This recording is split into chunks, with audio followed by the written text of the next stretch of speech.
calls case number 4, State of Hawaii versus Gerhardt 1 CPC-25-373 for further jury trial. Counsel, can I have your appearance, please? Good morning, Your Honor. Good morning, ladies and gentlemen. Deputy Prosecuting Attorney Joel Garner for the state. Also present is Deputy Prosecuting Attorney Franklin Don Picaro Jr. Good morning, Mr. Garner. Morning, Mr. Picaro. Good morning, Judge.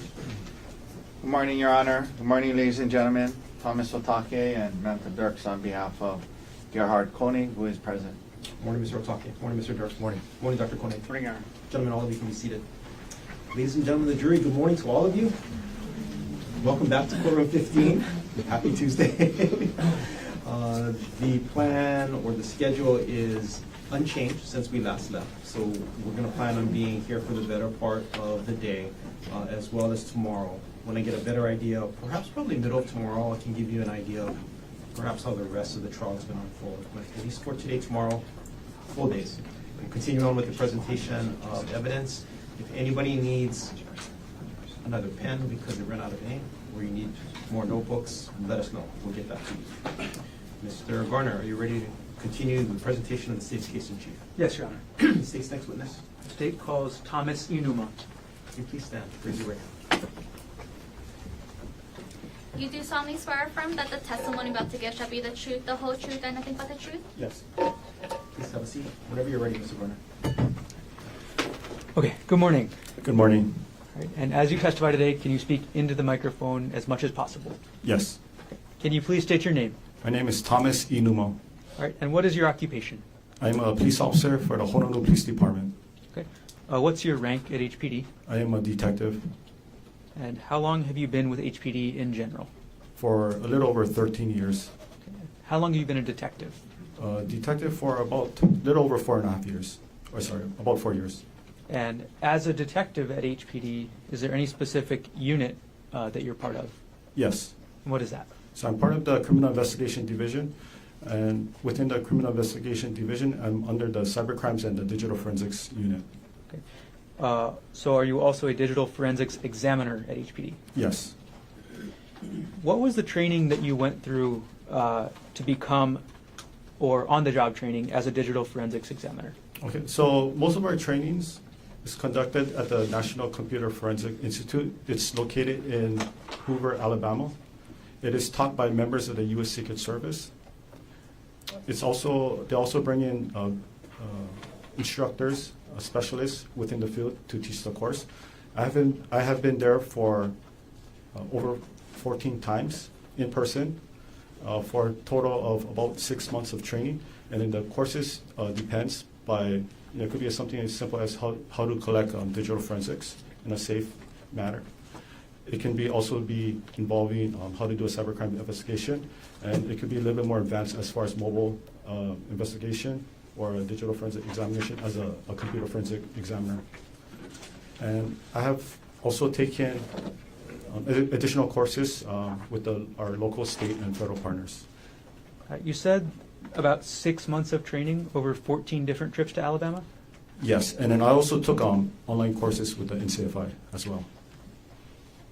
And NCFI, again, is the National Computer Forensics Institute? Yes. Got it. Are you a member of any professional organizations related to digital computer forensics? Yes. Okay. And what organizations? So I am part of the Hawaii Cyber Fraud Task Force. It is hosted by the U.S. Secret Service. I am also a member of the Island Digital Forensic Working Group, which is hosted by the Honolulu FBI office. I am also a task force officer for the U.S. Secret Service, and I am in the process of becoming a FBI task force for state-related cases involving digital forensics. Do you have any certifications in digital forensics? Yes. Okay. Do you have any certifications in something called Celebrate? Yes. Okay, and what is Celebrate? So Celebrate is a software we use to extract data from a cell phone device, and we can also use that to analyze the data extracted from a cell phone device. Are you trained in a program called Gray Key? Yes. Okay. Can you describe your training in Gray Key? So Gray Key is a hardware and software-based equipment used to extract data from a cell phone. So the training I had was basically on-the-job training from my previous supervisor, and we also had instructors from Magnet coming in and teaching us how to use it. You mentioned Magnet. Is that a company? Yes. Okay. And do you have any certifications from Magnet? Yes. It's a Magnet certified digital forensic examiner. Okay. What is a Magnet certified digital forensic examiner? So it's basically the software. So Magnet is the parent company. So the software, one of the software they have is called Axiom software, and that's a certification that I took and I completed and I passed the test. So you're certified in Magnet Axiom software? Yes. Was that certification at the NCFI or was that local? So that was the certification I took in NCFI. It was a 5-week course. It was taught. There was a 1-week period where it was taught by a Magnet certified instructor, and I completed the examination at NCFI. So to be a Magnet certified forensic examiner, you were also trained by a representative from Magnet Software? Yes. Have you attended any... Right. Have you ever performed on the job any cell phone extractions? Yes. Approximately how many cell phone examinations have you performed? Over 600 cell phones. Have you ever provided, or have you ever done any computer extractions or examinations? Yes. Okay. Approximately how many? For computers, I would say about 40 to 50, somewhere between. Have you ever been qualified to provide opinion testimony in a court in Hawaii? Yes. Approximately how many times? 5 times. At this point, the state requests that pursuant to HR Rule 702, Detective Inuma be qualified to provide opinion testimony in the field of digital forensics. Can we approach, Your Honor? Sure.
Otake, any?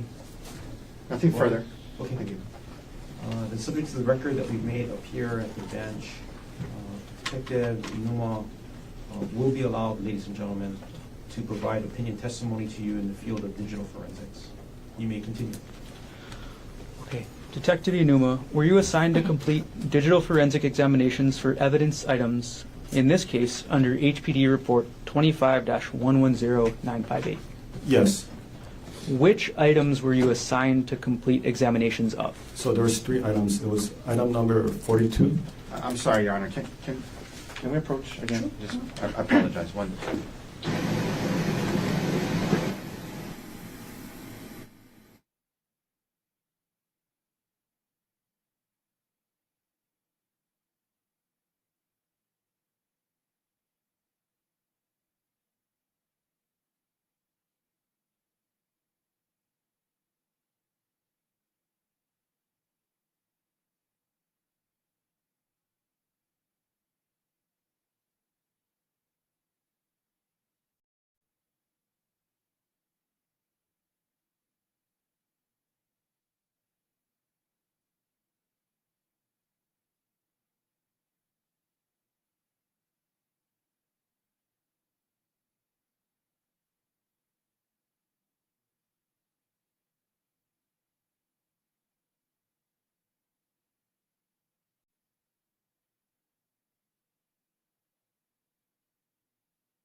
Jump back just a second, Detective Inuma. Okay.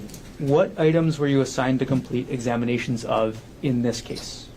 What item? What evidence items? What evidence item? So it was evidence item number 42, which was an iPhone. Okay. Evidence item number 43, which was a SIM card. And evidence item number 48, which was a laptop. Okay. Detective Inuma, we're going to start and go through those 3 items in order. So let's start with the cell phone, item number 42. What kind of cell phone was it?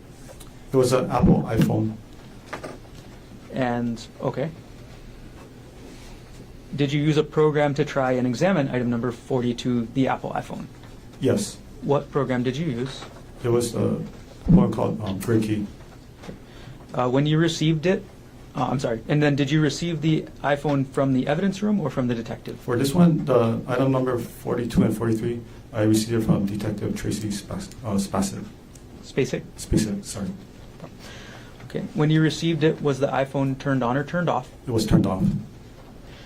And I'm sorry, you said the program used was Gray Key, is that correct? Yes, Gray Key. Were you able to access all of the data on the iPhone using Gray Key? No, Why not? because the phone was off, and when the phone is off, we call it that the phone is in a state of BFU, which is before first unlock. When the phone is in a BFU state, that means that the data within the phone is all encrypted, so we can't pull all the data out. When the person enters, Sorry, I'm going to stop you there. So were you able to access any data from the iPhone? yes, Okay. What kind of data were you able to access? I was able to get the make, the model, the name, the Apple or the email address that is associated to the phone. Also got the telephone number and then the software. And then the IMEI, the serial number. With that limited information that you had, were you able to determine who the owner of the iPhone was? Yes, Who was that? it was Gerhardt Koenig. Were you able to find any associated email accounts with that iPhone, which was item number 42? Yes. Okay. Which email accounts? So there were 6 email address that was associated with that phone. There was 2 particular that I know offhand. The first one is Koenig, so it's spelled GKONIG at gmx.com. And then the second one that was associated with that phone was G Koenig, same spelling, at proinbox.com. Okay. Were you able to access things like call history, message history, photos, internet searches? No, And once you got to that point where you couldn't access anything else, did you continue examining the iPhone? not the iPhone itself. All right, Detective Inuma, let's move on to item number 43. And that was a SIM card you mentioned, right? Yes. Okay, first off, what is a SIM card? So a SIM card is basically stands for subscriber identity module. So it's the chip that's inserted inside the cell phone, which will allow you to connect to the mobile network, such as T-Mobile, AT&T, Verizon. And how does a SIM card work in an iPhone like the one that you examined? So this one was an iPhone 13 Pro. So iPhone 13 Pro is the last model from Apple that has a physical SIM card slot. Anything newer from iPhone 14 and newer doesn't have a SIM card slot. It's all electronic SIM card. So for this one in particular, it was an iPhone 13 Pro. So there's a SIM card slot, and there's an ejection port within the phone. Okay. I'm going to put on the screen next to you, Detective Inuma, State's Exhibit number 85, which is already into evidence. Okay. Could you take that wooden pointer that's against the back wall behind you, and could you point out to us what the 2 items in this photograph are? Yes. So this item over here on the left, this is the SIM card slot. And then the one on the right is the actual SIM card. So the SIM card is inserted onto this SIM card tray, which is then placed inside the phone. Okay. And now I'm going to publish State's Exhibit number 84, already in evidence. And I'm going to zoom into the center portion of this photograph. Okay, Detective Inuma, what are we looking at this part of the photograph? So this is the part I was mentioning about. So this is where where you would insert the SIM card tray in here. And if you look at this photo right over here, you can see that the SIM card tray is not inside the phone. How do you remove the SIM card tray? So we have this tool, which is basically the SIM card removal tool, and it's about 1/2 inch long, and then the tip is very small, size of like a pinhole, and we insert it inside this hole right over here. You have to apply some force to it, and then the SIM card slot will eject. Are there any household items that can be used along with that official SIM card tool that you mentioned? Objection, Your Honor. Can we approach? Sure, come on up.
Detective Newman, I'm going to put the photo back up on the screen.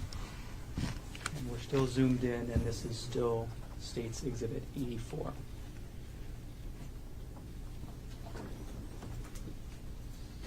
All right, Detective Newman, are there any household items that can be used along with the official SIM card removal tool to open that SIM card slot? You mean like official, or just whatever you can find inside your house? I'm Could asking be about household items here. or household items? Objection, Knox Foundation, Your Honor. It's not- If you can rephrase the question. Okay, Detective Newman, you already told us about the official SIM card tool, right? Yes, And you described it for us, right? yes. Okay. Are there any other items that can be used to do the same job that are not the official tool? Yes. Okay. And what items are you aware of that can be used to open the SIM card slot? Okay. Same objection, Knox Foundation. Okay, you can testify. Okay. You can use a small paper clip. It's enough to fit into the port, ejection port. You can also use the back of a earring, and you can use like a push pin. It's recommended that it's something metal based, not plastic or wood, because it's going to break. And you cannot use pen or pencil because it's not going to fit in the port. Okay. I'm going to take the exhibit down, Detective. Okay. For the examination of the actual SIM card labeled as item number 43 in this case, were you able to extract any data from the SIM card? Yes. Okay. What type of data were you able to extract from this SIM card? I was only able to extract the phone number that was associated with this SIM card. So were you able to extract call logs, contact lists, any other type of data from the SIM card other than the phone number that was on the SIM card? No, just the phone number. Okay, Detective, we're going to go to the third item that you examined. The laptop. When did you begin your forensic examination of the laptop? For Item the- number 48. For the laptop, it was on May 29, 2025. That's when you began? Yes, that's when I checked it out of the evidence room. And was that laptop examined pursuant to a search warrant? Yes, And you mentioned this already, but I'll ask you to clarify. Where did you retrieve the laptop from? it was at the evidence room located at the Honolulu Police Department, the main evidence room. And after you retrieved the laptop from the evidence room, during the time that you were conducting your examination, was the laptop kept in a secure area? Yes, What area? it was located in our digital forensic lab. And then can you describe in general, and I'm going to approach now with what's been marked as States Exhibits 241 and 240, showing to Defense Counsel. Thank you. May I approach, Your Honor? Yes.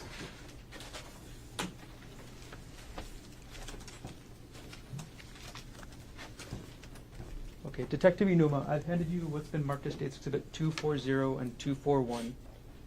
Could you take a look at those, and when you're done, look up? Okay.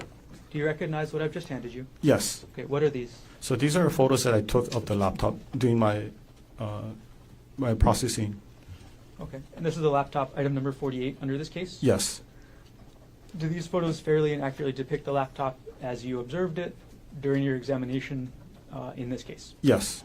At this point, the state moves 240 and 241 into evidence. Mr. Otake, No objection, Your Honor.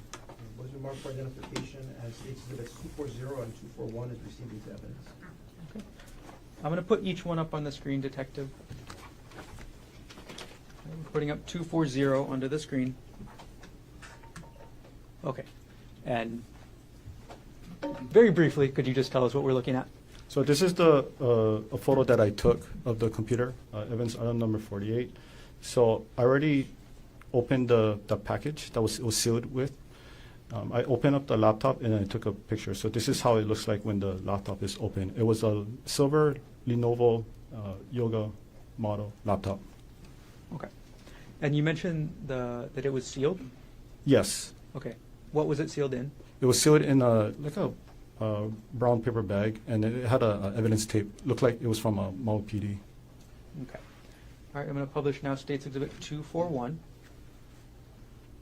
Detective Inuma, what are we looking at in this exhibit? Okay, so this is the inside of the laptop. So for me to start my examination process, what I did was I opened up the laptop and I have to remove the we call it the solid state drive, but it's actually common term is a hard drive, which stored the data from the laptop.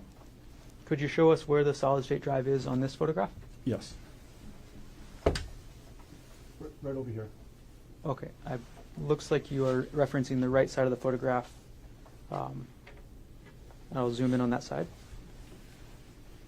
Is this the solid state drive? Yes. Okay. All right, I'm going to take the exhibit down.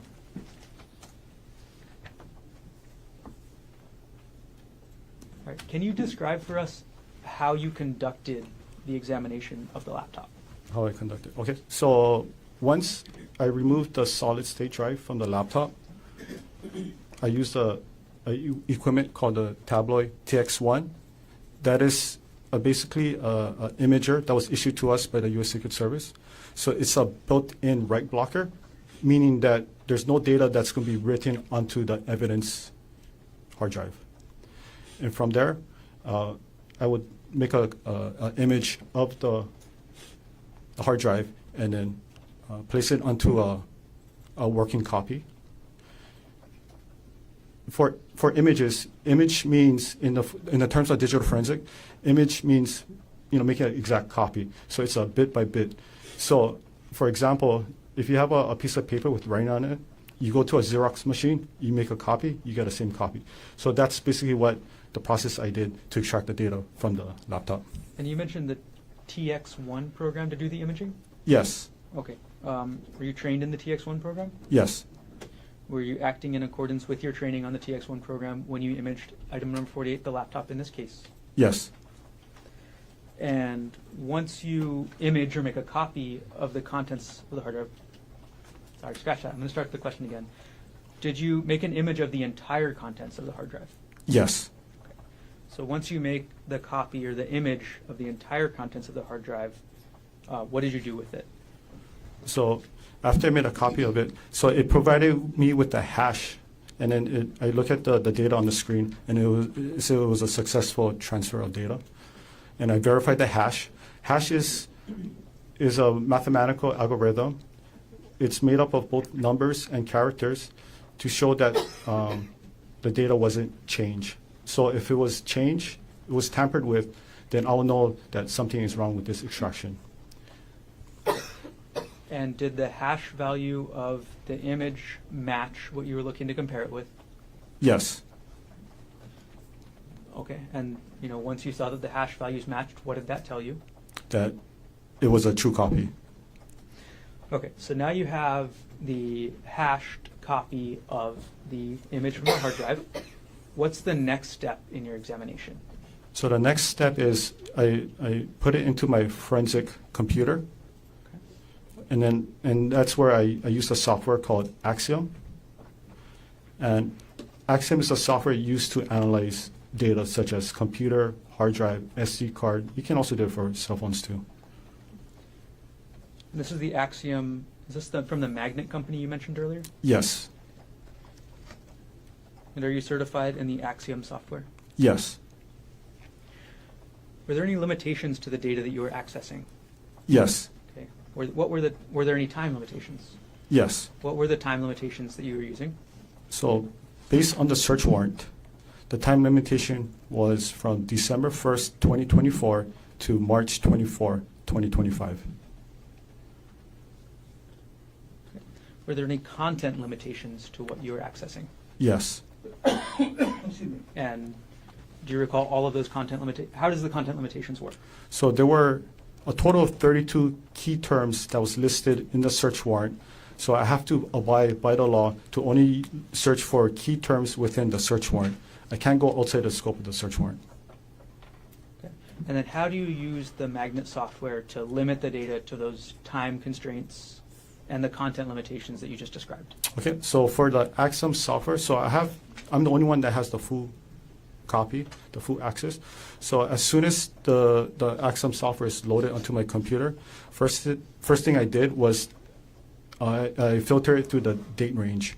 So on one of the toolbars, you can actually input the date. So I inputted December 1st, 2024 to March 24, 2025. And I pressed OK, and it basically filtered only to those dates. And I can't see anything outside of those dates.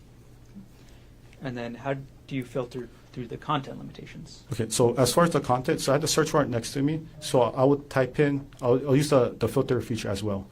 I would type in each of the keywords that was listed on the search warrant. So those 32 keywords that was listed. Each one, I would flag it with a different color code. So I know that the reason why I flagged it is because it meant certain keywords. All right. When you examine the laptop, how many user profiles were on the laptop? There were a total of 3 user profiles. Of those 3 user profiles, how many of them were active? There were only 1 active user account. Okay, so those other 2 profiles It was disabled. disabled. Okay. What was the username for the single active account on that laptop? So the username was Gkoni, so it's Gkoni. Okay. Based on your examination of the laptop, was there a full name listed for that user, G. Coney? Yes. What was the full name listed for that user? The full name listed was Gerhardt Koenig. Were there any email addresses attached to the username based on your examination of the data on the laptop? Yes. What email address? It was Gkonig, so Gkonig at gmx.com.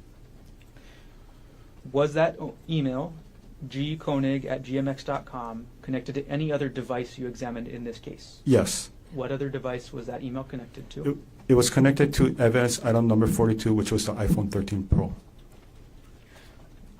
Were you able to determine what time zone the laptop was set to run on? Yes.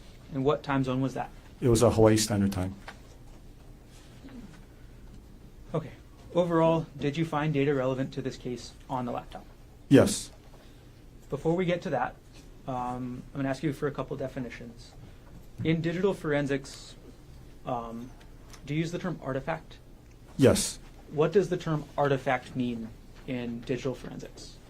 Okay. So artifact means it's data that is stored on a digital device that is created by the user or the system itself. So for example, if you type something on the internet, for example, like Google, on the search bar, if you put in a search term, without your knowledge, it's going to be recorded on the hard drive of the system. And it's going to be in the database where afterwards, using the forensic software, we can see what was entered. And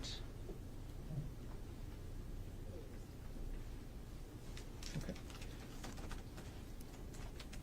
Which operating system was the laptop using?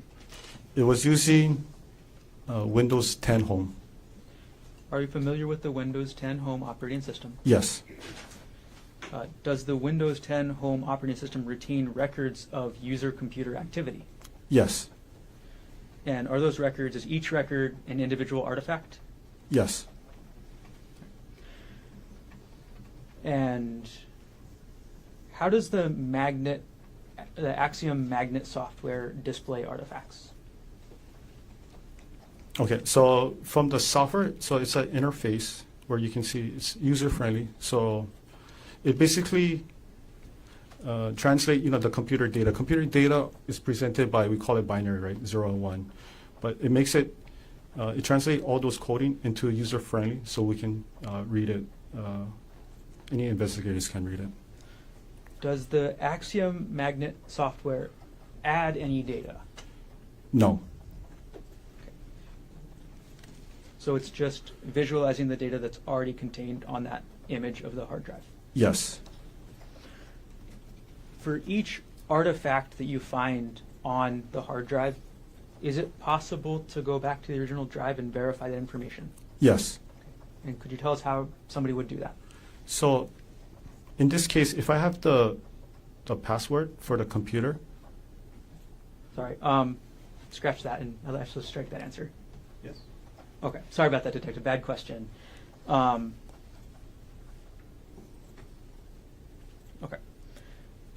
And when you look at an artifact on the laptop, is the artifact a statement of a person, or is it automatically generated data from the computer? It could be both.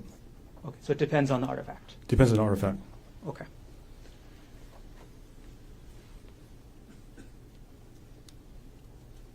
Okay, we're going to start going through the artifacts now, Detective. So I'm going to hand you what's been marked as State's Exhibit 105, already shown to defense. May I approach? Yes.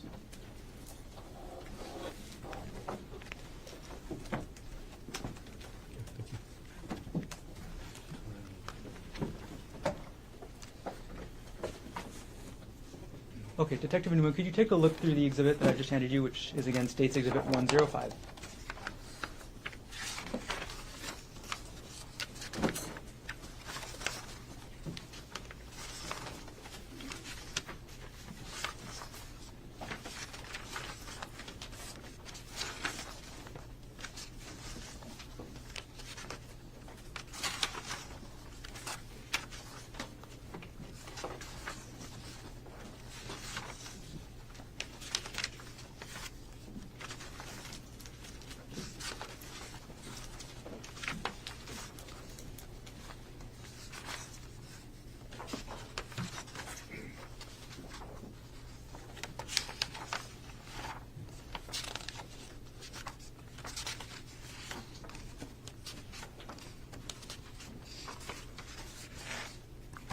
Okay, have you reviewed the exhibit? Yes. Okay, do you recognize what this is? Yes. Okay, what is this exhibit? So this exhibits contain artifacts of searches on Reddit. Okay. Can I explain what Reddit is? Could you explain what Reddit is? Okay. Yes. So Reddit is an online social media platform that allows people to share content.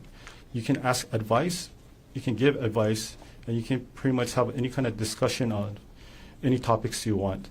To view Reddit, you don't need an active account. However, if you want to post comment or respond back, then you're going to have an active account, which is free. And within the Reddit ecosystem, they call it the subreddit. So subreddit is, in simple terms, like a community who are, passionate about certain items. So I'll give you an example. One could be like, if you like Hawaiian foods, right? So it's going to be displayed as lowercase r with the backslash. You might have like Hawaiian food, right? So people in the community who loves Hawaiian food will talk about, Hawaiian food, lau lau, lomi salmon, all that good stuff. You're not going to have people commenting about where can I buy a new car, or they're going to have another subreddit for new cars or used cars purchases. Okay. Have you reviewed the artifacts contained in this exhibit on the Axiom software yourself?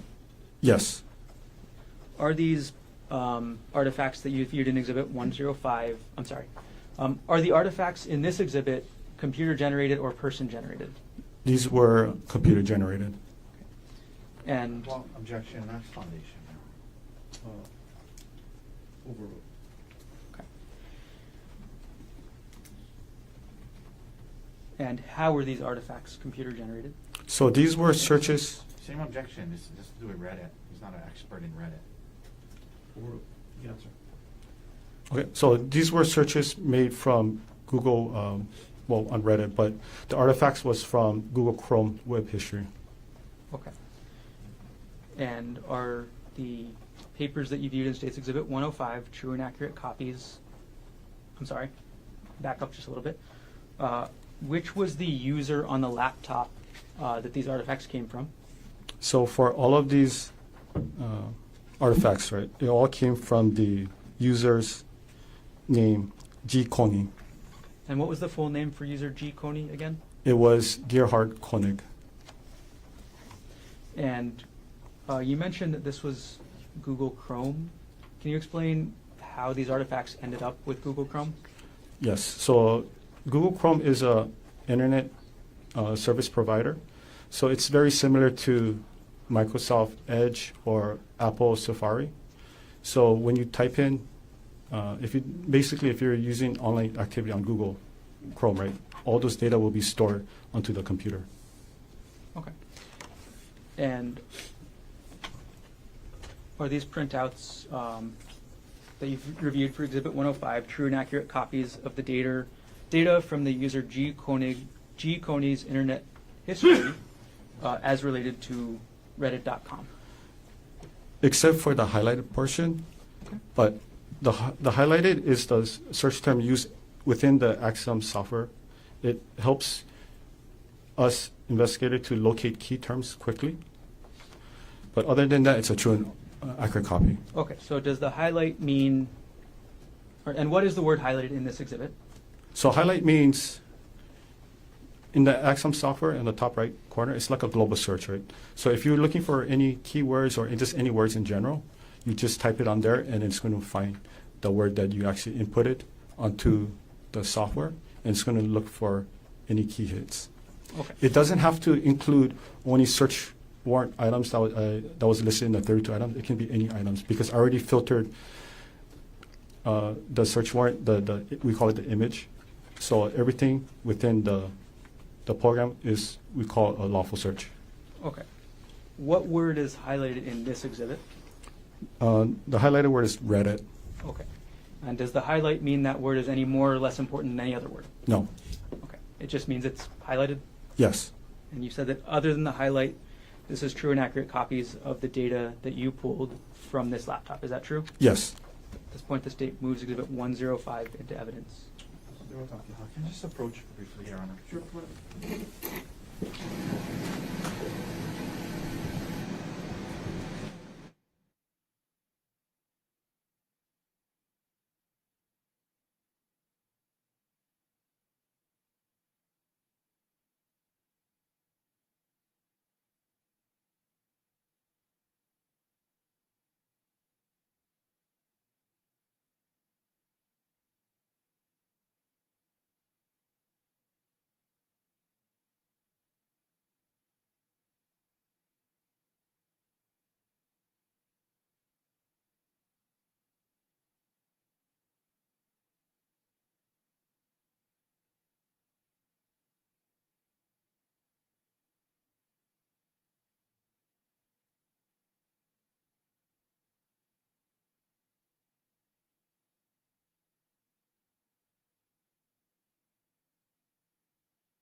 State's Exhibit 105 is received into evidence.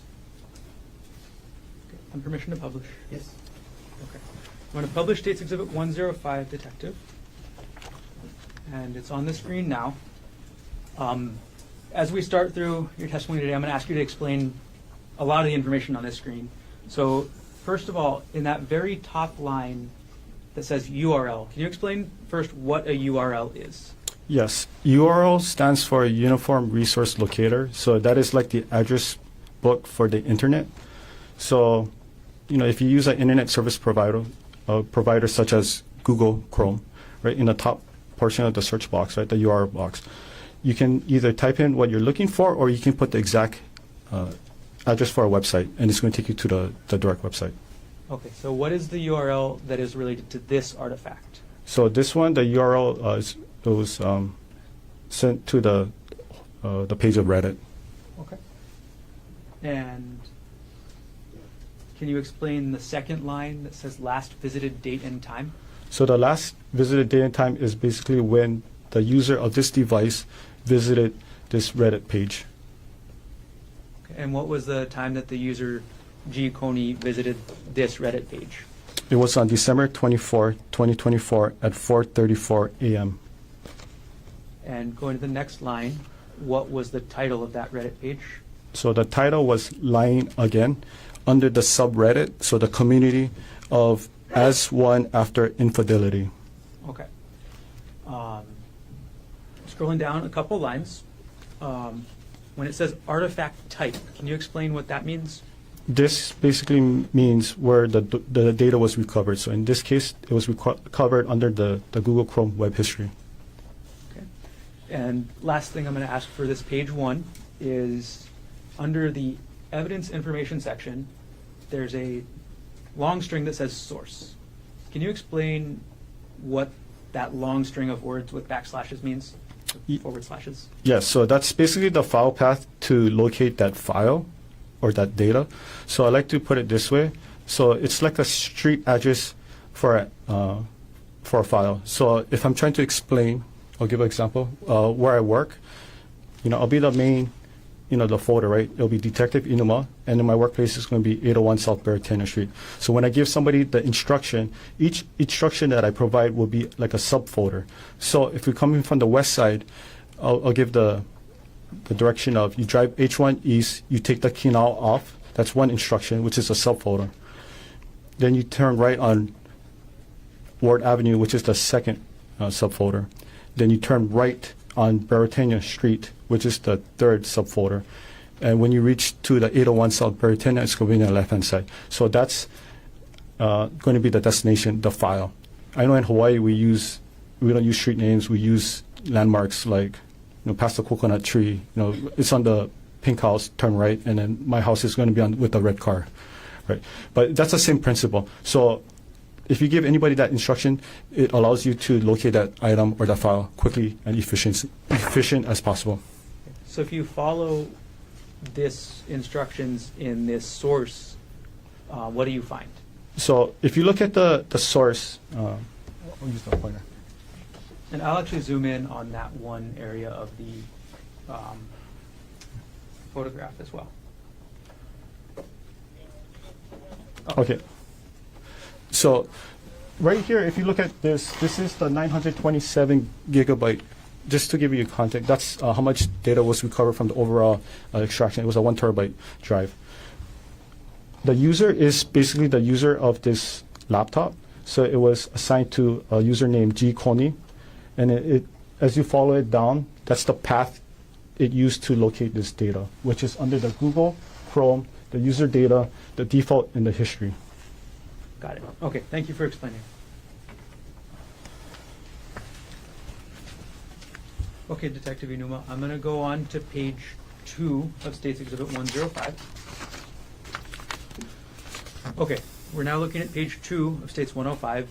Can you explain what the last, and before we get any further, just to clarify, you already mentioned this maybe, all of the artifacts in this exhibit are the same type of artifact? Yes, it's all from the Google Chrome web history. Okay. So when was the last visited date and time for page 2? For this one particular, Yes. the last visit time was December 24, 2024 at 4:37 a.m. And what was the title of the page that was visited at that time? So the title is called It's Over under the subreddit as one after infidelity. And which was the user accessing this, which user on the laptop was accessing this? So if you look on the source, it tells you the user name was G. Coney. Right, we're gonna go to page 3 and we'll publish. Again, what time was the last visited date and time? The last visit date and time was December 24, 2024 at 4:55 a.m. Okay. Right. Publishing page 4. Could you tell us the last visited date and time of this artifact? Yes. So the last visit date and time is December 24, 2024 at 4:57 a.m. Okay. And could you tell us, if you know, there's no title on this artifact, is there? There's no title that is actually written on this side of the column, but if you just look at the URL and you follow the path, you can easily identify the title of this post. Okay. How do you identify the title of the post from the URL? So as I was mentioning earlier, so the title, it's under the subreddit as one after infidelity. So the title is after on this one, it's going to be the second page, right? After the comment box. So this is where people post their own self-posts within the as one after infidelity, ecosystem. Okay. All right. I want to move to the next page, which is page 5. And for each of these now, Detective, now that you've gone through a couple of how these artifacts look, I'm just going to ask you the same thing. Could you explain to us the last visit date and time as well as the title, okay? Yes. So for page 5, what was the last visit date and time? So the last visited date and time is December 24, 2024 at 4:49 a.m. Okay, and what was the title of this page? The title was called I Did a Horrible Thing under the subreddit as one after infidelity. We're going to go to page 6 now, Detective. What was the last visited date and time of this artifact? So the last visit date and time was December 25th, 2024 at 3:23 a.m. Okay. And what was the page visited in this? So in this one, it was the homepage of the as one after infidelity under the Reddit website. That was the home page of this specific subreddit? Yes, this is the homepage, correct. We're going to publish now page 7 of the exhibit. Okay. Could you tell us the last visit date and time as well as the title? Last visit date and time was December 25th, 2024 at 3:25 a.m. The title for this visit was called Wives, Why Did You Do It? Under the subreddit of As One After Infidelity. Next page, page 8. Could you tell us what the last visit date and time and the page visited? Yeah, so the last visit date time is December 25th, 2024 at 3:37 a.m. And then the homepage was the As One After Infidelity. Page number 9 of the exhibit. Could you tell us what the last visited date and time is, as well as the title of this page? Yes, it was December 25th, 2024 at 3:38 a.m. The title of the page is Peer Support, Advice, and Removals under the subreddit of As One After Infidelity. We'll now publish page 10 of the exhibit. Could you tell us again last date and time as well as title? Yes. So it was visited on December 25th, 2024 at 3:38 a.m. The title of this is I Understand, But I Don't Understand under the subreddit As One After Infidelity. We're going to go to page 11, Detective. Could you tell us again the same thing? Yes. The last visited was on December 25th, 2024 at 3:40 a.m.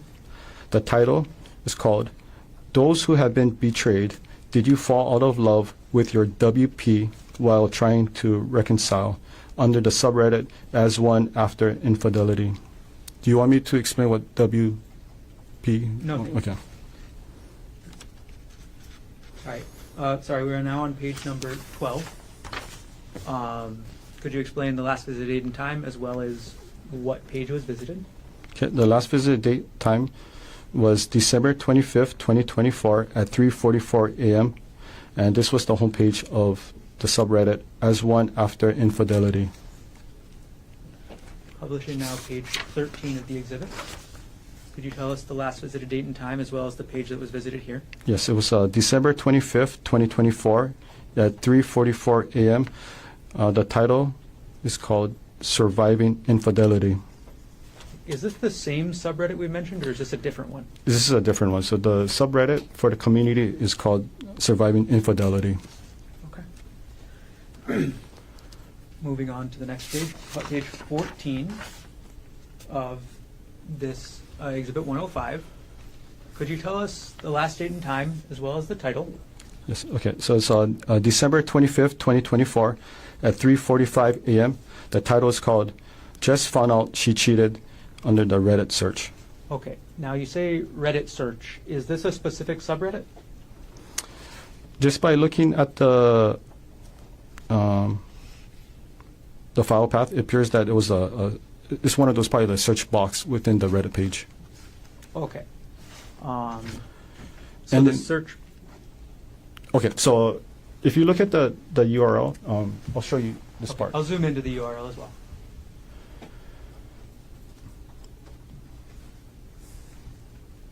Okay. Could you explain for us how the search affects any of this? Yes. So for this part, if you look at the word or the letter Q, Q stands for query. So that's usually what the person put inside a search bar. Doesn't mean that they actually inputted the entire sentence. For in this case, right? It says just found out she cheated. It's like, you know, when you use Google, when you start typing in certain words, you have a drop box that tries to predict what you're trying to type. So that's basically what it is. So I don't know if the user of this device actually wrote the entire sentence or just put just and then you got one of those drop box. Got it. Okay. Thank you for clarifying. I'm going to take the zoom in down and move on to page number 15 of the exhibit. Okay, Detective Inuma, could you tell us the last visited date and time as well as the title of this post? Okay. So it was last visited on December 25th, 2024 at 3:45 a.m.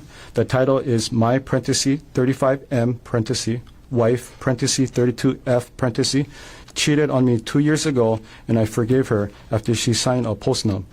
But now I found out she didn't give me the full story and am strongly considering divorce again with the benefit of the prenup. How can I learn to trust her again? And this is under the subreddit relationship advice. Got it. So this is the same two subreddits we've already mentioned or a different one? So this is a new subreddit, a different community. Okay. And this one again is called Relationship Advice. Correct. We're going to publish page 16 of the exhibit. Okay. Could you tell us the last visited date and time as well as what page was visited? Yes, it was on December 25th, 2024 at 2:15 p.m. and it was visited the homepage of As One After Infidelity.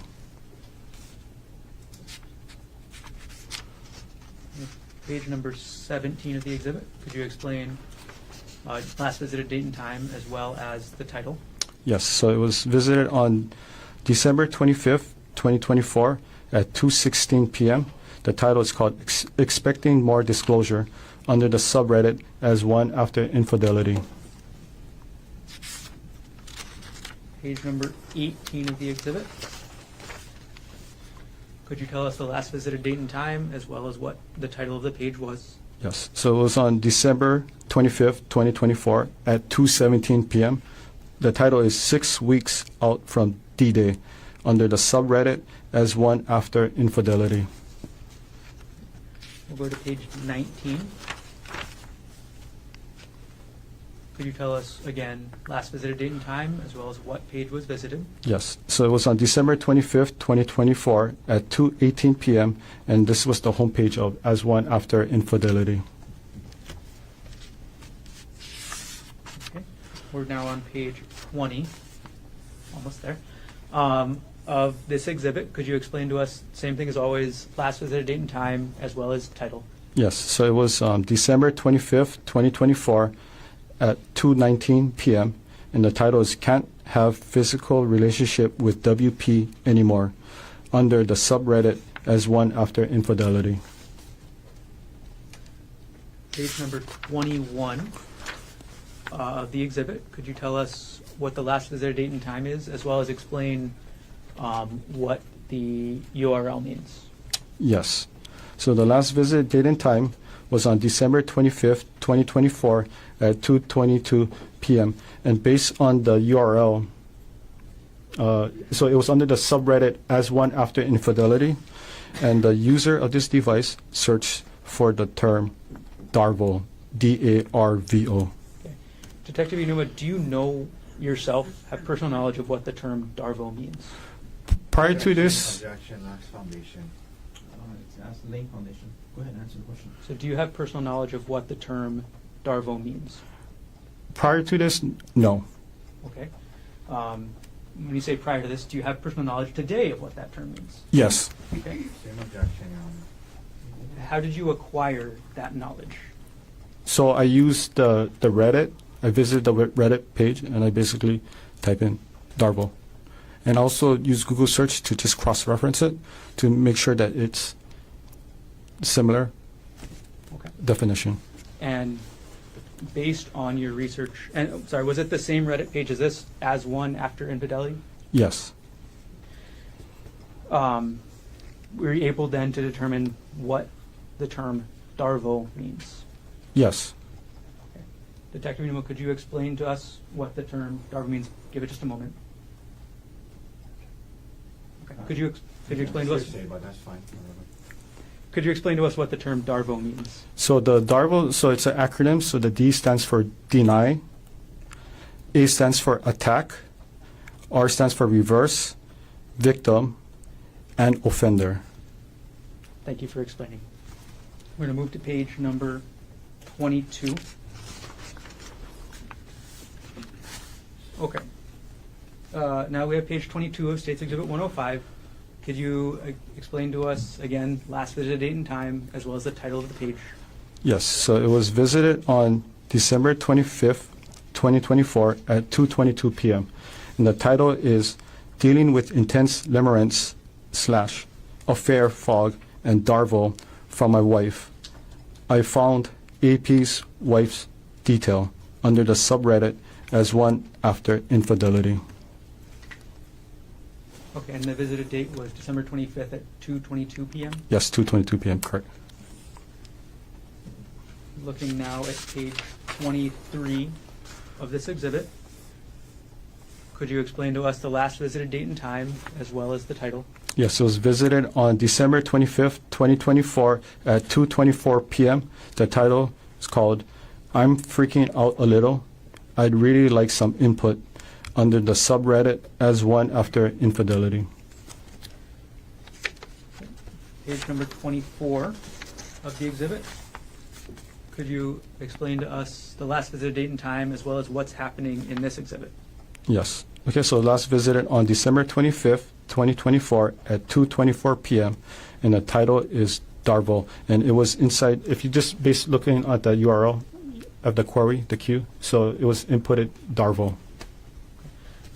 There's a follow-up question I have, Detective. In the top, under the artifact information, there's a two words that say visit count. Can you explain what that means? Yeah, so each time when you visit, it counts as 1. If you visit again, it's going to be 2, 3, 4, and so on. So how many times did the user of this device visit this page, search for DARVO? Based on this data, 3 times.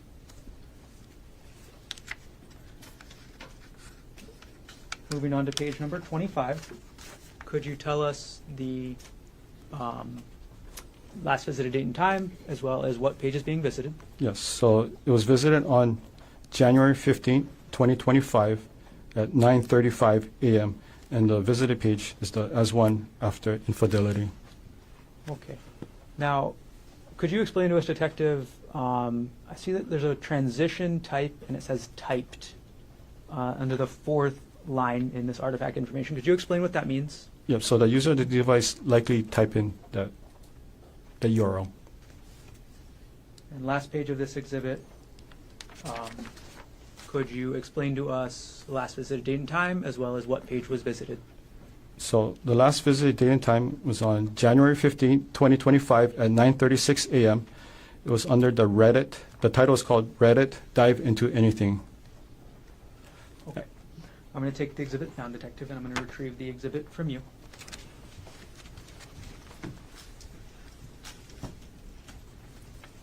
I'll hand the exhibit to the clerk.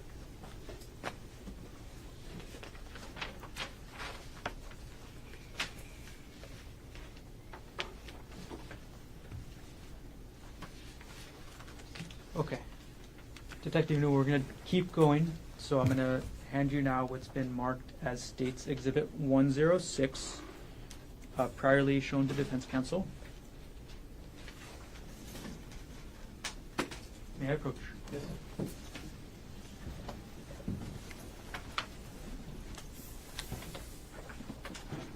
Okay, Detective Unuma, I've handed you what's been marked as State's 106.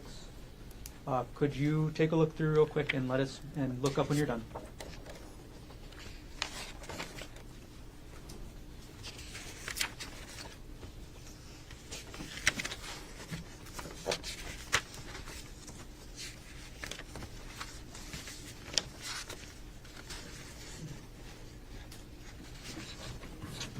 Okay, Detective, do you recognize what I've just handed you? Yes.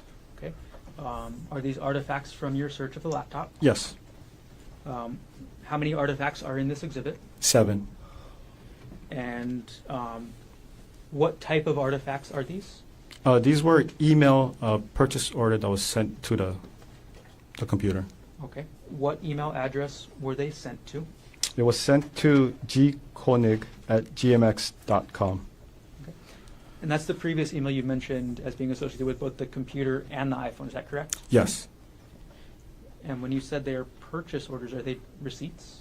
Yes, it's a receipt. And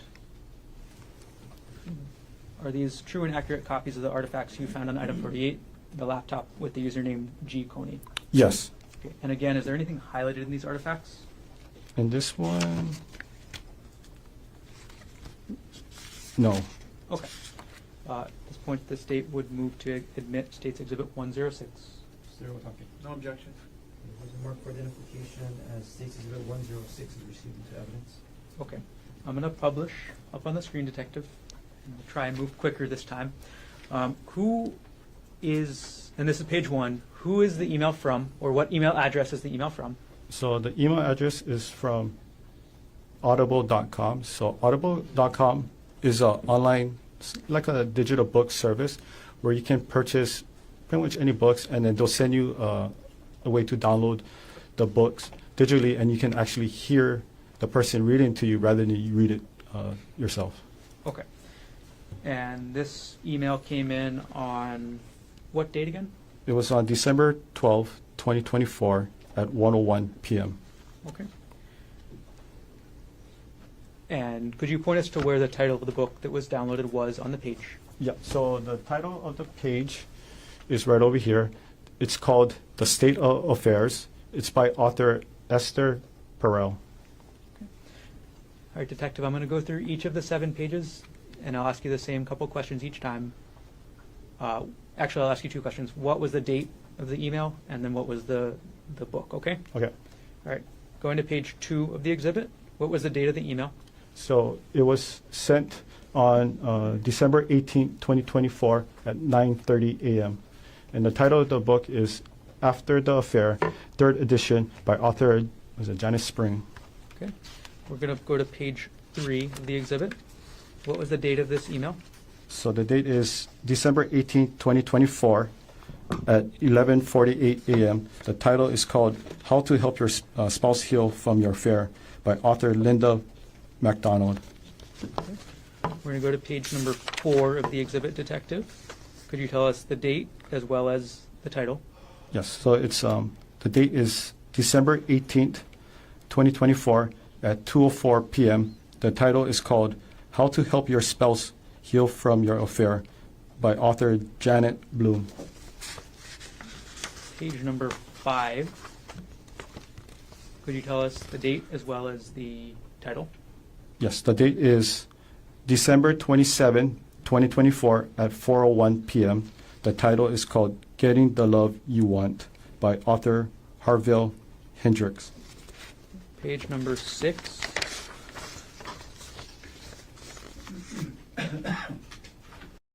Could you explain the date as well as the title? Yes, so the date is January 7, 2025 at 4:32 a.m. And the title is called Not Just Friends by author Shirley Glass. Okay. And page number 7. Could you explain the date as well as the title? Yes, the date is February 14th, 2025 at 12:22 p.m. The title is called The Let Them Theory by author Mel Robbins. Okay. I'm going to take the exhibit down, and Detective, I'm going to retrieve the exhibit from you.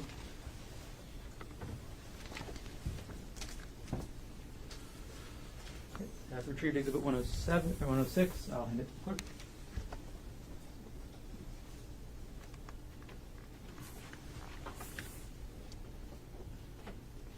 Okay. Detective Numa, I'm going to approach her now with State's Exhibit 107, previously shown to defense counsel.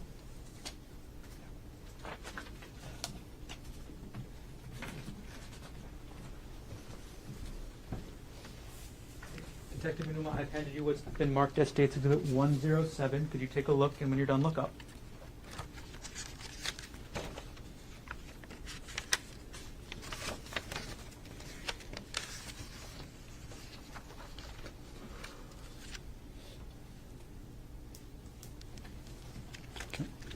Okay, could you, do you recognize what I just handed you? Yes. Okay, what is this? So this is part of the email file that was sent to the computer.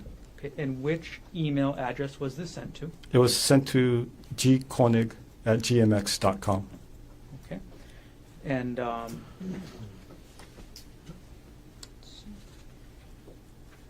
is this artifact a true and accurate copy of the email you found addressed to gkoenig@gmx.com, provided in number 48 in the laptop you examined?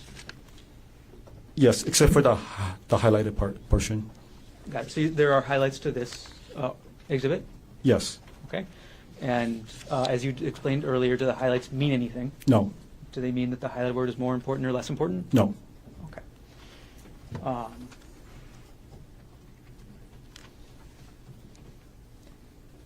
right. And at this point, the state will move State's Exhibit 107 into evidence. Mr. Otake, in addition to the No. record we've already made, No objection. and what has been marked for identification as State's Exhibit 107 will be received into evidence. Okay. All right, Detective, I'm publishing State's Exhibit 107. We're on page 1 here. Could you explain who the email is from? Yes. So the email is from Walmart.com. Okay. And one more time, who the email was addressed to? It was addressed to or sent to the email gkoenig@gmx.com. Okay. And the email may speak for itself a little bit here, Detective, but what is the email about? It's a notification informing the user that your package has arrived. Okay. And we're going to go to page 2 of the exhibit. How many items arrived? There were 2 items. Okay. And what was item 2 that arrived? So item number 2 is called Night 64 gigabyte, which is parenthesis 800 hours, hidden voice recorder, HD audio recorder, not sure how to pronounce this word, Gabadora de Vol Espia, voice activated recorder, spy device, comma, a secret recording device. Okay. And going back to page 1 of the exhibit, Detective, what date did this email come in? So it came in on December 31st, 2024 at 8:52 a.m. And does the email also state when the order was placed? Yes. And when was that? So the order date was on Friday, December 27, 2024. Got it. Okay. I'm going to take the exhibit down, Detective, and I'm going to retrieve the exhibit from you.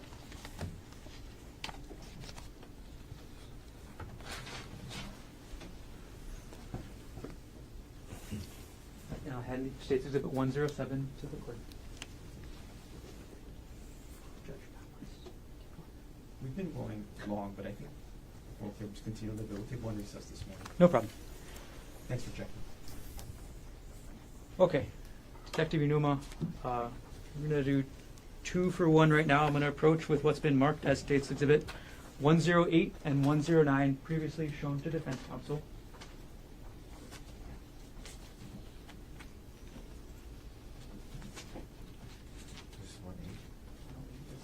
Yeah. Okay, thank you. Your Honor, may I approach?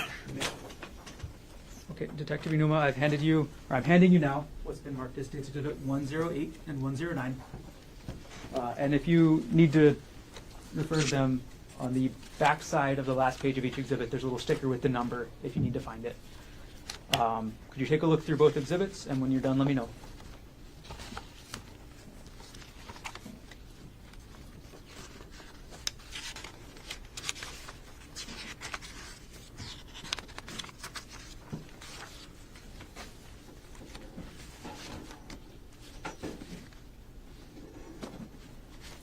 Okay. Okay, let's start with Exhibit 108. Detective, do you recognize what that is? Yes. Okay. What is that artifact? So it's an email. Okay. Who was the email from? So the email is from a user, gkoenig at proinbox.com. Is that one of the emails you mentioned earlier? Yes, it was one of the email that was associated with the iPhone 13 Pro, evidence item number 42. Okay. And who was the email addressed to? It was addressed to a person by the email, just by looking at the name, Andrea Miller at, I think it's KYNDRYL.com. Okay. And this exhibit states Exhibit 108. Is that a true and accurate copy of the artifact that you observed during your examination of item number 48, the laptop in this case? Yes. At this point, the state moves Exhibit 108 into evidence. Mr. Otake. No objection, Your Honor. It will be marked for identification as State's Exhibit 108 is received into evidence. And Detective, could you take a look at 109 that you have as well? Yes. Do you recognize what this is? Yes. Okay. What type of artifacts are these? So these were email, like a purchase from LinkedIn. LinkedIn. Okay. And where did you find these emails on the computer? Oh, it was in the email file. Okay, sorry. Who were the emails addressed to? It was addressed to the email address gkoenig at proinbox.com. Okay. And how many pages are in this exhibit?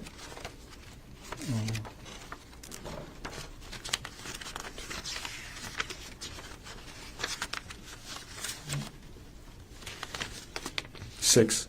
Okay. And does this exhibit or is it a true and accurate copy of the emails addressed to gkoenig at proinbox.com regarding LinkedIn? Minus the highlight, yes. Okay. And again, there are portions of Exhibit 109 that have highlights? Yes.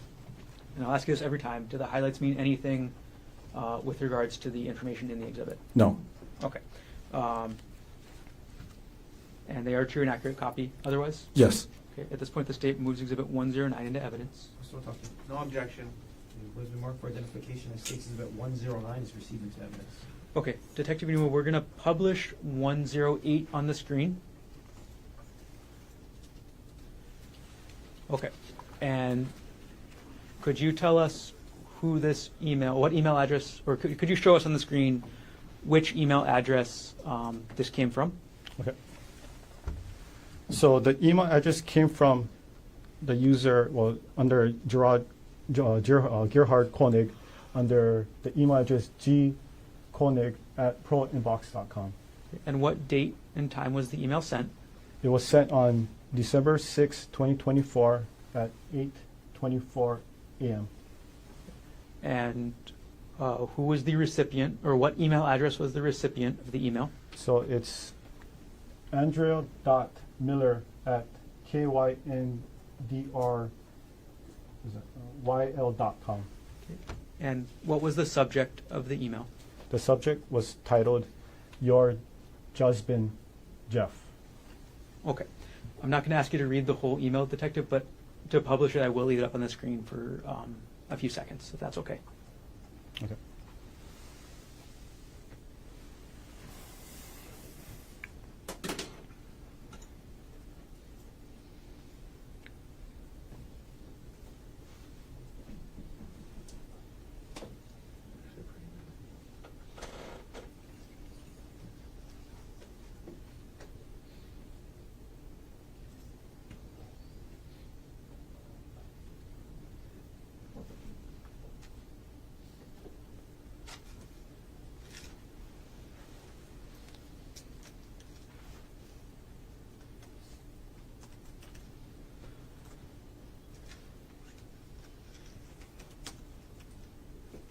I'll leave the exhibit up for just another couple of seconds, and then I'll take it down.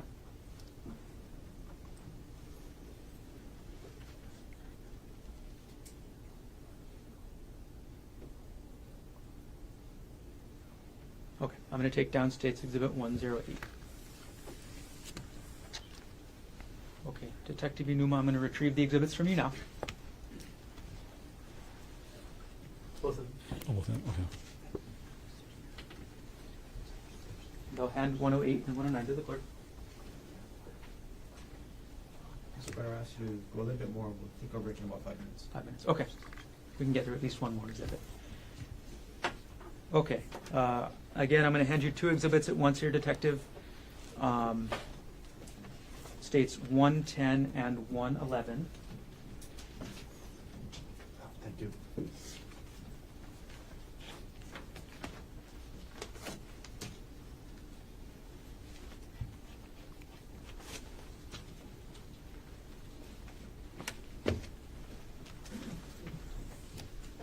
Okay, Detective. I've handed you States 110 and 111. Could you take a look at those for us?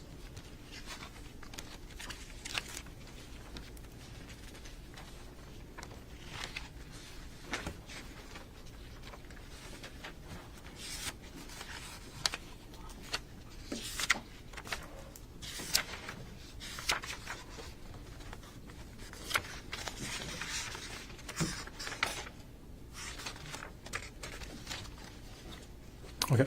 Okay. Do you recognize what I've just handed you? Yes. Okay. What are these? So these are artifacts of the searches that was made on the computer from Google searches regarding hikes. Okay. You said these are artifacts regarding hikes? Yeah, regarding hikes. Oh, it has other things too, but regarding hikes. Okay. And are these artifacts, sorry to clarify, are they search history artifacts? Yes. Okay, and what is the date range of these search history artifacts? So so it's from February 28, 2025, and then the last one is March 4th, 2025. Okay. Are these true and accurate copies of the search history artifacts related to hiking that you found on item 48, the laptop with the username G. Coney? Yep. So the first one, that's one I highlighted during my search under my report. The second one, it's highlighted, Okay. and again, it doesn't mean anything. The highlights, again, don't mean anything? Correct. Okay. So other than the highlights, are they true and accurate copies of the artifacts you found on the laptop? Yes. Okay. At this point, the state moves Exhibit 110 and 111 into evidence. Ms. Watake, No objection.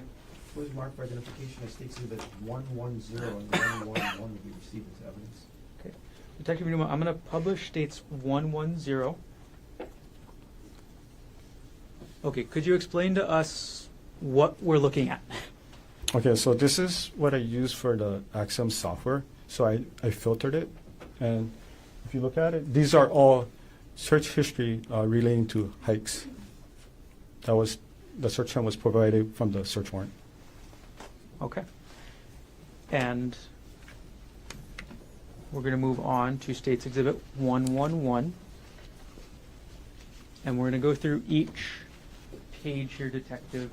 So could you explain to us, going from the top, so page 1 of Exhibit 111, what is the search term? The search term for this was Maui secret hikes. Okay. And how does the software pull that search term? So it was, the artifact was from the Google search database. And as far as the, I was explaining earlier, if the person actually typed it in or if was it one of those Dropbox. So as you can see, is as Q as in query. So the person had to type in Maui first, and then afterwards it's going to have a Dropbox. But in this case particular, it tells you over here, the original search inquiry was Maui secret hikes. Okay.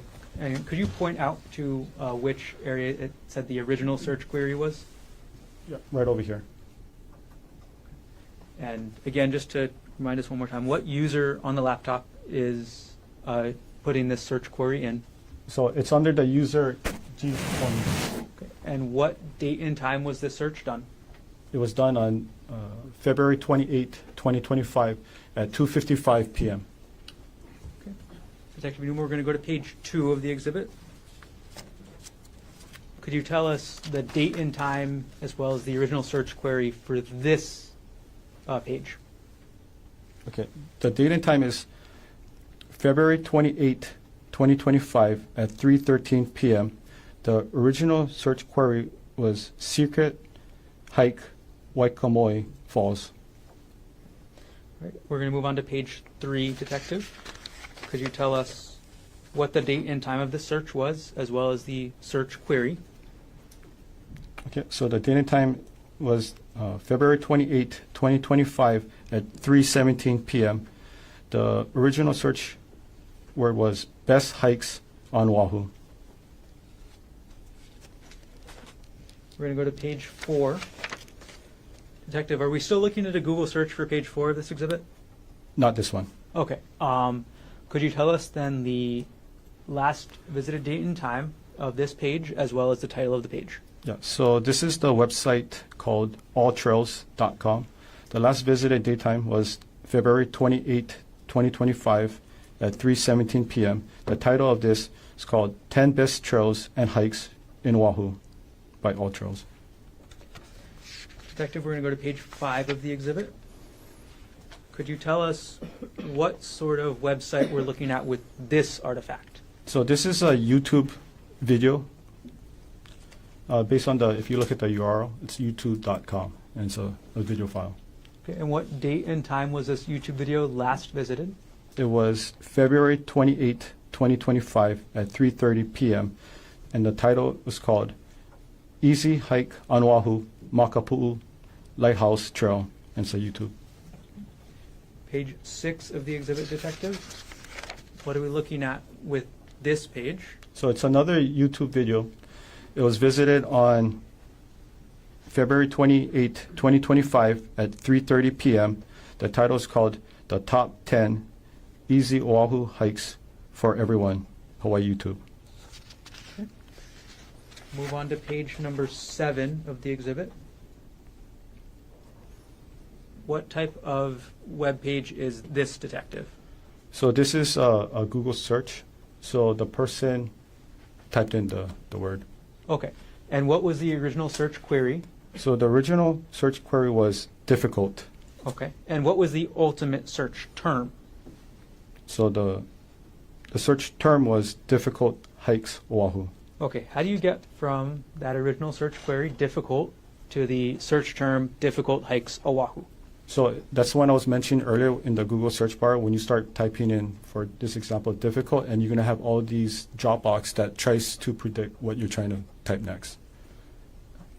And what date and time was this search about difficult hikes Oahu done? It was done on February 28, 2025 at 3:31 p.m. Couple more pages, Detective, to page 8 of the exhibit. What kind of website is this? So the website is called journeyarrow.com/Wahoo-hikes. And what date and time was this visited? It was visited on February 28, 2025 at 3:36 p.m. And could you explain what the transition type link means? So the user probably clicked on some kind of website that took them to this page. Okay. Page number 9 of the exhibit, Detective. What website are we looking at? What's the last visited date and time? What's the title? So the last visited was on February 28, 2025 at 3:36 p.m. The title of this webpage is called The 35 Best Hikes on Oahu, The Ultimate Guide. And what does the URL say? So the URL said that this was under the the Stairway to Heaven Oahu, Hawaii webpage. All right, and last page of the exhibit, Detective. What is the website we're looking at? And what is the title and what is the last visited date and time? Okay, so it was last visited on March 3rd, 2025 at 7:19 a.m. The title of this page is called Palipuka Hike on Oahu, Hawaii, The Hiker's Guide. Okay. All right, I'll take the exhibit down, Detective, and I'll retrieve the exhibits. Can we pause here, Mr. Mayor? Yes. Okay. Ladies and gentlemen of the jury, thanks for hanging in there. It's a long morning session. We'll take our morning recess. We'll come back shortly after 11 o'clock. We'll go as far as we can before we take our lunch break. Leave your notebooks on the chair. All rise.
All right, so this is what happened in the trial so far. They've been going over the digital evidence yesterday. So yesterday there was a hearing about some digital evidence that they're going to talk about today, and they are now talking about that evidence in the trial.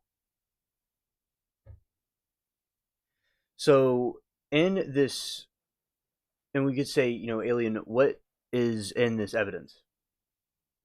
What was in this evidence was a various search terms, such as talking about being, cheated on, recovering from a wife's infidelity, various things like that. The Christmas before this stuff happened. And it was March 25, 2025 that the attack occurred. And on her birthday. So this evidence that was presented was various things he bought that had to do with spy equipment, to do surveillance on her. And various search terms about overcoming the breakup, dealing with that stuff. That is what he was searching. And this would give reasonable doubt that he was trying to premeditate the attack, because the issue here is about did he premeditate the attack or not. That was the issue during the trial.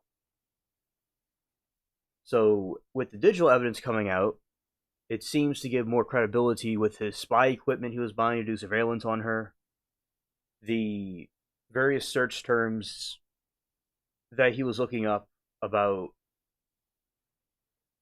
his wife cheating on him, would give more credibility to that case, because the defense was trying to stop this from coming out, because they wanted to show that he was really not guilty. And that actually shows, since they wanted to do a hearing about it, it shows that they didn't really want to argue about this because they knew it would make his case look bad. So, yeah, it was digital forensic evidence, and they showed the search queries. They showed the websites that he was looking at, and that is why he looks even more guilty than before. But because that's what some people are waiting for. People are waiting for this digital evidence to come out, and by that happening, this is the absolute, messed up situation where he is seen as, well, it's good to see that he's guilty, because that's what he was doing, was premeditated. But just it gives more credibility to about it being premeditated. It showed search queries, showed websites, and search terms and spy equipment that he got. That's what they covered so far. But what they do in this trial is they like to have a lot of breaks. Yes, underboss, digital footprints are crazy, right? And we're going to go over some more of this right here.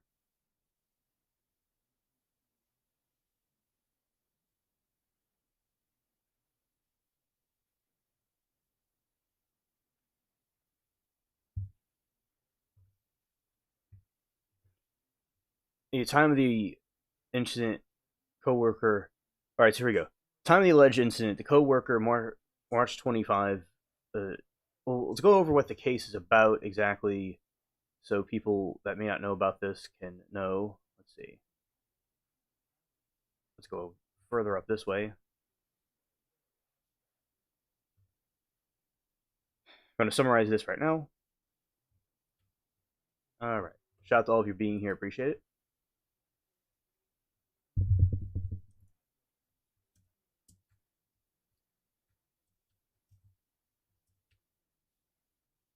I think a lot of people commit crimes around or birthdays, anniversaries, holidays, I think they think no one would believe they would commit a crime on a significant day in their lives, in my opinion. Yeah, there you go, Saw Girl. That's another good point because people gotta understand is that these activities and even people that delete themselves, it happens on holidays a lot of times. And when this occurs, it's like what you said. People would not think that they would do a crime on a birthday or holiday, and I believe also emotional emotions are very high on those days, and people will feel lonely and desperate a lot, and they will do things that are quite unthinkable. So it's a combination of that, of premeditation, and the emotional strain of the holidays too. All right, the trial. Okay, the trial of Dr. Gerhardt Koenig, prominent Maui anesthesiologist. Yeah, exactly, and it's a very good point from Sargro. Yeah, because people want to do it on anniversaries those days because people won't suspect it would happen then. Right. The trial of Dr. Gerhardt Koenig, a prominent Maui anesthesiologist, attempted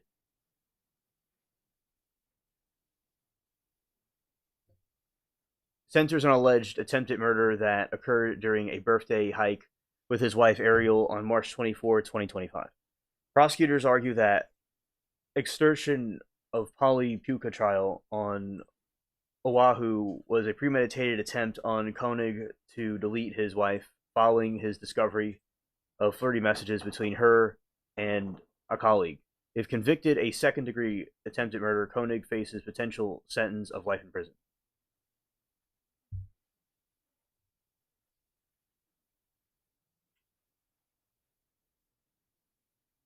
Oh, thank you, Sargaro. Yep, facts. Prosecution's case relies on harrowing testimony, physical evidence presented during the ongoing trial in Honolulu. Ariel Koenig testified that her husband pushed her toward a cliff, attempted to inject her with syringes, and repeatedly struck her in the head with a lava rock.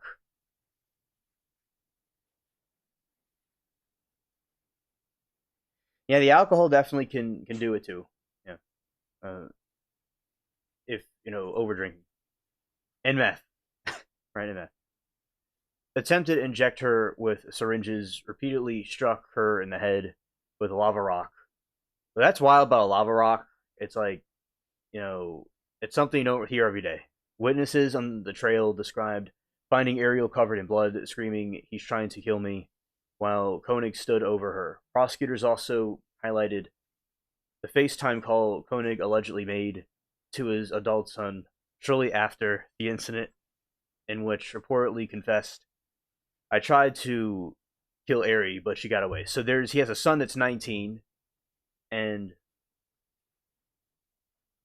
yeah, facts all grow.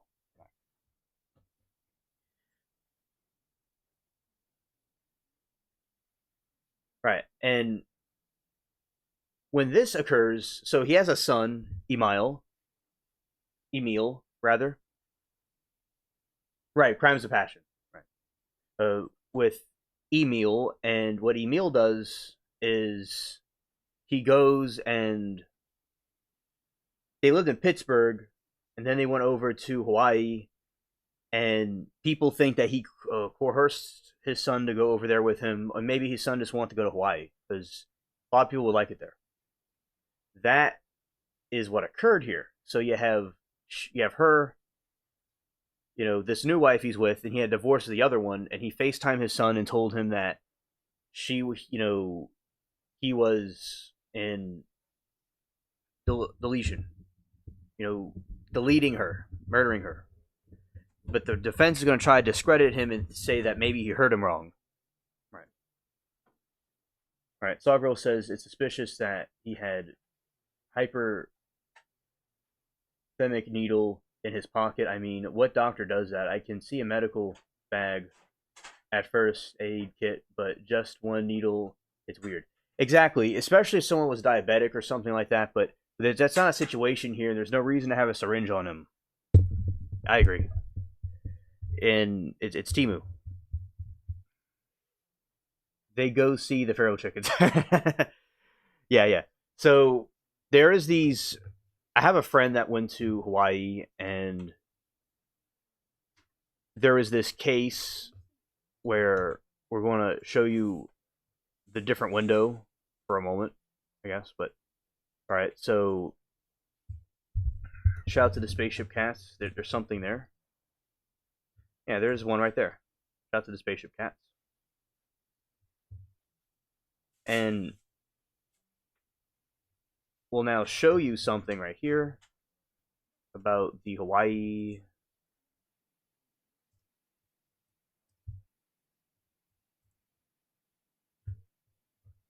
All right, so in QI, Hawaii, they have feral chickens everywhere, right? Like this, like so.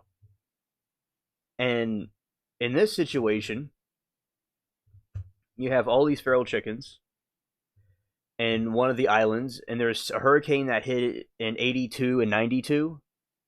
And the one in 92 really did the plunge where a bunch of chickens were knocked out of their coops, and they started mixing with the Polynesian chicken that the natives of Hawaii brought over, 800 years ago, or even longer. And they created these hybrid chickens, and they're all over the island. And, just like feral cats. Just they're all over the place.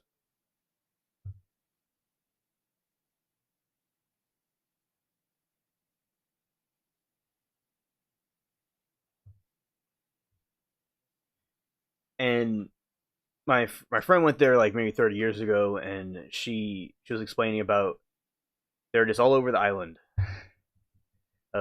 Not every single island, but that specific island, and they're related to an exotic chicken like that. You see, it has different colors on it. It's kind of different than the other types of chickens you're usually used to seeing. And look at this. You got this chicken walking on a beach.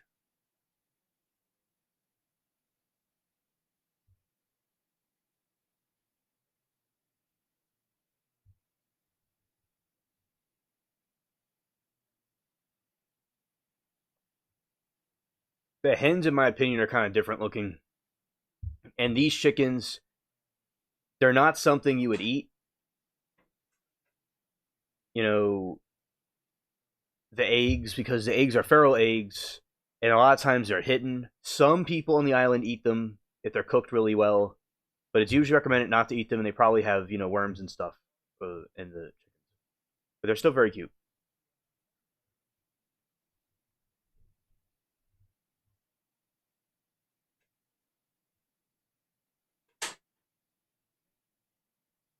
All right, and going here.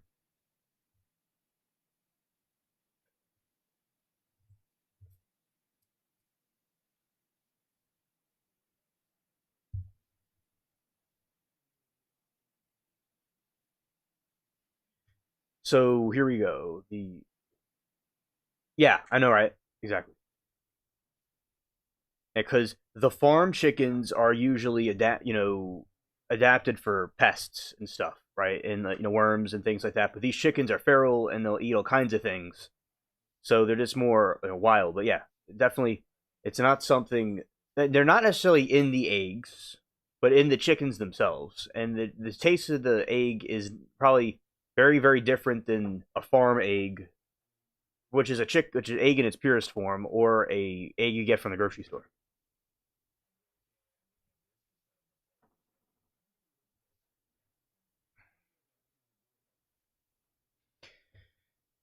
Feral chickens are iconic part of the island's landscape, numbering nearly 500,000. These birds are unique hybrids, ancient red jungle fowl. So it was brought by 1200 AD. That's what I meant to say. Far beyond 800 years. And I'll show you all the jungle fowl. It's basically a similar looking chicken.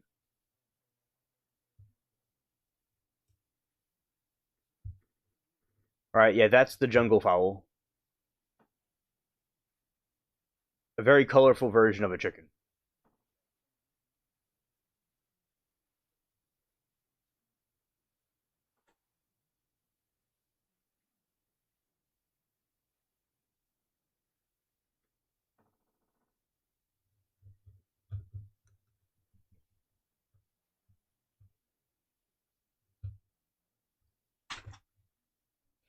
Domestic chickens that escape during major hurricanes. So yeah, they escape during major hurricanes, and they have no natural predators. And they provide natural pest control by eating venomous centipedes, mosquitoes, and other destructive insects.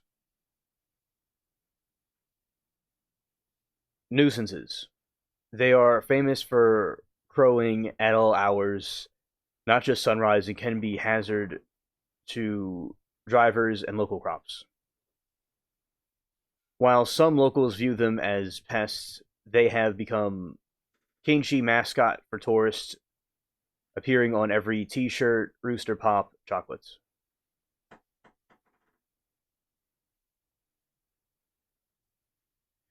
Okay, feeding. Now they say to not feed them because feeding them encourages overpopulation, aggressive behavior, and new laws as of 2024 aim to control populations through public education and management programs. All right, we are going back to court. Dr. Koenig is present in court with all 4 counsel of record. All jurors are back in the courtroom, and Detective Inuma is still on the stand under oath. Ladies and gentlemen, thank you for your patience. Mr. Garner, you may continue on with your direct examination. Thank you. Okay, Detective, first thing I'm going to do is I'm going to retrieve the exhibits that are left up on the stand from before the recess. I can take the photos. I'll hand them to the clerk.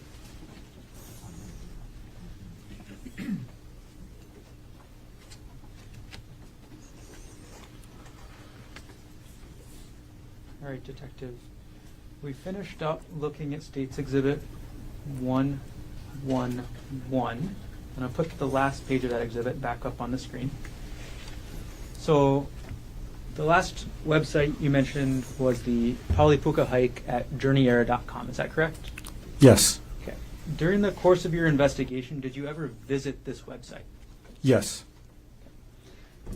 I'm going to approach with what's been marked as State's Exhibit 112, previously shown to defense.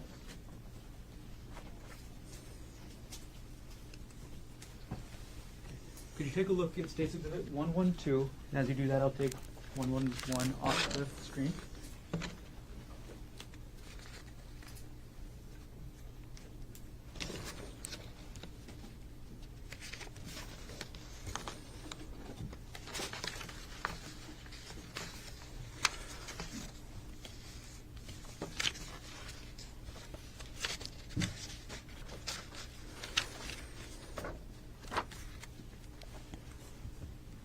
Yes. Detective Newman, do you recognize what I've just handed you? Yes. Okay, what is that? So this is okay. So I use the we call it the Wayback Machine. So Wayback Machine is an online website that allows the user to go back in time to visit a certain, or it can be any website, right? And it's like an internet archive, and it creates an accurate snapshot of what that website appeared on that particular date and time in history.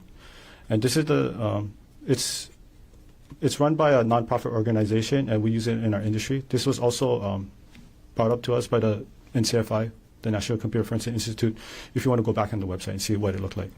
Okay. So can you explain why you went back to look at the Wayback Machine to look at historically what this journeyera.com article about the Polypuka hike looked like?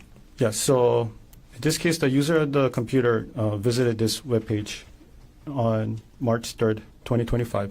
So I wanted to see the content that was posted around that time. Okay. And how did you use the Wayback Machine to view the content as the user would have seen it on March 3rd, 2025? Okay, so I used 2 different dates, right? So one was, occurred prior to the search, which was on January 14th, 2025. And I used another a key point was April 26, 2025, to see if there were any changes on the website.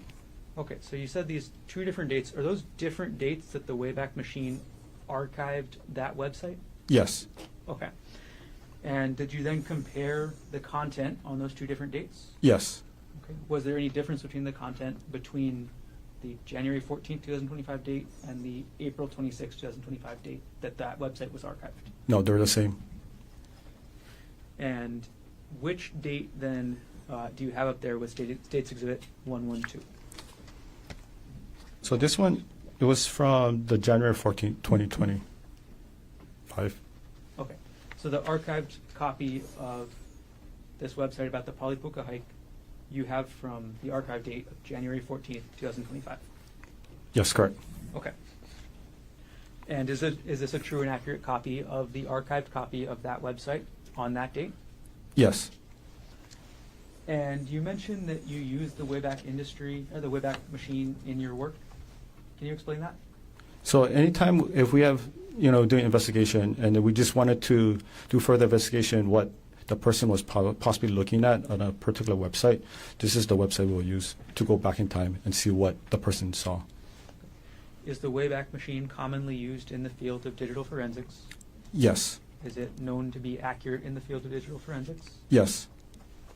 At this point, the state will move to admit Exhibit 112 into evidence. Mr. O'Connor. No objection. Word have been marked for identification as States Exhibit 112 is received. Okay. Detective Numa, I'm going to publish States Exhibit 112 onto the screen.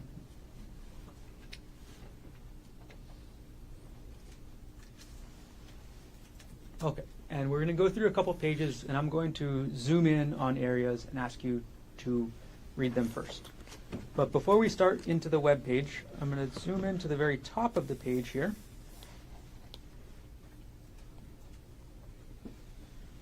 What is that part of the web page?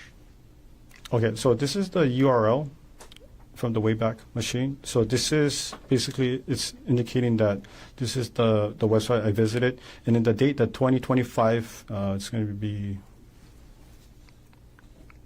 November, or was it January 14th? So that's the date that it was able to capture for this exhibit, So for the website. 2025 01 0114. 14. That's the archive date. Yes, correct. Okay. I'm going to take that down. And we're going to go to page 2.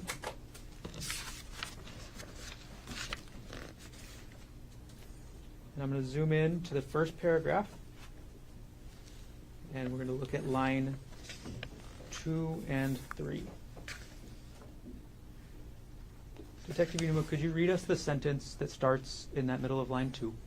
Yes. The Poly Lookout itself is a popular tourist spot, but 99% of visitors to the lookout don't hike. They just look out over the valley. The Poly Notches hike begins on the right-hand side of the parking lookout.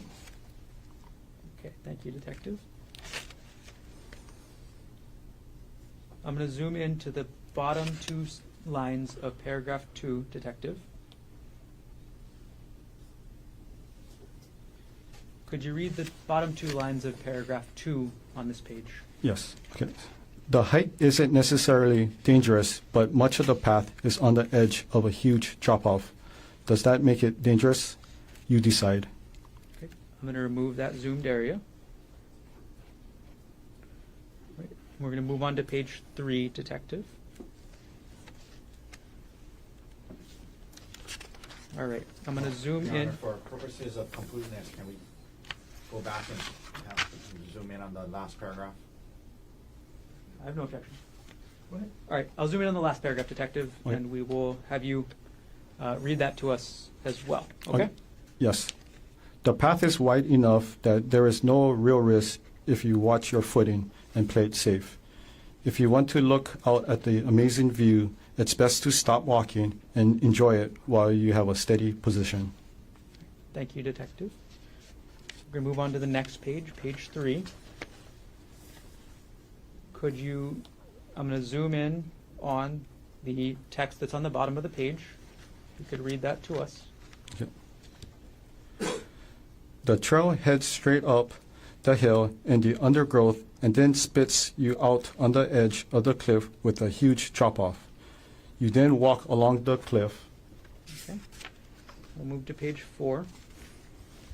And could you finish the sentence you were just reading? Yes. Edge, watching your step carefully. Okay. Anything else in this paragraph? Yeah, I made the whole paragraph for completeness. Thank you. Detective, I think we're just going to have you go through and read The whole thing. each paragraph for us, Okay. but I'm going to let you know that I'm zooming in so that everybody can read along with you, okay? Okay. All right. Could you finish the first paragraph on the top of page 4?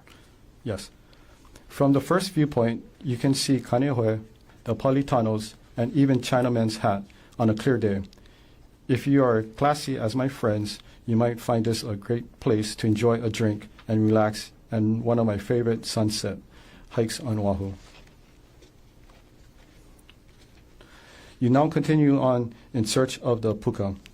Keep following the trail, and another 5 or so minutes will bring you to the hole in the rock. This is why you did the Pali Puka hike, so hopefully a rainbow appears for you too. If you love pukas as much as we do, you gotta check out the Tom Tom Trail for another great puka. Okay. We're going to move on to page 5, Detective. I'm sorry. Okay. We have page 5 up, Detective, and I'm going to zoom in on the 2 paragraphs. Okay, so it's going to be keep climbing Palipuka for the sunset spot. If you continue on now, the path will lead into the trees. You can keep going, but it gets quite steep and you will need to use the rope already there. It's nothing crazy in my opinion, but some may find it a bit challenging. It is important to note, if you do go past the Puka Point for sunset, it will be dark coming down, so bring a light for safety. After 10 to 15 minutes of climbing up the rocks and trees with the ropes, you might be a bit breathless, but the view will make up for it. The mountains look just freaking amazing. Here's the best part. If you are hiking at the right time of the year, the sun will creep through the gap in the mountain range and give you... I'm going to go on to page 6, Detective. Oh, I'm so sorry.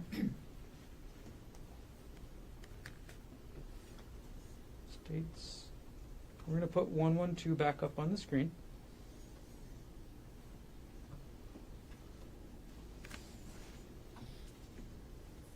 And we've got page 5 up there.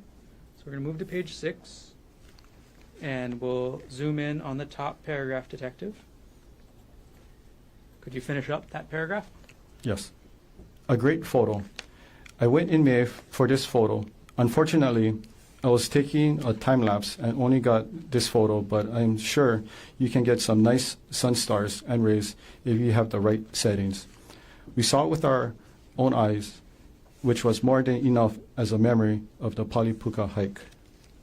Okay, and could you read for us what I'm zooming in on now, that last paragraph in the middle of this page? Yes. Be safe going down and take it slow, as it can be slippery and the drop looks very unforgiving. Stay safe and enjoy the Palipuka hike. Okay. Thank you, Detective.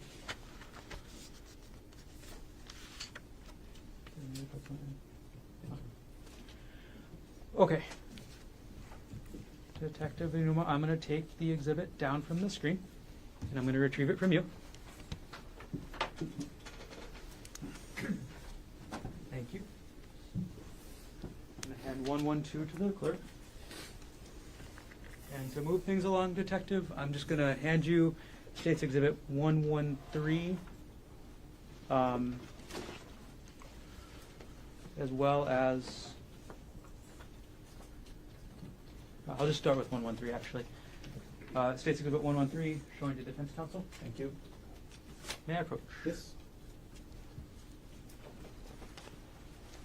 Okay, Detective, could you take a look at State's Exhibit 113? Let us know when you're done.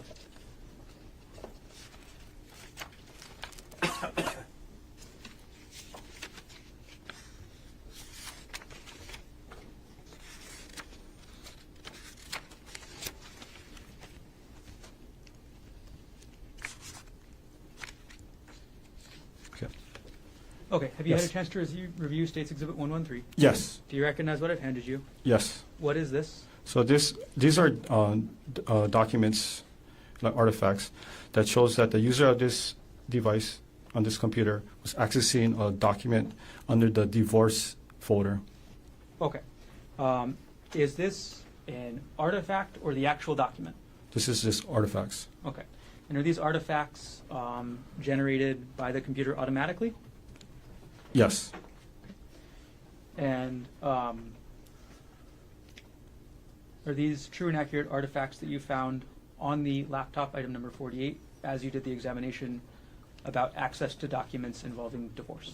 Yes, except for the highlighted portion. Okay, and same thing with the highlights, they are just a search tool?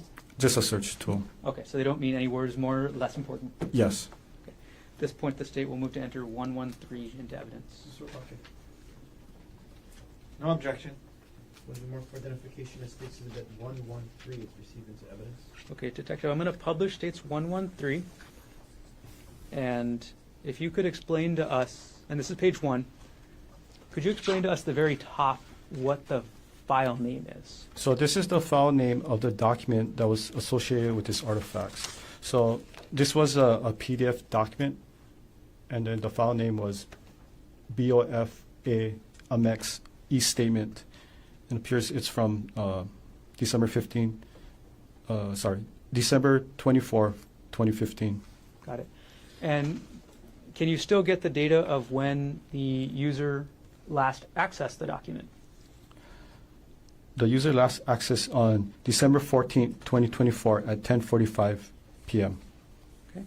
And could you explain to us the file path of how to find this document on the laptop? Yes.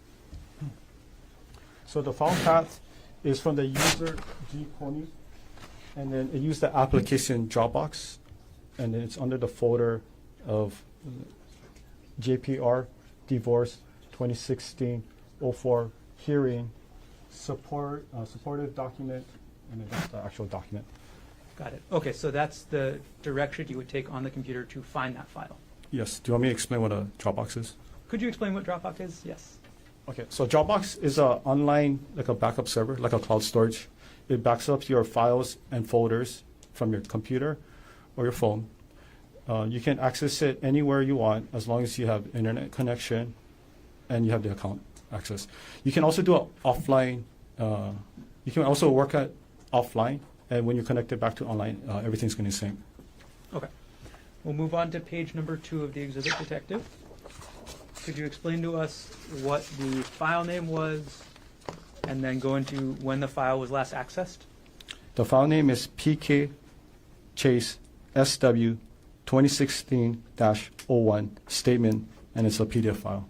Okay. And it was last accessed on December 31st, 2024 at 8:38 p.m. Okay. And then could you go through the file path for us one more time? Yes, so it's under the user G-Coney. It's a Dropbox JPR. It's in the divorce folder. 2016-04 hearing. Supported documents, and then the actual document itself. Okay. And we're going to move on to page 3, Detective. Could you explain to us what the file name of this one is? The file name is 2012-04-12, and it's called gentplaintext.pdf. So it's a PDF file. And it was last accessed on this computer on January 7, 2025 at 6:59 a.m. Okay. And could you explain the file path for this document? Yes. So it's the user G-Coney. It's in the Dropbox under the JPR folder. Divorce 2016-04 hearing. Jesse lived extravagant life, and that's the document file where it's Okay. located. So which is the last folder that this document is contained in? It's right over here. Jesse lived extravagant life. Okay. And we'll move on to our last piece of this exhibit, Detective. Page number 4. Could you tell us what the file name is? The file name is PK Chase Freedom 2015-12 statement PDF, and it's a PDF file. And when was this last accessed? It was last accessed on February 3rd, 2025 at 8:42 a.m. And without going through the entire file path again, was this in the supporting documents folder of that 2016 hearing in the divorce folder? Supportive documents, correct. Okay. I'm going to take the exhibit down and I'll retrieve it from you, detective. As I retrieve the exhibit from you, I'm going to approach with states 114, showing your defense. All right, so I'm going to retrieve 113. I'm going to hand you 114. And as I hand exhibit 113 to the clerk, could you review states exhibit 114, please?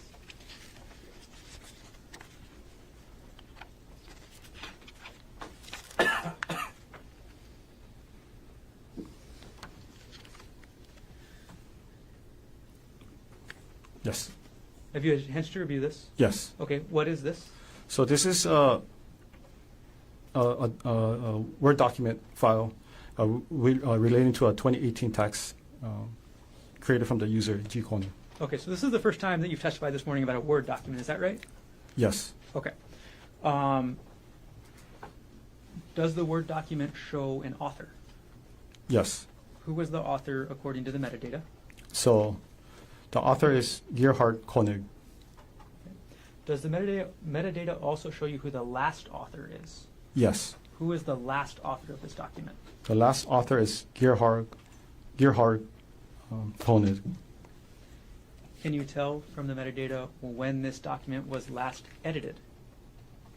Or modified, I'm sorry. Okay. So it was last modified on March 12, 2019 at 3:02 p.m.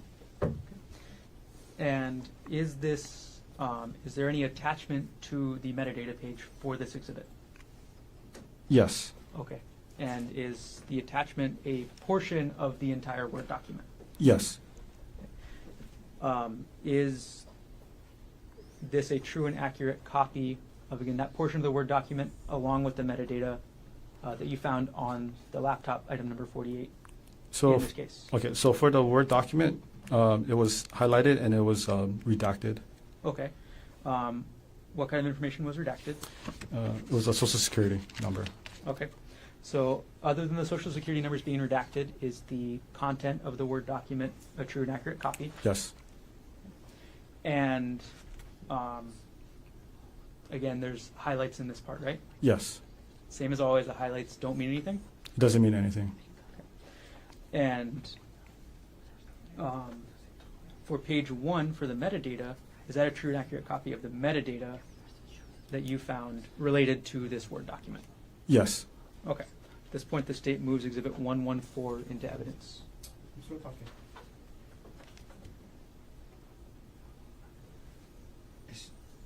Well, maybe, can we approach, I don't want to do a speaking objection. Of course.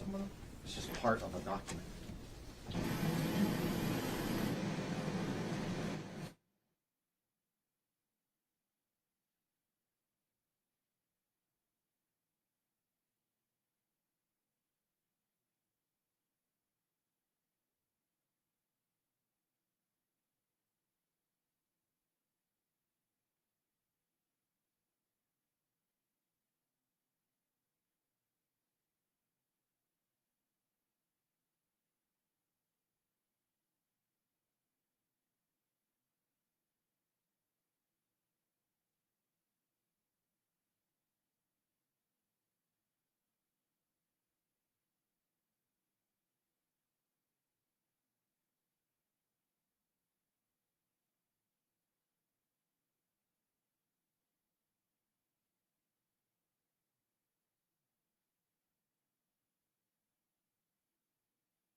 mark for identification, including the full attachment, as State's Exhibit 114 will be received into evidence. Okay. Detective Numa will retrieve that exhibit from you, and we'll come back later with everything. Okay. Okay. All right. So I'm going to retrieve from you 114, and I'll approach with State's 115.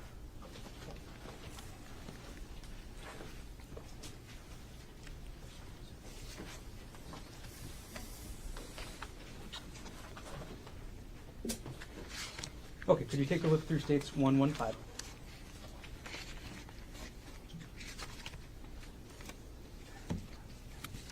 Yes. Okay. Do you recognize what this is? Yes. Okay. And what is this?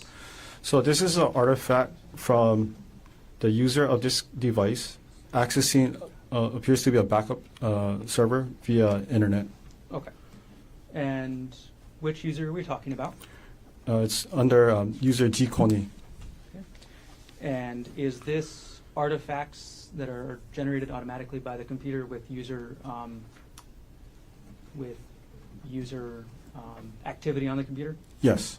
Okay. When you were looking, or when you were executing your search warrant on this device, did you actually have access to the underlying documents that the user was accessing, as indicated by the metadata in this exhibit? For this particular one, no. Okay. And could you explain what you meant by a backup? Okay, so backup. So this program is called Mimeo, MEMEO. So it's an online backup server. It backups your files and folders, as I was explained to you earlier. It's like a iCloud or Google Drive, something very similar to that Okay. degree. And is this exhibit a true and accurate copy of the metadata regarding the user G Koenig's access to this backup that you found in this case on item 48, the laptop? Excluding the highlight, yes. Okay. At this point, the state moves to enter exhibit 115 into evidence. Mr. Otake. No objection. The mark for identification as State's Exhibit 115 is received into evidence. Okay, Detective Inuma, we're going to put states 115 on the screen. Could you explain to us what you meant by, or could you show to us in the second line what user is conducting this conducting this activity, Yeah, so the user is G Coney, right over here. and what date and time is the user conducting this activity? It was accessed on January 9th, 2025 at 9:10 p.m. Okay, and are you able to tell which computer application the user is accessing this from? So it was accessing through the Internet Explorer, the Edge. And could you explain to us the URL that we're looking at the top? Yes, so this is the file path for the URL. So this is the backup server that takes you directly to the Mimeo company. Okay. And then what is after the backup server? Yes, so after the backup server, so if you look further down, so this user access an account belonging to Ari, look into a folder called Documents, and under a subfolder called Divorce, and access this file named notes.docs. Okay. And are you able to determine which user's backup data this was? Was it G. Coney's backup data? No, it appears, based on the URL, it appears to be the username for Ari. And this is a docs, docx, that's a Word document file. Got it. All right, we'll move on to page 2, Detective. Could you explain to us what this page of the exhibit shows? Okay, so this one is similar to the last one. So this was access to the Internet Explorer, the Edge. This was accessed on January 9, 2025 at 9:14 p.m. And then it's the same, so the user is G. Coney, and they access the Mimeo server, backup server, and access an account belonging to a person or username Ari, went into the download folder, and then access the complaint for absolute divorce document. It's a Word document. Can you tell from the URL when the backup date was, so when these files were actually uploaded? So there's dates on there, but I wouldn't know for sure unless I reach out to the company to verify what these dates particular means. Okay. And our last page of this exhibit, could you explain what we're seeing on this one? Yeah, so this one, it was also used by the Internet Explorer under the Edge.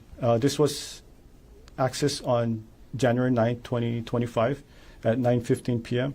And then the user, G. Coney, went access the Mimeo backup server, accessing the user account for Airy, went into the download folder, and then viewed the Rosen divorce PDF file.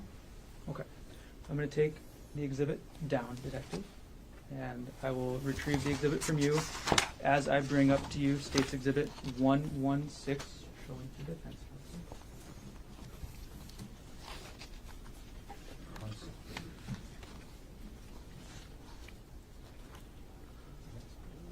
So, We'll come back for this one then. Yeah.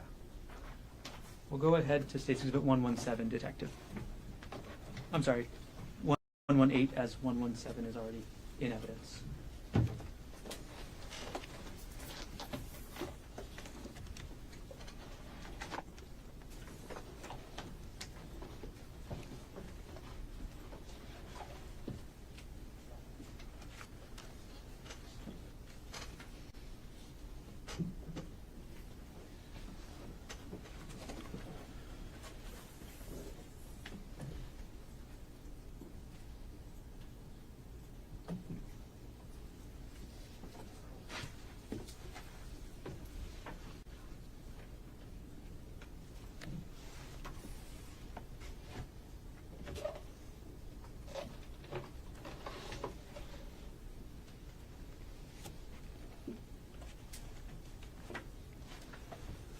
I apologize, Detective. Now I have 118. I will show its defense and bring it to you. Thank you.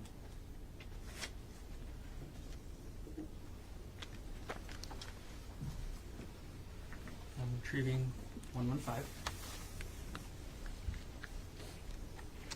Clerk.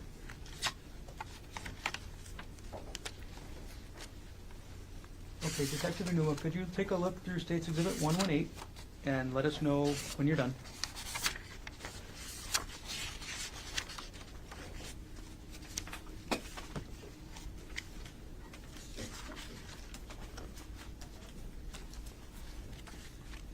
Okay. Okay, do you recognize what I've handed you? Yes. Okay, and what is this? So this is an email file that was sent to an individual under the username G. Coney. Okay, who was the, you said this is an email file. Are there any attachments to it? Yes. Okay, and are those attachments included in the exhibit? Yes. Who was the email address sending the email? So the email address, sorry, you mean the user of the email sending to the recipient? Which email address is this from? Okay. Yeah, this email address is from gkoenig@proinbox.com. Okay, and is that the same email you've referenced a couple of times before already this morning? Yes. All right, and who was the email sent to? It's sent to, the email address is bryant.bunting@gmail.com. And is this exhibit a true and accurate copy of the metadata attached to the email along with the email attachments? Yes. Okay. Did you actually have access to any content in the email or just the attachments? So inside the content, there was nothing inside the content, but then there was attachment part Okay, of the. so there was no like email message. It was just a bunch of attachments. Yes. Okay. And at this point, the state will move to admit State's Exhibit 118. Mr. Otake. No objection. And with the mark for identification as State's Exhibit 118 is received into evidence. Okay, Detective Inuma, I'm going to publish the exhibit. All right. I'm going to zoom in on the top of the page. Okay, so you've already told us who the email was to and from. Could you tell us the date and time of the email? Yes. The date and time is December 4, 2024 at 3:33 p.m. Okay. And what was the subject line of the email? The subject line was stuff. Okay. And you already told us that there was no content to the email messages, but I'm going to zoom in on this portion that says attachment names. What are the attachments to this email? So there were 3 attachments to this email. The first one was called screen time and deleted messages docs. The second attachment was called some saved chats with pictures docs. And the third one was chat.txt file. Okay. All right. And Detective, we're going to go through. Do you recognize there's 3 attachments to this email, right? Yes. Okay. And if I go through the attachment, can you tell us which attachment is in order? Yes. Okay. So we're going to go to page 2 of this. Which attachment are we looking at here? So this is the first one. This is under the screen time and deleted messages. Okay. Detective Udumo, I'm going to zoom in on the text here. What does that say? So it says 7 hour on screen in 10 days. So about an hour per day messaging on workday. Messages in thread do not support this. Vast majority are deleted. 5+ hours in background. Phone calls, ? Okay. I'm going to take that down. Okay, Detective, we're going to move on to the next page. Okay,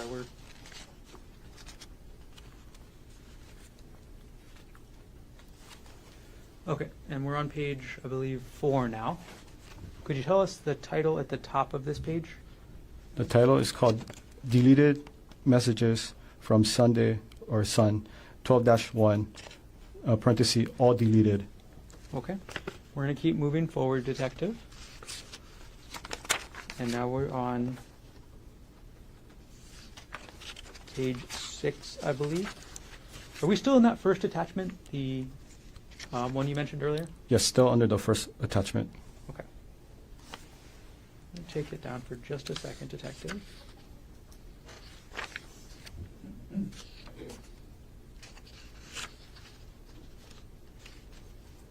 I'm going to put it back up. So I put page 6 back up.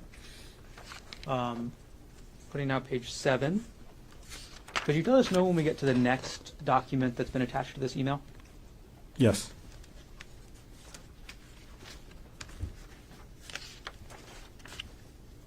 And that concludes the first attachment files. Okay.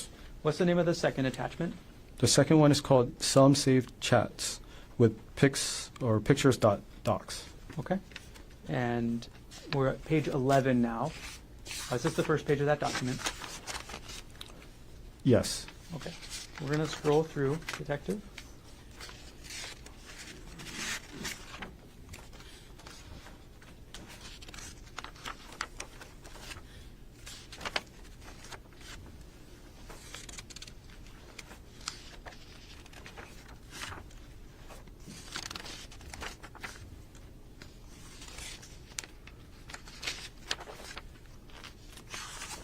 All right.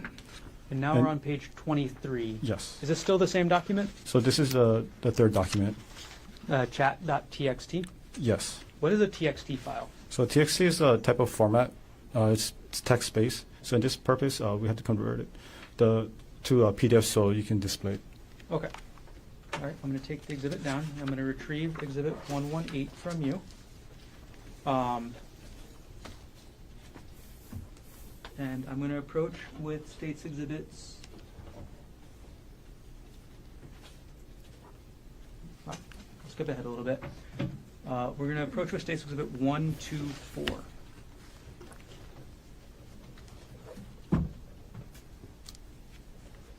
I'm sorry, 1, 2, 2.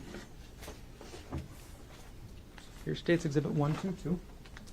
I'm retrieving states 118. Could you take a look at states 1, 2, 2, Detective?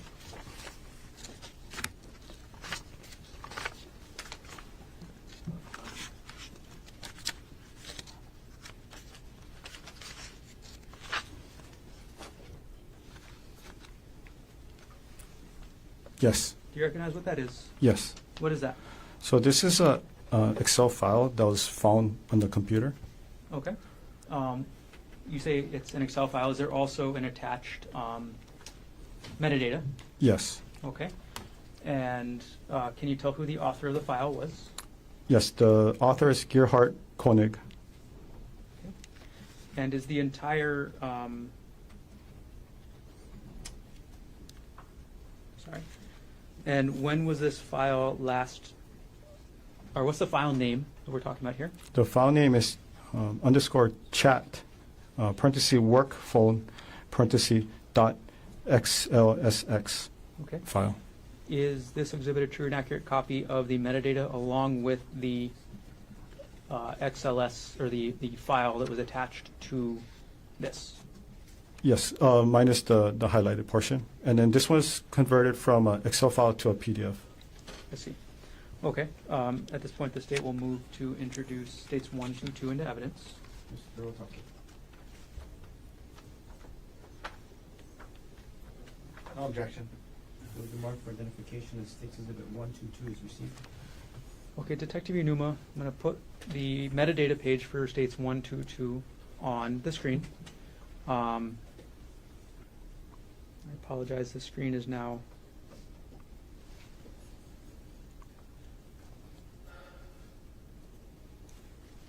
single pages, but only looking at.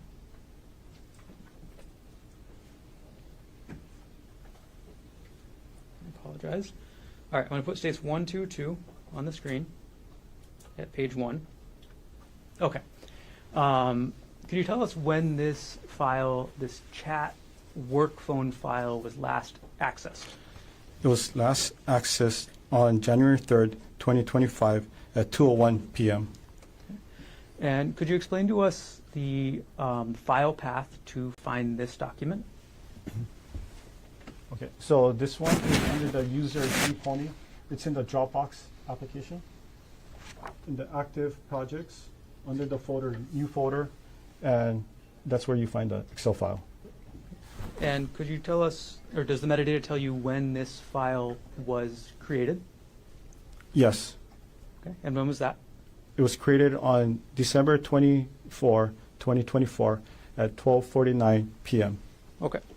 And going through the rest of the document, is it, what does it contain? So it contained a chat messages between Jeff Miller and Ariel Koenig. Okay. I'm going to go ahead and move us along to States Exhibit 133 now, Detective. I'm going to approach you with that exhibit, and it's been shown to defense. 1, 3, 3, huh? 1, 2, 3. Oh, sorry, 2, 3.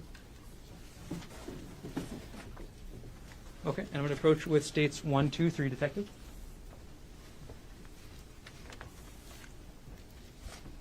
Could you take a look at that, please?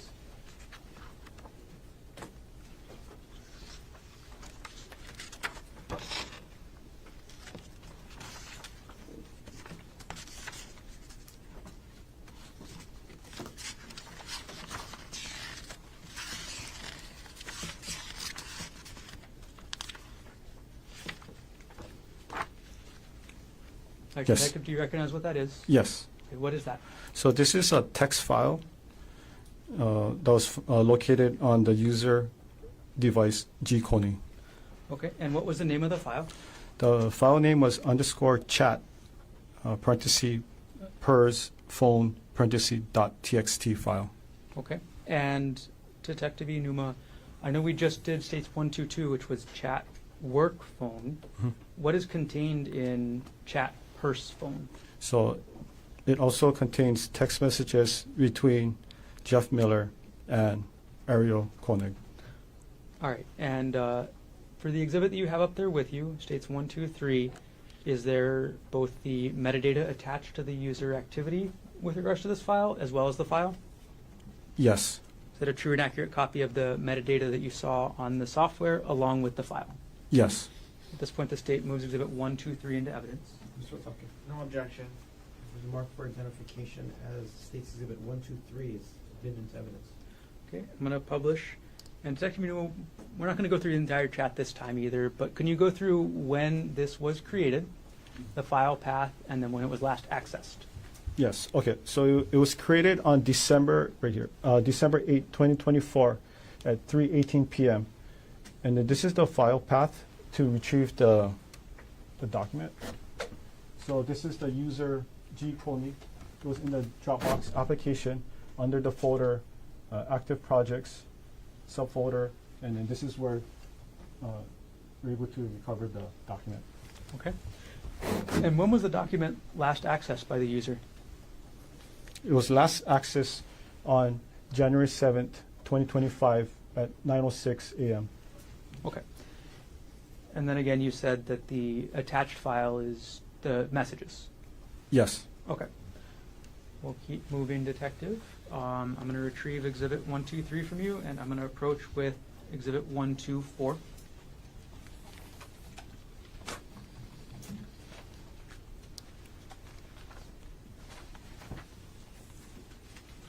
I'm going to hand Exhibit 123 to the clerk.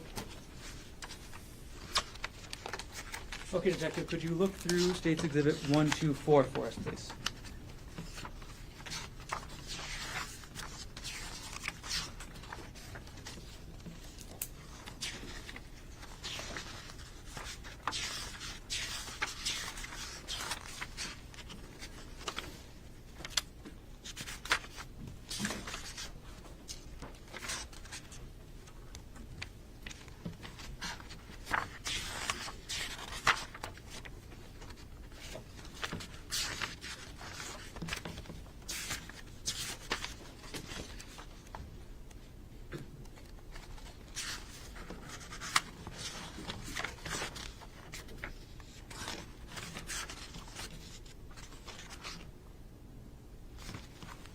Okay. Okay, have you had a chance to look through the exhibit? Yes. Okay. And what have I just handed you? So these are documents found under the same device under the username G Koenig, and it contains documents relating to wedding.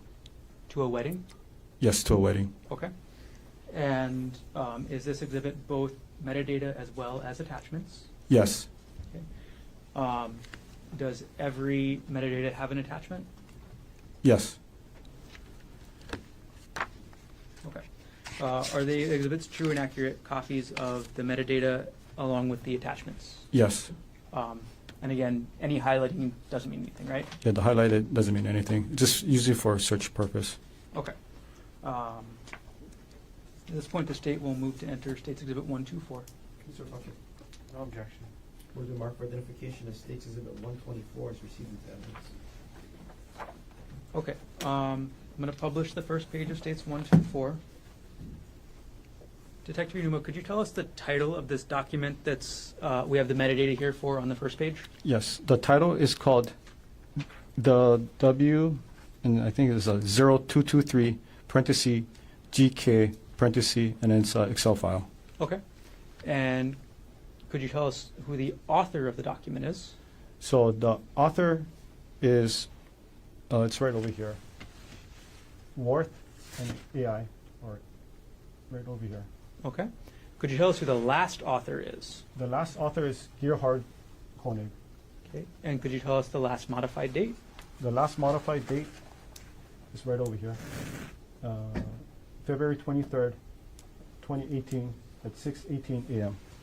Okay. And then could you tell us when, I'm sorry, I'm going to have you keep pointing, when this Excel spreadsheet was last viewed by the user on this laptop? Yes, so it was last accessed on December 30, 2024 at 7:29 p.m. Okay. And with regards to this spreadsheet, what's in the spreadsheet? So in the spreadsheet, it's like an Excel spreadsheet. So it has multiple tabs. It talks about who's going to be the guest list, what type of floor, the venue, everything you see on a wedding planning. Okay. I'm going to move forward, Detective, to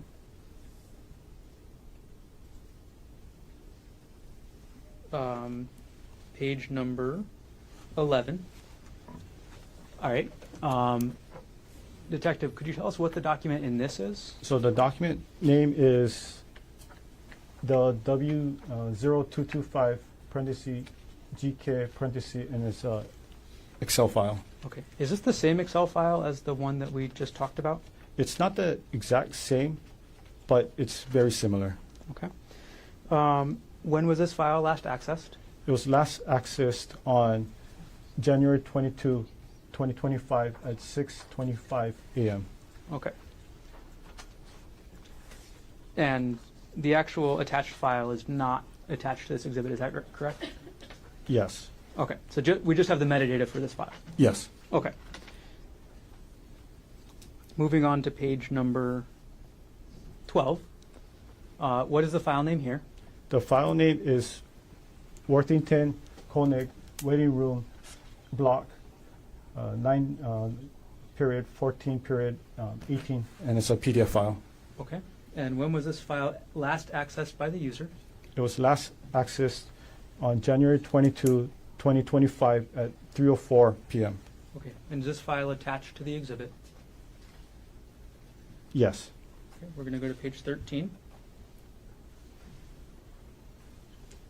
And we're going to go to page 14 and publish page 15, publish page 16, and 17. So what does this file appear to be? Appears to be like a contract for the wedding. Is it for booking venue? Yes. We're going to go to page, I'm sorry, we still have a little bit more, 18 of the exhibit. All right, now we're at page 19 of State's Exhibit 124. What file are we talking about here? So this is an Excel file. The file name is the W0201 parenthesis GK parenthesis. And could you tell us when this file was last accessed? It was last accessed on February 24, 2025 at 6:16 a.m. Okay. And is the actual spreadsheet attached to this exhibit? No. Okay, is this the same spreadsheet that we were talking about earlier with the other similar numbers? Yeah, so when I was looking at everyone, it appears to be very similar. Just certain numbers were different. Okay. Publishing page number 20. All right. And sorry, I'm going to just keep us moving as much as we can, Detective. Okay. We're going to go to 21. Essentially, are all these pages of this exhibit related to a wedding? Yes. And the wedding between Gerhardt Koenig and Ariel Koenig, correct? Yes. Okay. We'll pause this exhibit for now, and we'll move on to the next one, Detective. I'm going to approach with State's Exhibit 125.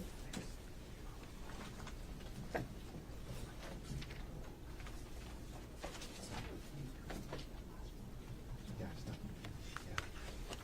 State's 125. Okay, thank you. Okay, I'm going to approach with States 125 and retrieve 124.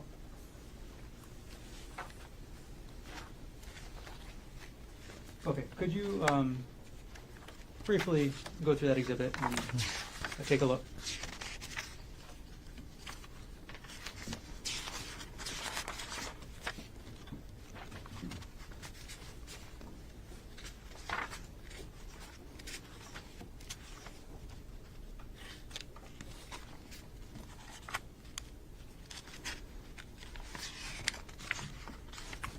Yes.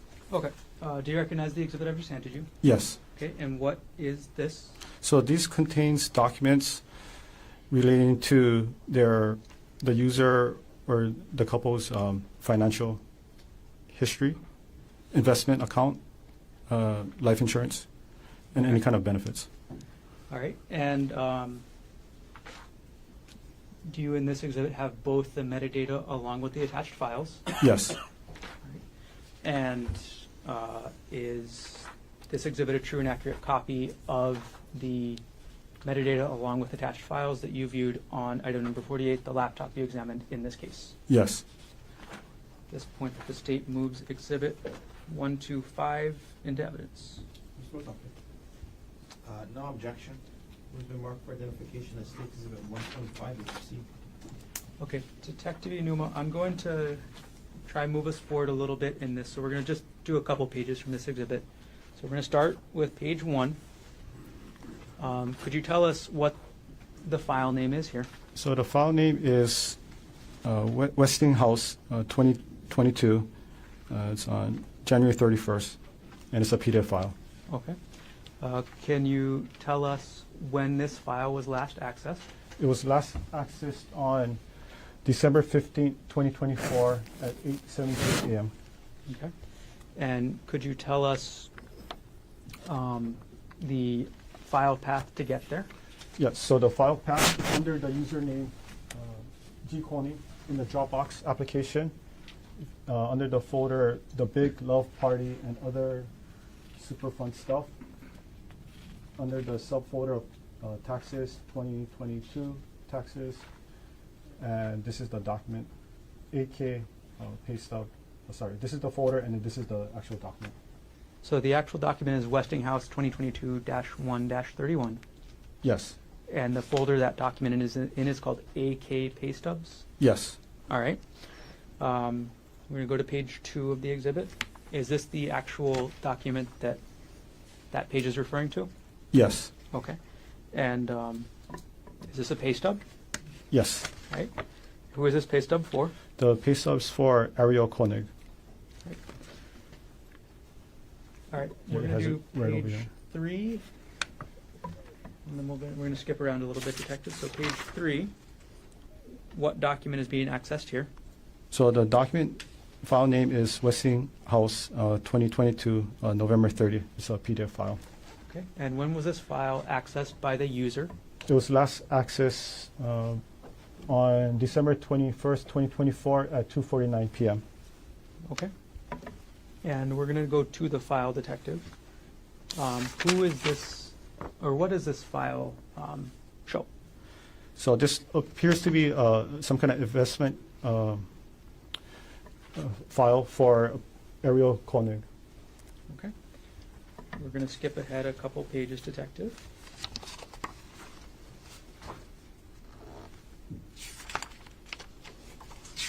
To page...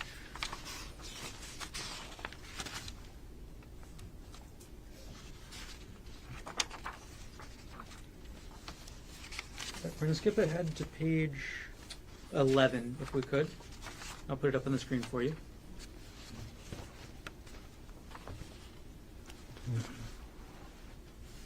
Okay, detective, Okay. what is the file name that we're looking at here? So the file name is Westinghouse 2022. It's March 31st PDF file. Okay. And what date is the user last accessing this file? It was last accessed on December 31st, 2024 at 8:38 p.m. Okay, detective, are there any other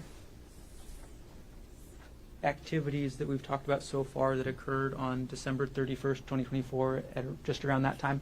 Yes. Okay, and what was that? So under the user G. Koenig, the pay stub for Ariel Koenig was viewed, and also too a divorce file was viewed too. Okay, I'm going to put them both up on the screen together, so we'll keep States Exhibit 125 on the screen right there, detective.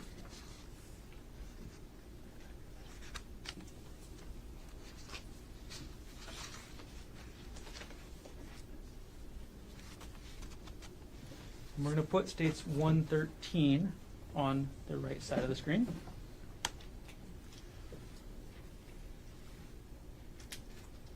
And on States 113, we're going to scroll ahead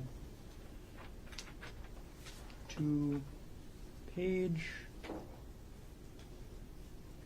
2. All right.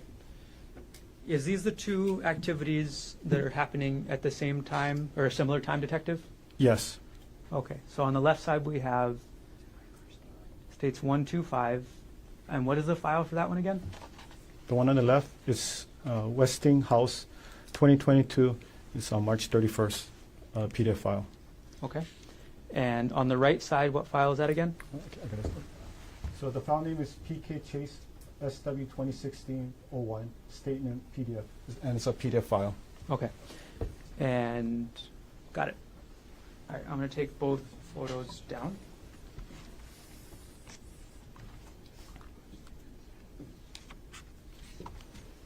And I'm gonna go back to Exhibit 125, Detective. Sorry, what the number? We're going back to 125. 125. Okay, thank you. All right, and almost done with this exhibit, Detective.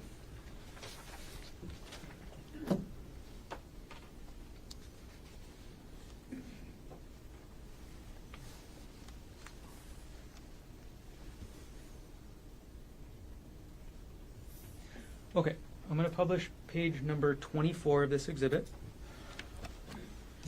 Detective, what is the file name we're looking at on page 24?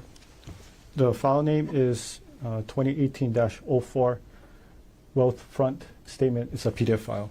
Okay. Is the PDF file attached to this exhibit? Yes. When did the user of this, when did the user G. Coney on this laptop last access this file? It was last accessed on March 14th, 2025 at 3:46 p.m.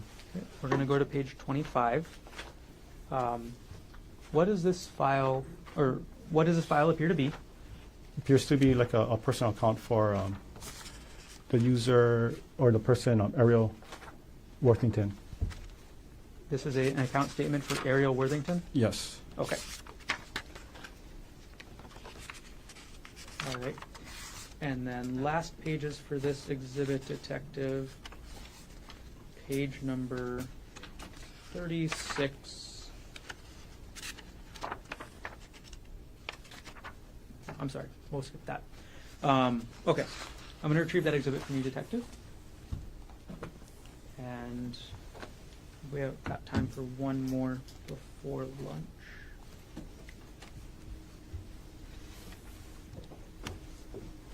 We got states 1, 2, 6 showing to defense counsel. May I approach? Yes.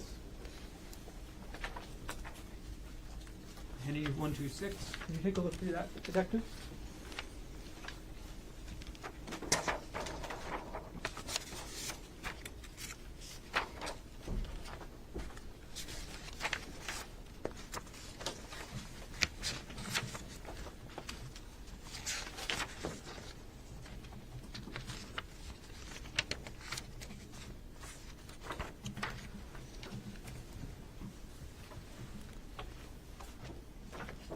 Yes. Do you recognize what that is? Yes. All right, what is that? So this is a PDF file containing information about retirement. Okay. And is this exhibit both the metadata as well as portions of the attached file? Yes. Okay. And all right, is this a true and accurate copy of the metadata as well as the portions of the file that you found on the laptop during your examination in this case? Yes, and I think one part was the highlighted, but you just got to remove the highlight. Okay. At this point, the state will move to enter 1, 2, 6 into evidence. Okay. No objection. Furthermore, for identification, it states that 126 is received. Okay. And we'll hold off on publishing for now. And Detective Enuma, our last one for now will be states 1, 2, 7. So I'm going to approach with 1, 2, 7.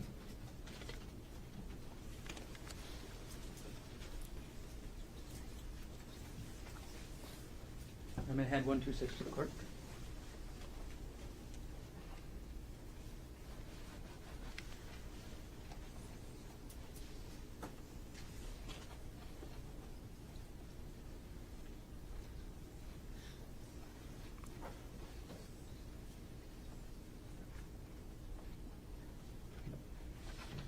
Okay, Detective, you recognize what I just handed you? Yes. Okay, what is this? So this was a PDF file that was found on the user G. Koenig under the Dropbox. This is basically the intake form for a marriage counselor and family therapy service. And when is the date on this document? The date on this document is January 29, 2025. Is this exhibit just the document, or is it document and the metadata? So for this one, it's just a document. And where did you find this document on the computer? So that was the one I mentioned earlier. So it was under the username G. Koenig, under the Dropbox. Okay. Does the document itself indicate who prepared the document? So at the last, let me double check. Yeah, so on the last page, it's electronically typed as Gerhardt Koenig. Okay. It was dated on January 29, 2025. Okay. Are there any redactions from this document? There's one redaction. And what is that? It's the last four of the social security number. Okay. Other than that, redactions, is this document a true and accurate copy of the document that you found on the laptop pursuant to your investigation? Yes. Okay. At this point, we'll move States Exhibit 127 into evidence. Mr. Otake. 1 second, Mr. Garner. Yes. So just to be clear, I'm sorry. there's, There's, again, you don't need to bring it up, but just as long as it's, it's, okay, no objection. What has been marked for identification as States Exhibit 127 is resolved. okay. And So Garner, is this a good time for a break? this is a great time for a break. Ladies and gentlemen, another long stretch. Let's take our lunch break. Leave your notebooks on your chair. Same three rules. We're talking a bit about this case. Keep an open mind. We're not going to learn about this case outside of the courtroom. Have you come back at 1:30? Slightly longer lunch. Okay. Enjoy your lunch. See you at 1:30. All right.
All right, so court will resume at 1:30 HST, 7:30 ET. So what that means is on the East Coast, it'll be 7:30. The Hawaiian time, it'll be 1:30 over there. And so over an hour. All right, so this is the break, and with the Hawaii trial, what just happened? What happened was we were looking at various things in the trial. We were looking at digital forensic evidence, more forensic evidence, more search terms, and something that I think was quite intriguing. I saw something which everyone else saw was this, because the reason why everyone else saw it because it was shown on the screen. They were showing. Take a break. We'll be here. Okay, so bro, I'm gonna give a recap about it. And understood. This is what occurred, and they're showing some evidence that had to do with going to a secluded mountain range. And I think that was quite intriguing because that is exactly where he was going to push her off a cliff. So he was already looking up places to go that was a secluded mountain range. I think that is truly groundbreaking because it shows that he was trying to do that. He was trying to get her, captured, throw her off a cliff. And what do I mean by captured?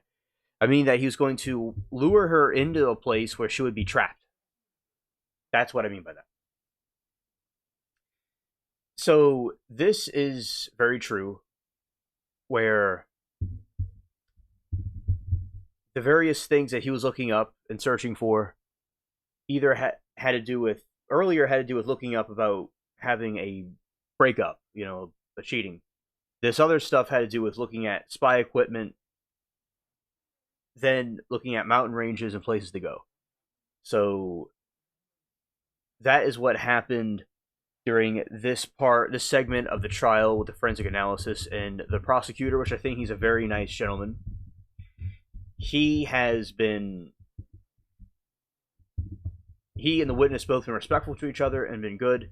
Now the cross will be from the defense. He's a TEMU attorney, so it's going to be, a laughable situation. So yes, so everybody, the court is now on break. We'll be back on 11:30 p.m. HST and 7:30 p.m. Eastern Time, adjusted to your time zones. All right, so that is the recap about what we previously just saw.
In my opinion, I think he is absolutely guilty.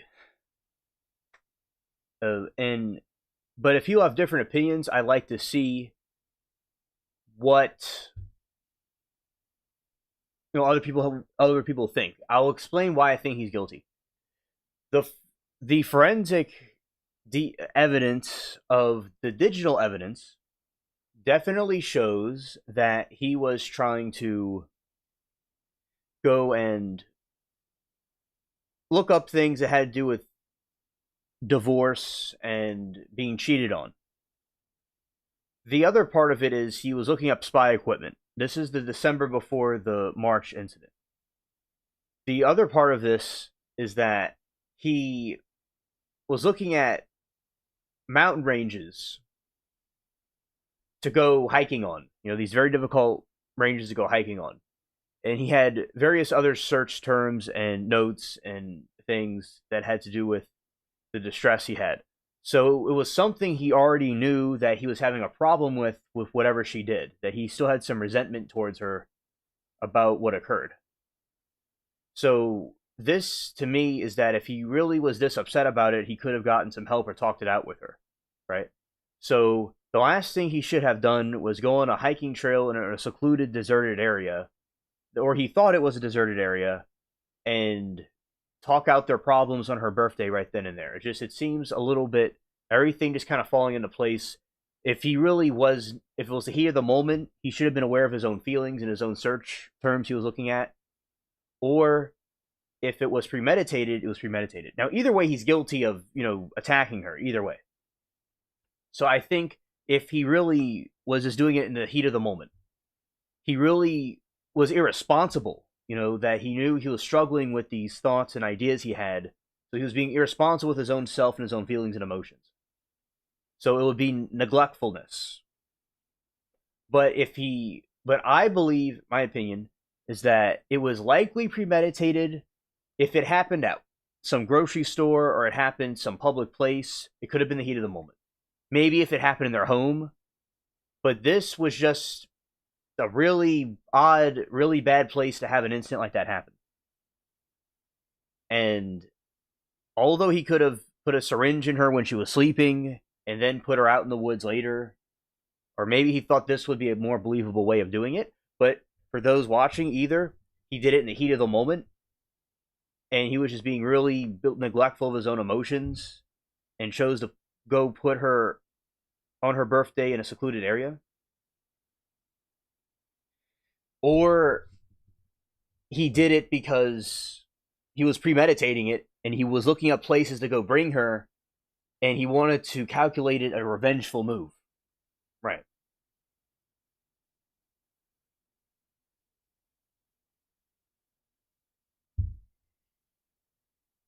Sargo says, I think he is guilty and premeditated, but it wouldn't surprise me if she attacked him and he had to defend himself with a rock. I know that sounds crazy, but people can be pretty devious.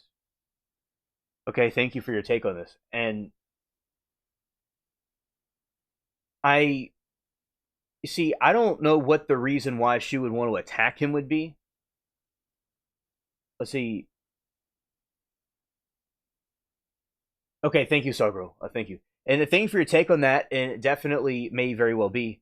Now, I don't know, in my opinion, why she would attack him first, unless she felt threatened by him, or that they could have gotten into an argument, maybe. That could have happened, possibly. Or for some reason she felt threatened by him and to throw the rock at him. And it would be a heated emotional state. And hey, you could put something where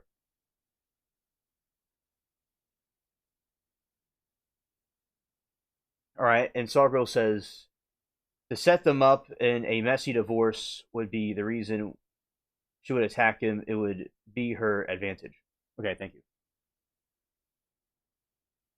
So, and I would think her assaulting him,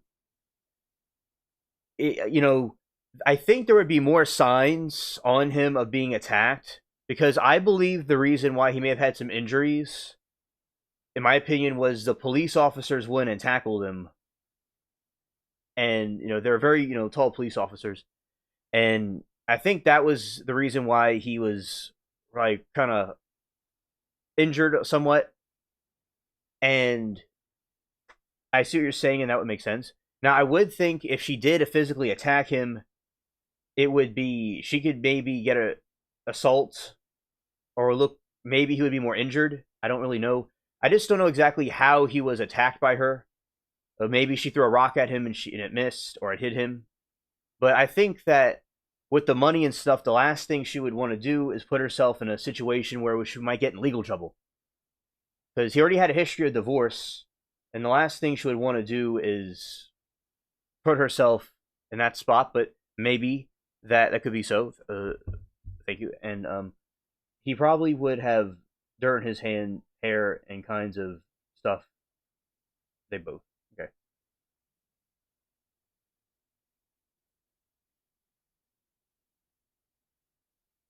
Osagro, I mean, it's possible. And, you know, for instance, if there is a situation where she attacked him first, and because she felt threatened by him, that could be something she could use to get hit, to make him look bad, or to get a divorce better. And maybe with his history, they would believe her over him, and usually courts do side, it seems, with women over men, usually. I don't know if that's true, but that's what I've heard. Track and correct me if I'm wrong. So that could possibly be a plausible theory, hypothetically. I don't think that's what happened because of other factors, but that is an interesting thought that came across your mind.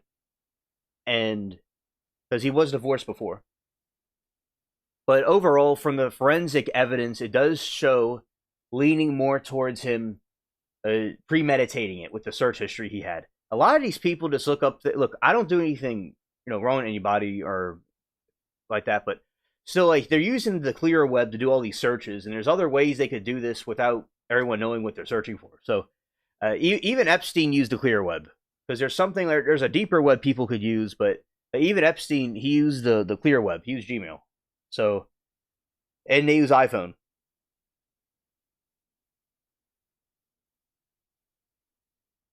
Right. So basically, he just had no kind of like tech knowledge, but that's okay. It's good he did. Because if the digital search history wasn't there and he had a really good attorney, you could possibly spin it a certain way where it could look more like she was trying to maybe attack him, or they got into a heated argument. It's just the digital evidence in the secluded area. That is the two things that kind of sink his case or make it very difficult to defend. Not impossible, though.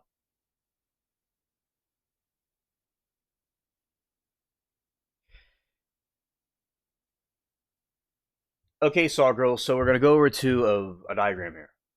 And we're going this way. If they come back, I will hear it, and we'll hear it together, and we'll switch it. Okay.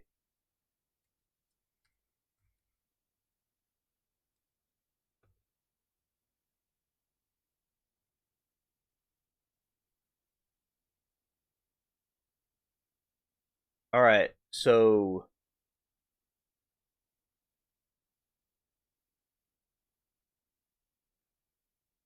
this is the internet right here.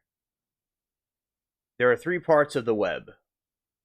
All right, so think of the internet as an iceberg right here.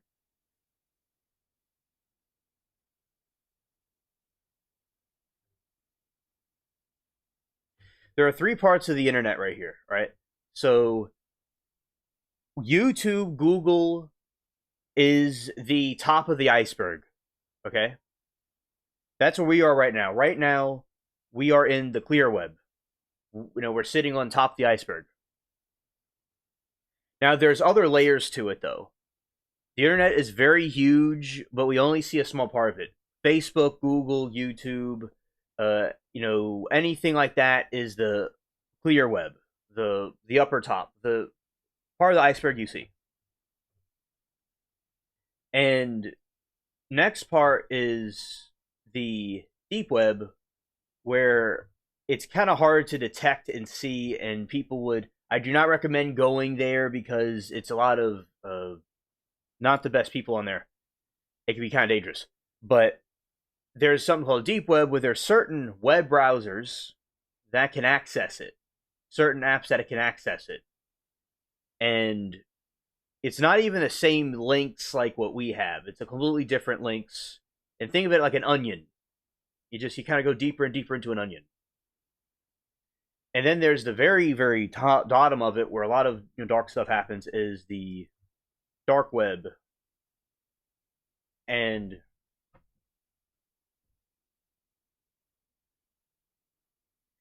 the dark web is the deeper part where you don't really see anything at all, and it's completely anonymous, where you can't really detect it. And a lot of people that are selling drugs and doing other bad things to all kinds of criminal actions are in these dark webs. If it wasn't for these deep and dark webs, we probably would have thousands of more trials. Okay? But a lot of these people stay on the top of the iceberg and they search things, and it's easier to detect. Yeah. So that is the iceberg of the internet.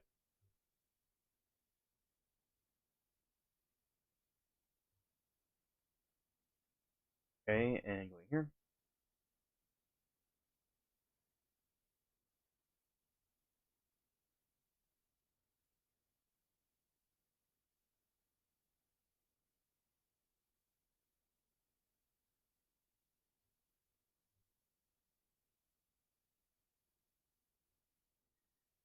Alright, Sorrel says those sites have an idea that want to go on because I don't want to start getting weird stuff on a computer, just curious. Okay, so I'll say a disclaimer that without the proper knowledge of, IPs and different things like that, you could be tracked, they could find you, it could be not a good thing. But other people do go on there that know what they're doing, and it can be an interesting place to go look and explore stuff. And I will say, so that disclaimer out the way, it is called a Tor browser. That's what it's called. And they just that's what it's used to access it. And it's kind of like going deeper into the rabbit hole. So that's how the people would access those different parts of the internet and do things. So if somebody knew about computers and about the safety protocols, they could kind of go into it. Think of it like going into the Mariana Trench. I know I'm kind of marketing this as something interesting, but I'm not intentionally. So it's like the Mariana Trench.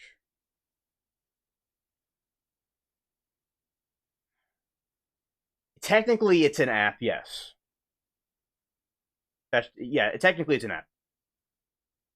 Similar to Google Chrome or Safari or Microsoft Edge, it's a search engine.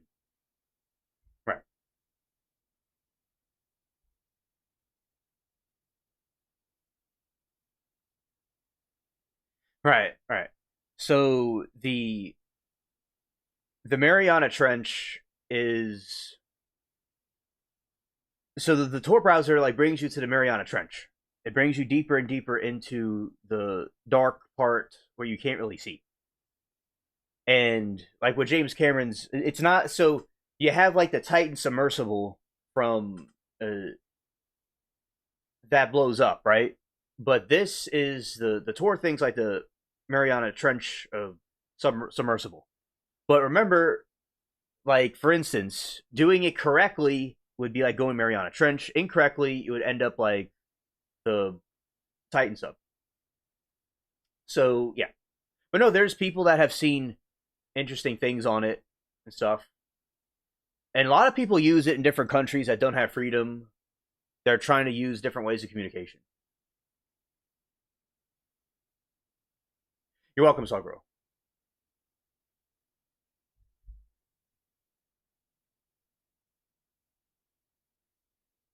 And some. Okay, understood. Yes, deleted. Yes. While using the dark web may seem suspect on surface, it is perfectly legal, and there are many legitimate uses for the Tor or anonymous browsing. For example, in countries where government surveillance may be used to spy on oppressed political dissidents, the dark web is often a place for communication to avoid the government censorship and scrutiny. Despite these added layers of scrutiny, users should be cautious using dark web and proper security measures, such as periodically updating their security software, browsing with a robust VPN, or avoiding use of standard email addresses.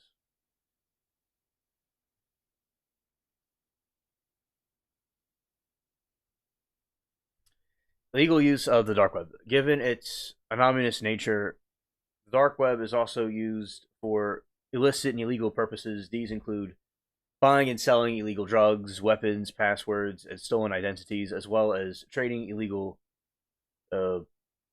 prawn and other potentially harmful materials. Sites hosting illegal materials have been discovered by government agencies and shut down in recent years, including the Silk Road, Alphabet, and Hansa. The dark web's anomaly has led to cybersecurity threats and various data breaches over the few decades. Yeah, because a lot of times there are data leaks and, like passwords, because the hackers will hack into a database. And, I know a lot of things, but I don't do stuff like that. But basically what they do is there's like a password for something, and they could go and like figure it out. And with these different types of there's different types of website things. There's Windows, right? There's Mac, but there's something else called Linux. And a lot of these people will use Linux for these type of things. And Linux is kind of like Mac, but a different version of it. So people that use cybersecurity for good things. You could use it for good things.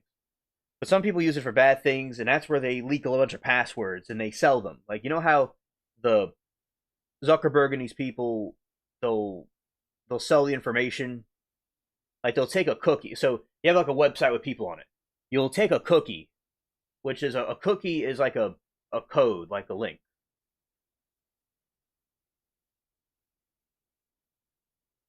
Hello, Moose.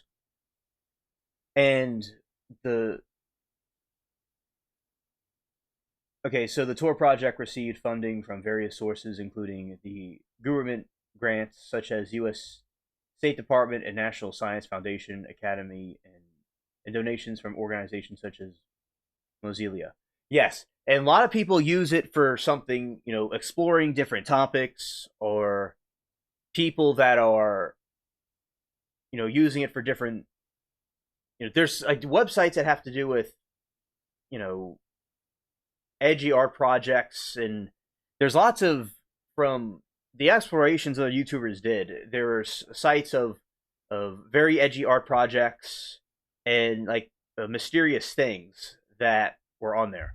So that is what I have, known about, and it's there can be interesting things on there, and also things that people probably shouldn't see. Also, from the explorations people did. But yeah, thank you, Moose, for summarizing it, the donations, and it was something that the U.S. had used, and other people were able to get on it. But yeah, a lot of times they'll use Linux and these different things to do that. So yeah, that is just a lot of these people we see in these trials we watch. They don't really, thankfully, know about these type of things, and that's why in these trials they hit them with the digital stuff, the digital evidence in these trials. And Moose said every part of the free web is CIA instrument, in my opinion. Doesn't disvalue any of the information gathered before. Yeah, and that's why I was saying that it is used as a place where people can not feel like they're being under surveillance by the government and the CIA, FBI. It's a place where it's more free, so to speak, where people are not being monitored or censored. So there are good uses for it, and especially people in other countries where maybe in our country too, that feel like they're being censored or can't like say or do what they want to do.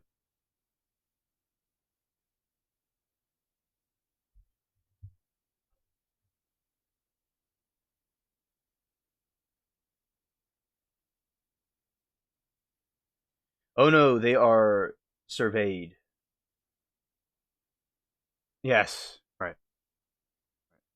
And another thing, Saw Girl, is that there's different type of currency that would be used on there, and it would be Bitcoin would be something that would be used on there. So people would buy and do exchange different items with Bitcoin instead of using like credit cards and stuff because they wanted to create an like anonymous way of exchanging money without outside of the regular system. Now there's apparently Bitcoin can be monitored or surveilled too. Apparently, I don't know if that's true or not, but that's basically Bitcoin was used a lot on that platform.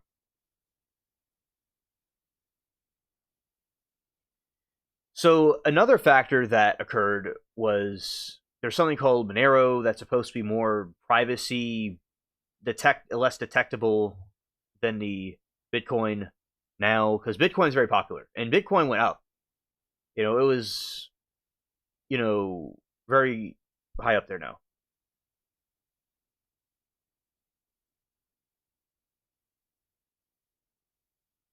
Oh, understood, Sogro. Yeah, this can definitely be a science fiction concept to many audiences, and I'm glad that you're interested in hearing what we have to say. And it is quite complicated, yeah. And really being how to use modern stuff, grew up on the old stuff, old technology. Yeah, so yeah, old technology is very cool too, and that gave us the foundation for what we have today. So thank you for your feedback. And 90% of websites are on the deep web, and many used by entities such as corporations, government agencies, nonprofits. And the dark web exists within the deep web. It's areas of internet that only accessible with Tor browser installed. In general, most average internet users will never even need to access content on the dark web, although it's completely illegal to use Tor.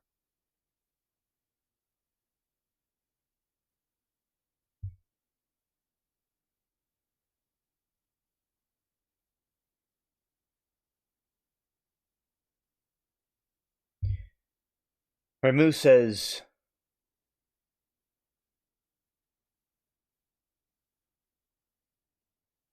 all right, Moose says, but I will agree that they will not face punishment from Tor. Everyone is guaranteed to be watched on the web, no matter where you go. The difference is there isn't any legal action until they are sure. You're going to act on something. Oh, okay. Got you. So maybe they would still be able to find this defendant if he was able to, if he did stuff on the dark web. But I don't know if they would be able to. Yeah, if they were able to detect him, I guess they would still have the forensic data on him. But there's ways he could have kind of hid himself. But these people don't really hide themselves. Which is a good thing that we were able to have trials to catch these people. But and Sawgirl says, I definitely think that the government watches us through technology. All those little lights are on our TVs, etc. Yeah, yeah. I definitely believe one time in 2016 I was talking about this where they watch us through. Okay, one of my friends and I were talking about this like 10 years ago, where there is this like refrigerators allegedly have something in them that could be a surveillance device.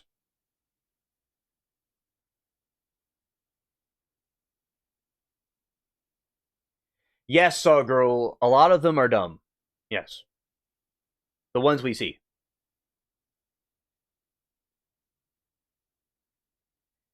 And that's what I think, in my opinion, that these people do not have. Although anybody can get caught by doing anything online. Okay, no one's invincible. So, especially they do it online. But the other part about this, when they are caught, they do it on the clear web. Look, Epstein did it all on the clear web. Okay, so yeah, they're just lack tech savviness. They could have gotten something to make themselves more anonymous. They could have used the darker web. They could have not even used the internet at all, and he could have used magazines or brochures where he'd never been no digital evidence. All right, so the digital evidence factor wouldn't have been in there, so to speak. So yeah, a lot of them are, because Sawgirl, they look it up on the internet. They'll go look up how to go murder someone next week. Is a person like this defendant in this trial has a small wang and he couldn't get the other woman, so the wife cheated on him, stuff like that. Like, that's how you know these people are stupid, because they just put it all on the internet. And Moose says, I remember back in 2015-18 when I browsed the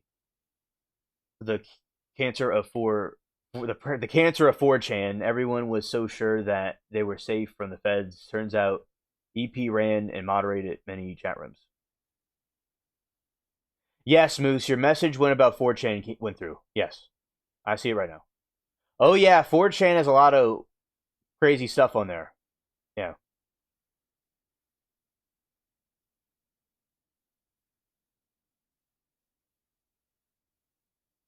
Right. So this is what it means, Sawgirl. It means that they could have intelligence, but they were in a field that they weren't really familiar with.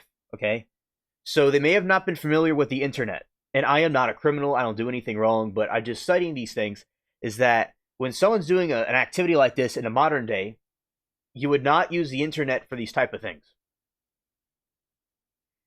And yes, Moose, very well said. Mistakes and intelligence go hand in hand. Yes. I believe that mistakes are learning experiences, and you're going to make mistakes often, and it's, you try and try again until you succeed. I will just say that these people that want to do a criminal activity and be stupid, they were using the internet when the internet is highly surveilled and digital evidence is going to show what they're looking up, is what I'm saying.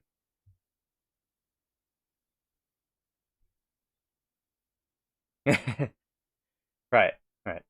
So the reason why I put these criminals down is because they're doing a bad action. So, although I'm not doing things like that myself, I just think that people, they didn't have a knowledge of tech and computers and stuff where they could have maybe hit it a little bit differently. Right. Now, of course, anybody can get caught doing anything. But, if somebody looks up, like, there's a trial and somebody looked up what materials to use to go delete somebody. And it was the exact stuff that was in the trial. So if they go look that up and they show it in the trial, this person's looking up something, it's right there in their face. So if someone's doing something unrighteous, they were fools, right? But if somebody makes a mistake and they're doing something, in a different field that's not criminal, I would say, it was a learning experience. Right.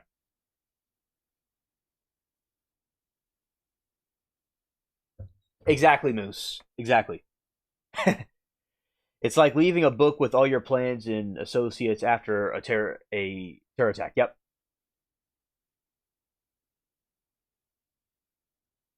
Oh, okay, Sawgirl. See you back in a moment or so. And yeah, so exactly, Moose. People that are trying to do an attack,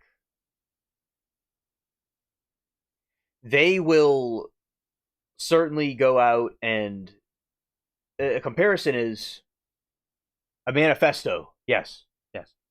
So when somebody, an equivalent to this without the internet, is that if someone had a book with all their plans and names of people and what they wanted to do. So if someone had a journal or a book in their house that they wrote down what they wanted to do, what materials that they got, stuff like that.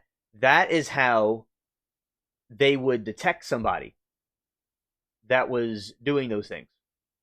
And it just, that's the equivalent of how foolish it is what they're doing. And that's why I think these people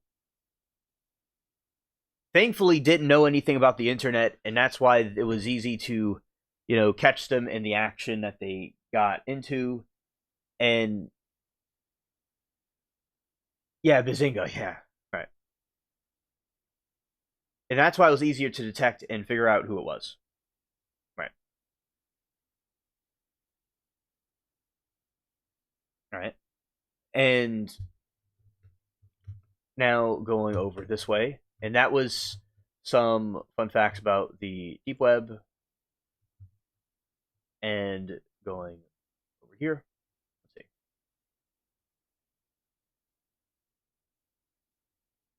Be giving a summary about what this trial is about for those coming in.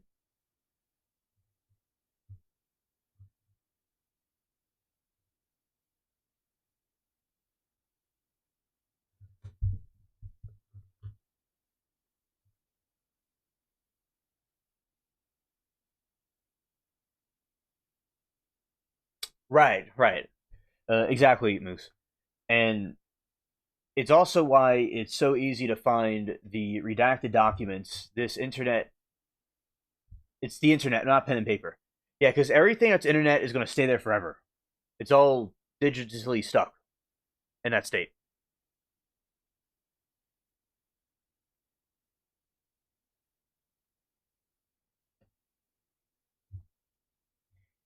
And pen and paper, you could go burn something in a fire, but digital things will always will stay there somehow.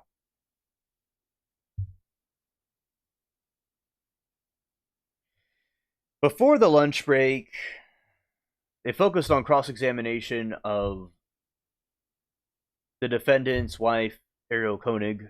Primarily, topics covered during the pre-lunch testimony included marital relationship conflict. The defense questioned that is, before the break happened, they were seeing about forensic evidence that he looked up.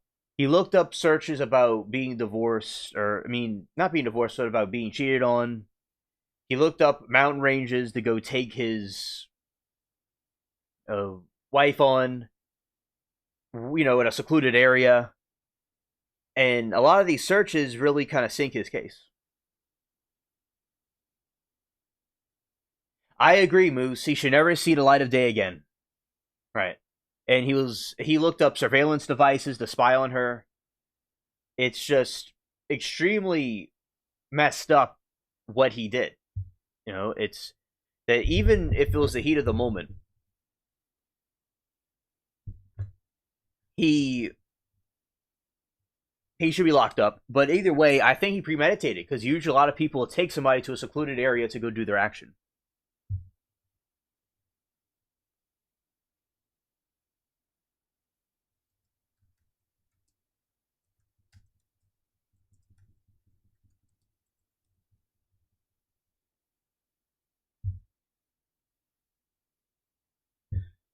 All right. So the trial, Hawaii versus Koenig, concerns about allegations that his wife pushing her off the cliff at the Pauli Puka Trail on March 2024. The prosecution claims a premeditated attack, while the defense argues that the incident was a spontaneous struggle triggered by a discovery of an external affair. Jury weighing in conflict testimonies and forensic evidence, including the lack of covered syringe, determined if the event was murder plot or violent altercation. I believe it was he going to that secluded area. See, they found him. He had two witnesses that saw him hitting her with a rock. And when you're in the jungle in a mountain range, you've seen the Garden Lives. It's like when you have a secluded kind of woodsy area, that's where a lot of people might, do things there. So that's why, to me, it's like what what those serial deleters and stuff did from criminology that I've studied, that they go take someone out in the middle of nowhere and do that type of action. And that's why it wasn't in their house or out in public. He did it in a private area. And he looked up places before the attack happened where to take her. He looked up all kinds of things about the cheating thing in his search history. Now I believe that it could have been talked out. It wasn't a big deal. They didn't have to completely take him out the picture like that. Take her out the picture and attack her like that is what I mean. Because I think it could have been reasoned with. It wasn't a big deal. So definitely was an overreaction on his end.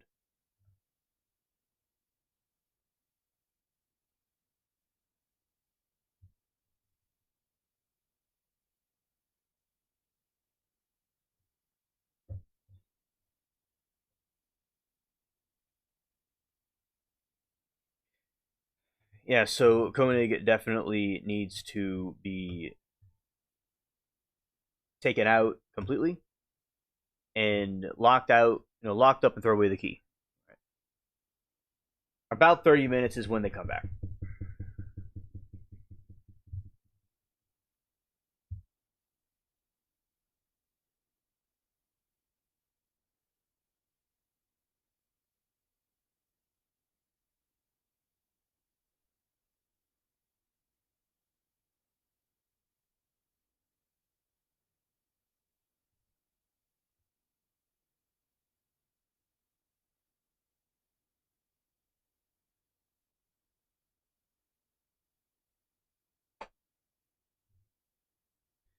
Question is why? How could he have done this to his wife? Any speculations or evidence of the motive? Oh yeah, so okay. The motive was that his wife was having an external affair with another person, like but it really wasn't an affair. It was had alleged flirty messages or something like that with a coworker at her job. And it wasn't like they were going out and having a picnic, but it was this like someone else, a coworker, she was texting. And of course, people texting someone else would still be hurtful if that's what, if it was something cheating. But from what I can gather, it wasn't a really big deal to go murder her over, and he could have gotten away, he could have broken up with her, or he could have talked to her about it to not do it.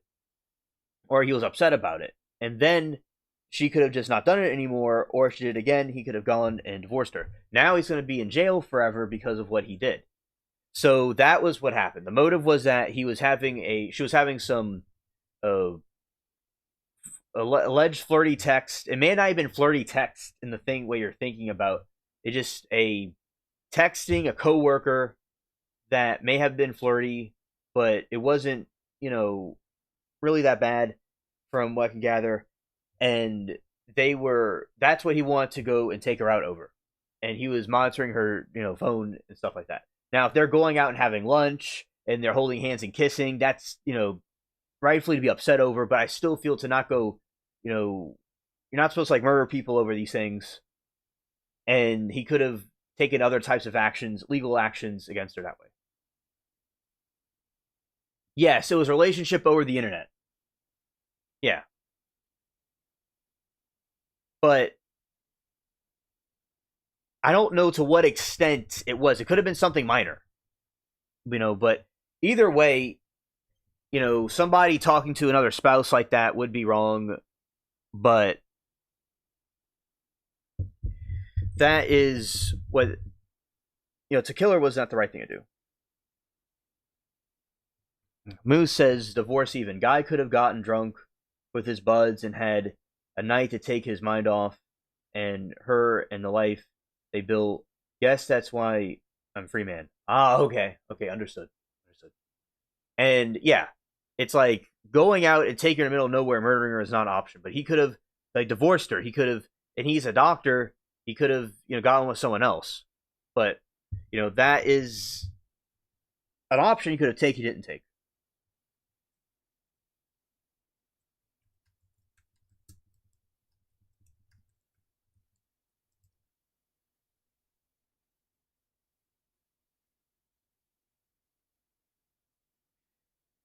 Okay, so I agree with you, Moose.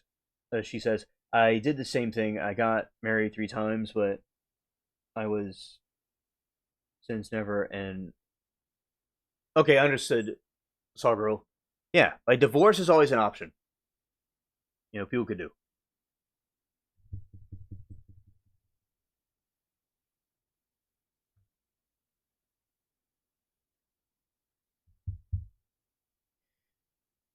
All right, so this is the prosecution's motive.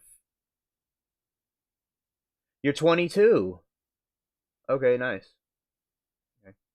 Who says, but from loves I had, it only gets easier after the first to realize this is not good for me. Okay, yeah. Yeah, and yeah, it only gets easier. Yeah. Everything gets better later. There's always an after this, right? And there's better days ahead. That's what people like him don't realize. And he was talking about throwing himself off the cliff and leading himself. Now, Gerhardt talked to, which is a Koenig, he talked to his son on a FaceTime that he's 19. And he was saying that he confessed to, we're trying to murder the wife. And the defense will try to discredit his claim, in my opinion. That's what they'll try to do.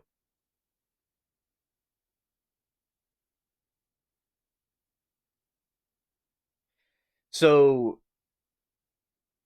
he's saying after the first realize that this is not good for me. Yeah, and when you realize that something's not good for you, you have to listen to you listen to your gut, as they say, and what you see around you. You don't feel something's right, do what you feel is best for you. But the murder stuff is not, you have to think, people don't think like what's going to happen if you get caught. Like, they don't think that. So this is the prosecution's argument.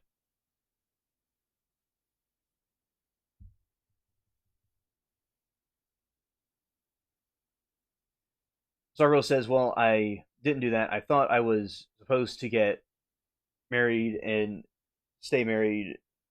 It was the environment I was raised in and religion. But I defied and Northern Catholic, God is good. Oh, okay, Sargo, understood. Yeah. And I think basically it's preferable, like if people can find a good partner and stay married, that is something that's preferable. But of course, there are exceptions when there's times where people may need to get a divorce, especially if somebody is not right. Yeah. It depends on the situation.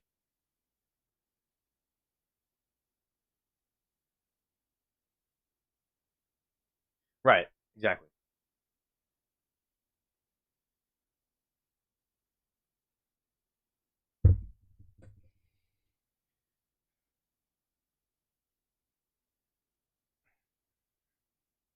Prosecutors' premeditated rage and desire for control triggered by his discovery and his wife. Okay, this is the prosecution motive.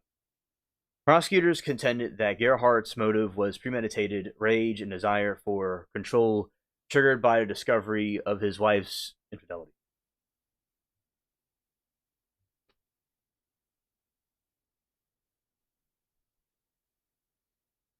Moose says, currently I'm dating a lovely girl. Hopefully we will marry, as very significant religious weight on me, and have her as my wife. Me, her husband. I am Christian looking into Catholicism. Okay. And if you feel that's right for you, that is, do what you feel is best. And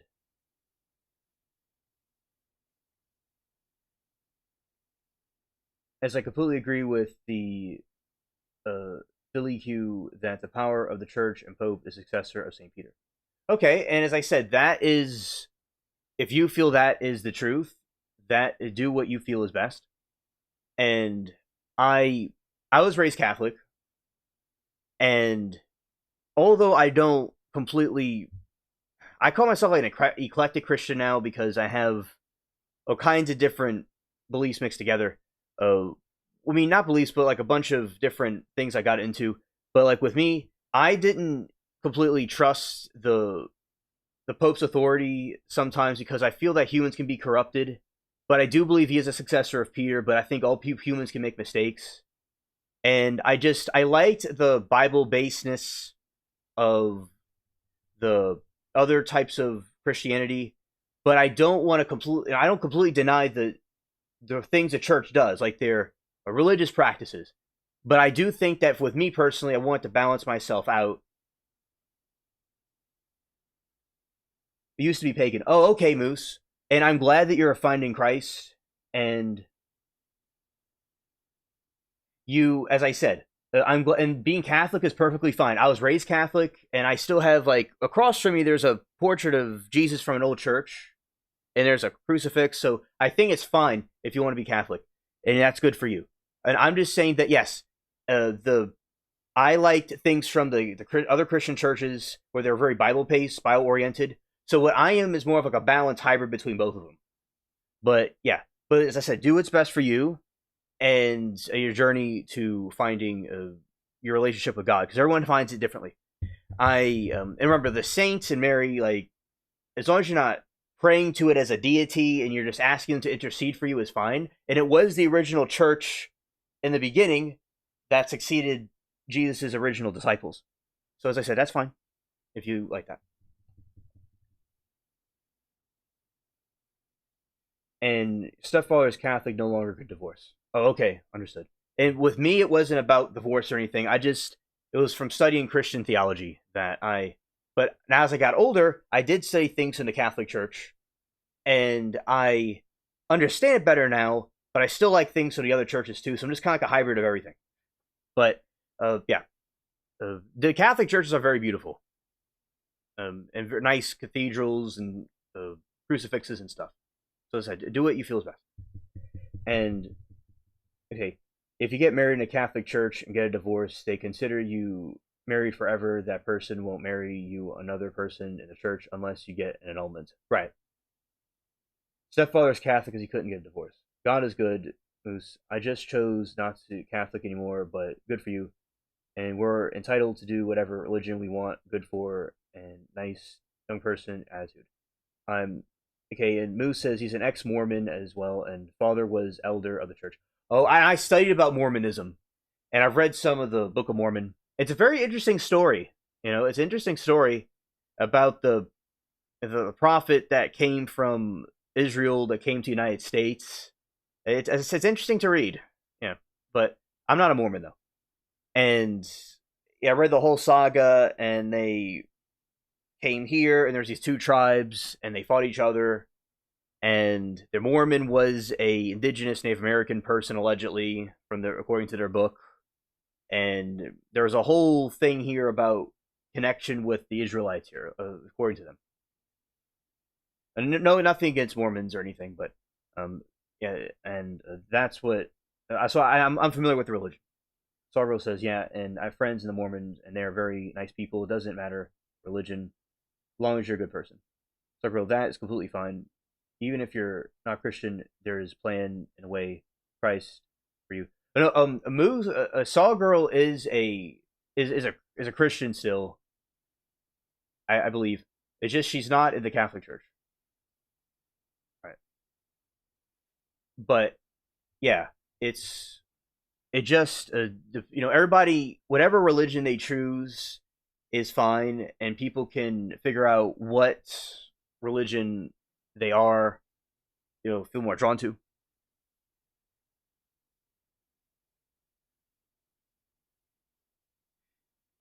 And Moose says, one lost tribe of Israel, this makes me laugh every time.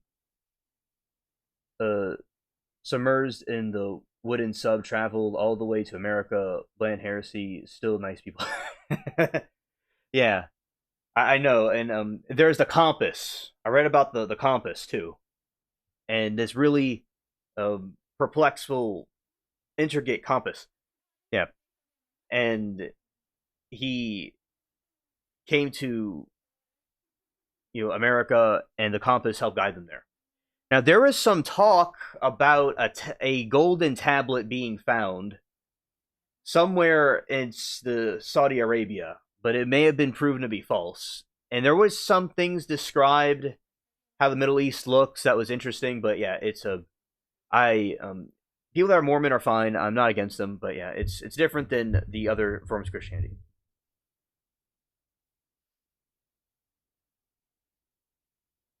I didn't know if it was a wooden submersible. I thought it was a ship that a boat that they came over here with. Yeah.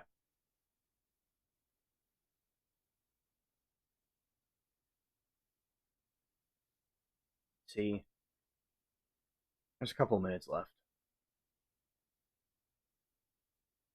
Yeah, no, I could do it. Yeah, now see, they're about to go back from break, but let's see. Let's do this.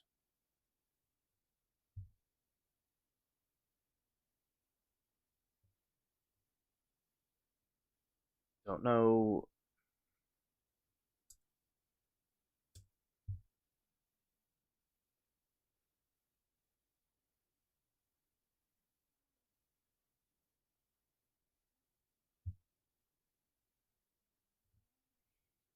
All right. Moose says the disciples of Jesus met a man who they didn't know was when preaching in Christ's name, but the disciples didn't accept him. When Jesus found out, he told them to leave and to preach as he was. Yeah, that's exactly what I was taught too. And, if they're not against me, they're for me. That's why there's other religions that believe in Jesus. I don't feel to attack them or, like, although I have my view of who Jesus is and all from my perspective. But yeah, if they're not against me, they're for me.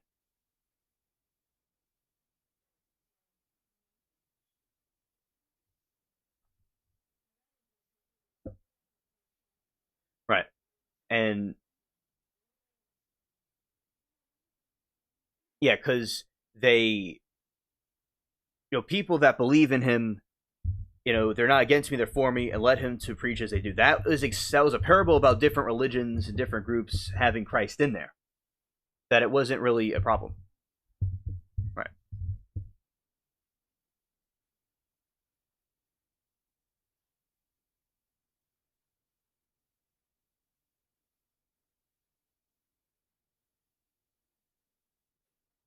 I always thought that maybe Jesus was not white man, but maybe like Middle Eastern or something like that. Anybody have ideas of that? Okay, so what Jesus was, he lived in the shout out to Mary Toodles. He was in the Mediterranean, and he was in modern day Israel Palestine, which there's a dispute about what country's what, but he was in that region. So he was one of their people, right? So he would look like somebody that was of the Mediterranean, Middle Eastern people. There seems to be now From Heaven is for Real, which was a movie about Jesus, a kid that saw Jesus in like a dream. I mean, not a dream, but in like a near death experience. This girl painted a picture of Jesus that pretty much matches the different depictions of him. And yeah, he has the depiction of him seems to be white skin, but he looks, Middle Eastern looking. So he's not a Northern European looking person. Yeah, he would be darker than a German or Norseman. Right. Right. He was not from, the Northern Europe.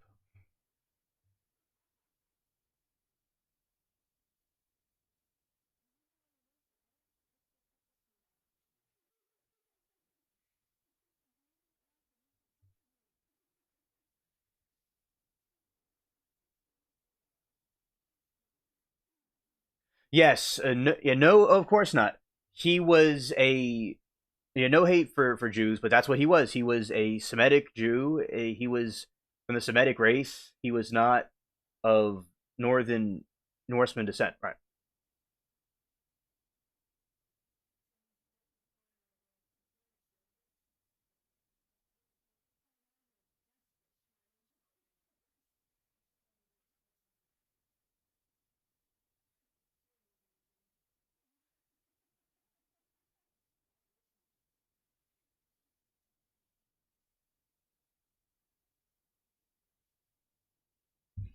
but Jesus represented as every race because he is the world sacrifice. Amen. Amen. I agree.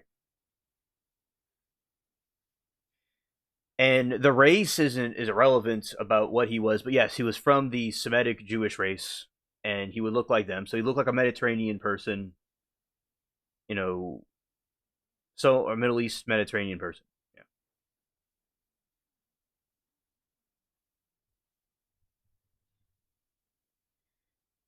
And I agree, Moose. That's a very good way to put it. All right, less than 10 minutes, they'll be back, allegedly. Yeah, and definitely Moose will have you on the show with us. As I do have a line people could call in, we'll definitely have you on the show at some point. Also, there's a StreamYard thing too. Yes, yes.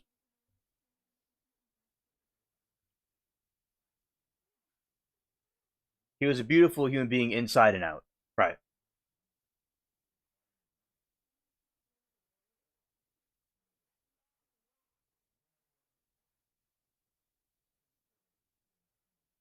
Now, the reason why we're not doing necessarily the thing right now is because the court is going to be coming back from break soon. There won't be enough time really to do a call, I guess. But or if we did do it, we would have to. You'll be there to listen. Okay, that's good. Yes. All right, and we'll see because they are coming back any moment. Not any moment, but a couple minutes. All right, and let's go here. Why trial? And yeah, so people find it's 5 minutes until they come back because people will find God in various different ways, and Jesus was people have different ideas what he was racially.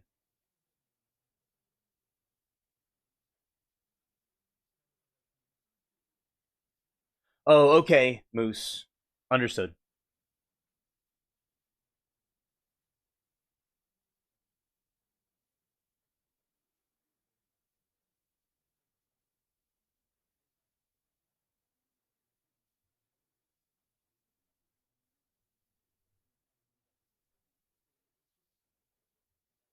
And maybe another week we'll do it.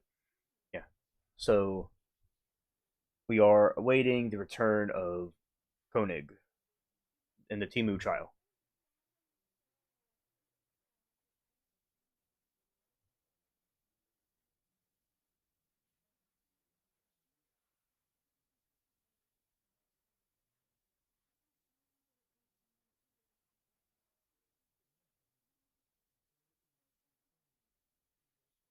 All right, and said a couple minutes, the court will be back on, and we'll see.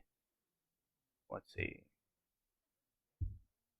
Betrayal over emotional affair. The state argues that Gerhardt was consumed by jealousy after discovering Ariel was having an emotional affair with a married coworker.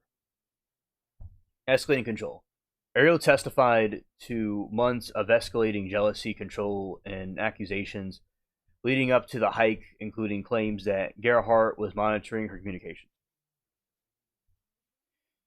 On the day of the attack, Ariel's birthday, prosecutors alleged that Gerhardt became enraged when she refused to take a selfie with him near dangerous cliff's edge.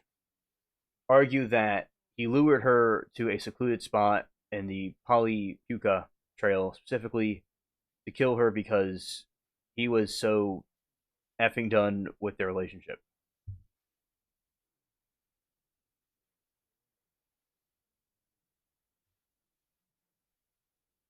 The defense team, led by attorney Thomas Otaki, denies the premeditated intent to kill and instead frames the incident as a heat of the moment physical altercation.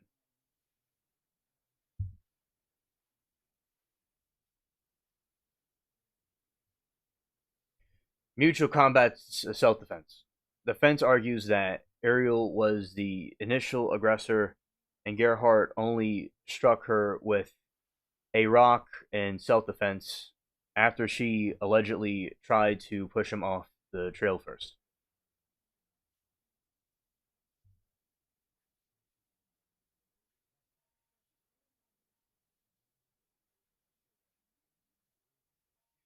Retaliation, not premeditated. They describe the event as unplanned, unanticipated scuffle, sparked by confrontation over the affair. According to this narrative, his motive was not murder, but reactive human response during a violent domestic dispute.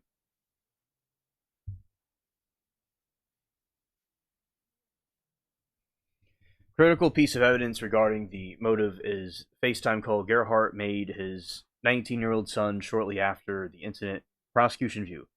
They labeled this confession stating that he told his son, I tried to delete Ariel, kill Ariel, but she got away. Defense view. They argue that the suicidal call from the man in extreme emotional distress who wished he was a better man rather than confession of intent to murder.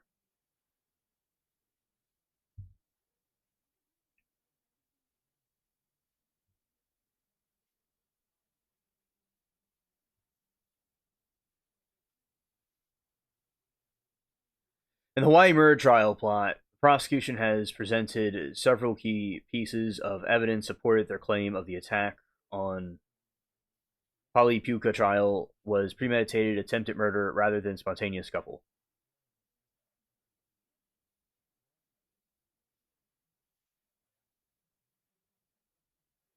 Possession of syringes. Ariel Koenig testified that her husband, a professional anesthesiologist, brought a syringe and a vial to a hike and attempted to inject her with an unknown substance during the assault. Prosecutors argue that his medical expertise gave him both means and knowledge to carry out lethal injection. The post-attack confession. Evidence was presented of a FaceTime call Gerhardt made to his 19-year-old son. Shortly after the incident, prosecutors allege he stated, I tried to kill Ariel, but she got away, which they framed as a direct admission to intent. Local and luring. The state contends that Gerhardt specifically chose the secluded, dangerous spot on the trail, described by investigators as having a hole in the bush near a cliff, to stage the attack. They argue he lured her there on her birthday under the guise of taking a selfie.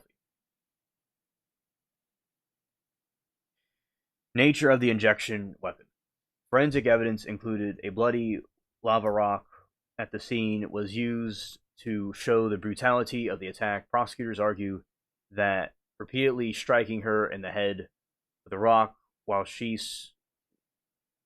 was pinned near a cliff demonstrated a clear intent to kill rather than a defense reaction.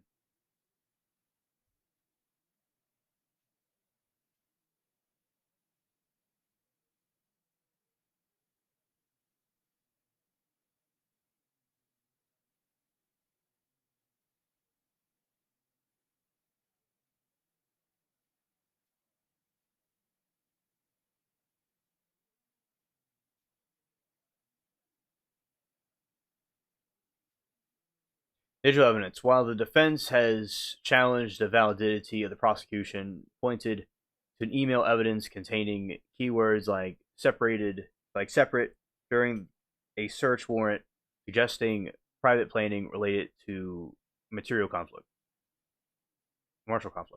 Okay.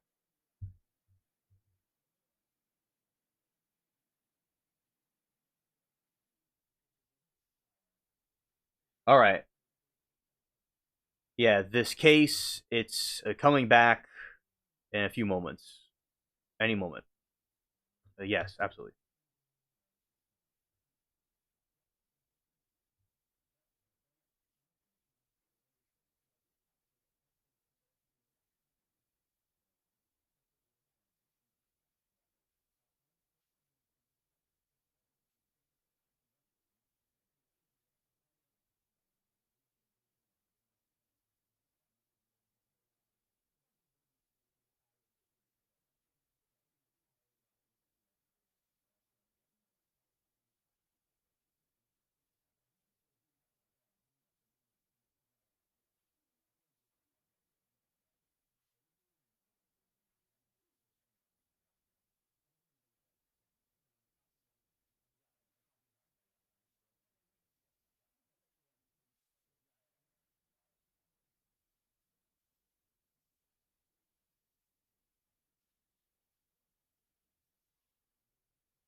before counsel of record.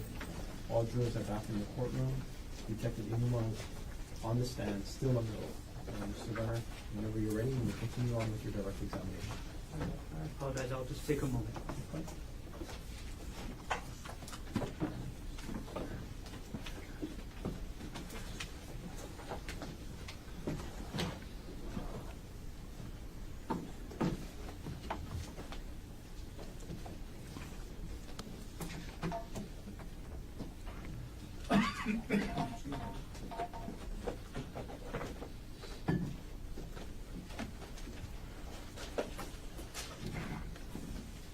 Okay, good afternoon, Detective.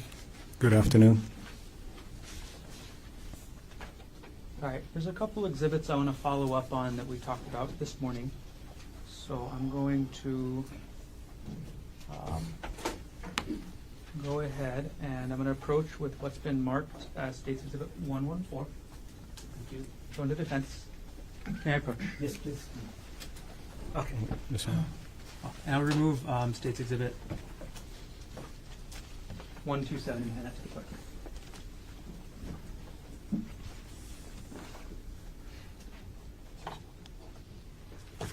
Okay, could you take a look through that exhibit, Detective?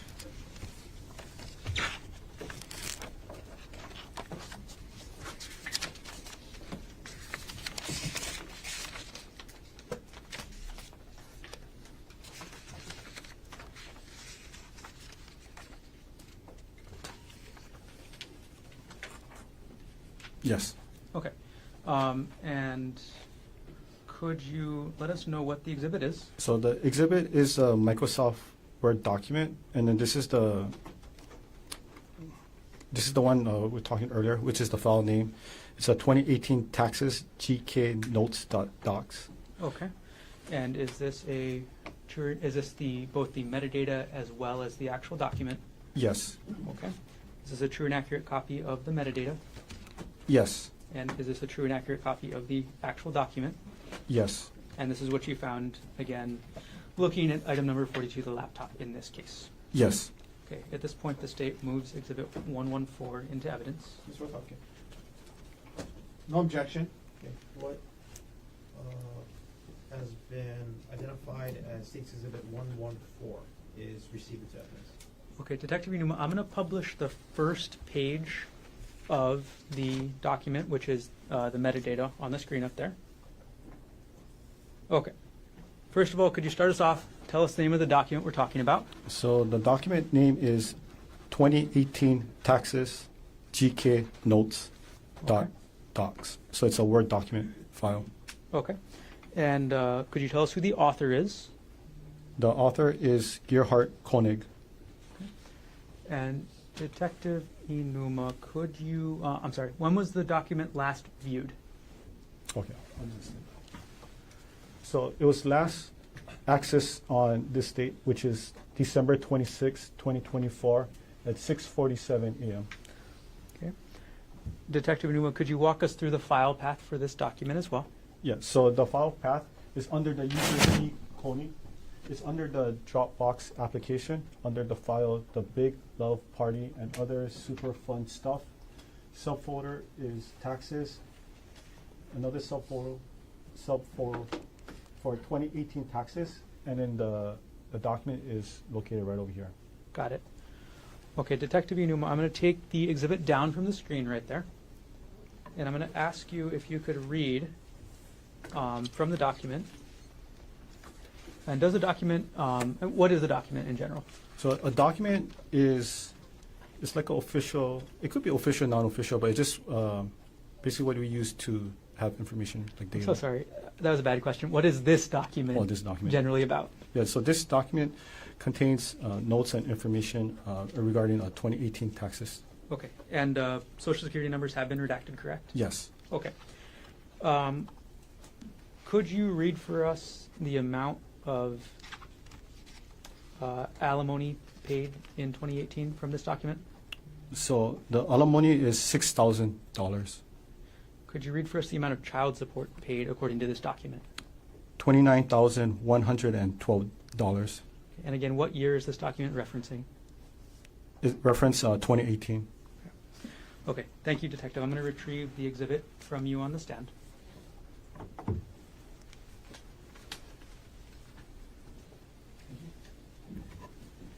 the next exhibit I'm going to hand you is going to be State's Exhibit 124. And I'll hand that up to you, and while you're flipping through, I'll give the old exhibit to the clerk.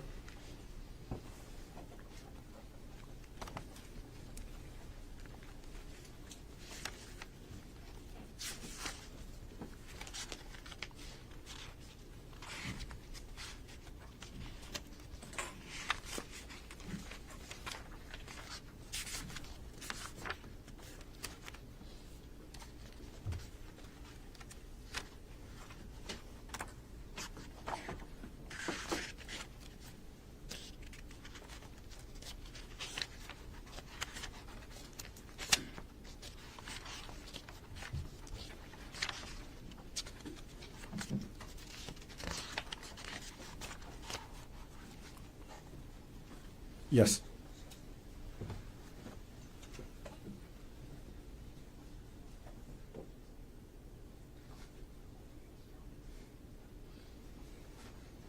Okay, I'm sorry, Detective. Have you reviewed the exhibit? Yes. Okay, and again, is this one of the exhibits you viewed this morning? Yes. Okay, and what is the file, or is this exhibit a combination of both files and metadata? Yes. Okay, and as you testified before, this exhibit is about weddings, right? Yes. And this is about the wedding between Gerhardt Koenig and Errol Koenig, right? Yes. Okay, and the metadata contained in this exhibit is a true and accurate copy of what you found using the Axiom software. Is that correct?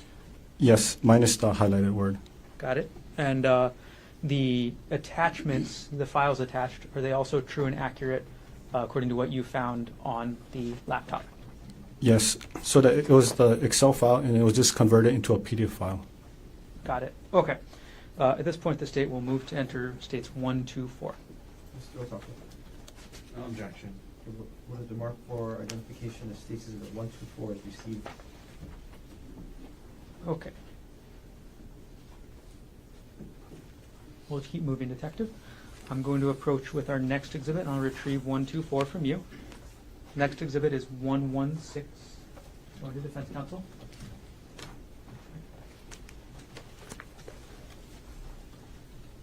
I'm retrieving 124. It's a big stack of papers I gave you. Can you just thumb through it real quick?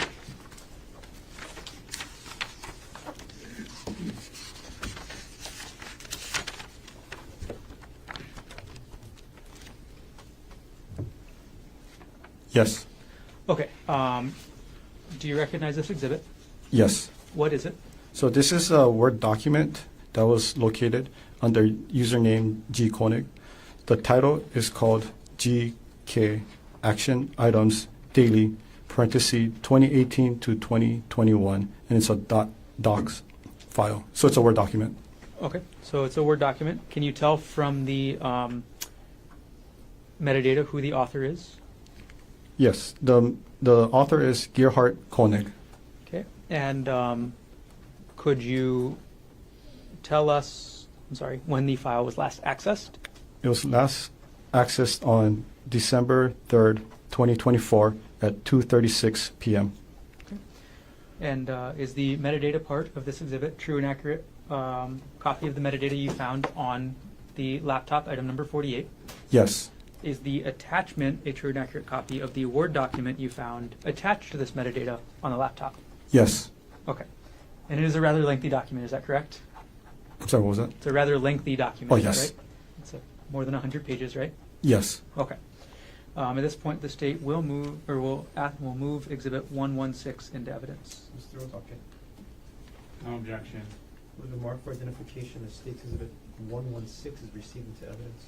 All right, thank you. Just a moment.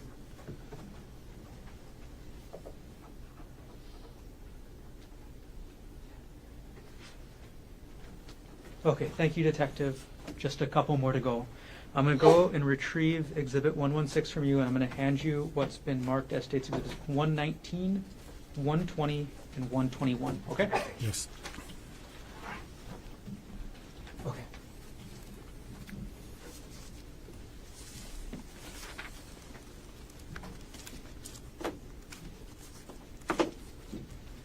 Okay. Do you recognize the three discs I just handed you? Yes. Okay. Before testifying today, did you review what's on those discs? Yes. Okay. And what is on those discs? So it contains a zip file. So basically a bunch of what do you call it, files combined together and placed in a zip file. So a zip file is like a container. You put everything inside and you zip it up, and it decompresses it and allows it to be sent via email. Okay. And is there also metadata contained on those discs? Yes. Okay. And in each of those discs, what is the metadata show? So it shows the date and the time where these items were attached. It's under WhatsApp, and it was under Jeff Miller. It was a series 1, 2, and 3, and it was sent from the user of this device to the person, the same user of the device. Clarify, Detective. Are we talking about an email here? Yes, this one is an email. Okay. So who was the email from? So the email is from the user, well, the email address was gkoenig@proinbox.com. Okay. And who was the recipient? It was also the same one. It's gkoenig@proinbox.com. Okay. So, and is that true for each of these three exhibits? Yes. So each of these three exhibits is an email that the user of the email address gkoenig@proinbox.com sent to themselves. Yes. Okay. Did you review these exhibits to make sure that they are fair and accurate, decompressed zip files? Yes. Okay. Is the metadata on each of these exhibits a true and accurate copy of the metadata that you saw while examining the laptop? Yes. Are those three zip files, do you remember the names of them? It was, I know it was WhatsApp, and then it was Jeff, and then it was a one, and then there's it's a zip file. Okay. I mean, I don't know like offhand the accuracy of the file name, but then there was a WhatsApp Jeff 2, and then there's a WhatsApp Jeff 3, and they're all zip files. Okay. Got it.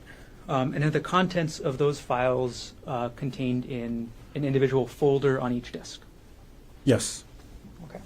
And then is the metadata also contained on each disk? Yes. After you reviewed the disks, did you sign and date them? Yes. Okay. And at this point, the state moves Exhibit 119, 120, and 121 into evidence. Mr. Otake. No objection. The order to mark for identification of states exhibits 119, 120, and 121 will be received. Okay. Detective Numa, I'm quickly just going to publish the metadata for each of those exhibits, okay? So Yes. we're going to start with Exhibit 119, and I'm going to publish the metadata that's contained on that exhibit. All right. So when we look at the file name, can you tell us, now that you actually see the data, what is the file name in Exhibit 119? Yes. The file name is WhatsApp chat -jeffmiller.zip. Okay. And when was this email sent? This was sent on December 24, 2024 at 12:26 p.m. Okay. And then everything else on the disk is what's contained in that WhatsApp chat Jeff Miller zip file, correct? Yes. Got it. Okay. We're going to publish the metadata from States Exhibit 120. All right. Detective Unuma, what was the file name of this under States Exhibit 120? So the file name is WhatsApp chat -jeffmiller2.zip. Okay. And can you tell us when this email was sent? Yes, it was sent on December 24, 2024 at 12:20 p.m. Okay. And we'll move on, Detective, to the metadata from States Exhibit 121. All right, could you tell us what the file name is for this? Yes, the file name is WhatsApp chat -jeffmiller3.zip. Okay. And can you tell us which date this email was sent? It was sent on December 24, 2024 at 12:20 p.m. Okay. I'm going to take the exhibit down.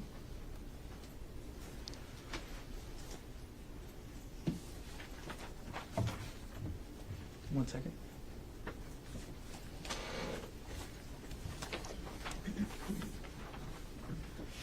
Okay, Detective, thank you for answering my questions. I have no further questions. Did your examination of the laptop take place in the city and county of Honolulu, state of Hawaii? Yes. Okay. No further questions for me at this time. Can I have 114, please? I'm sorry. You have it? No, thank you. Do you have 114? Thank you. Whenever you're ready with examination, Mr. Roboto. Thank you, Your Honor.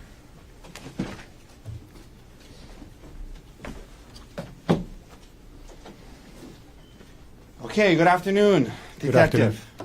Good afternoon. Can you tell me how you pronounce your last name? Is it Inuma or Iinuma? It's Inuma. Excuse me? Inuma. Inuma. Yeah, long I. Okay.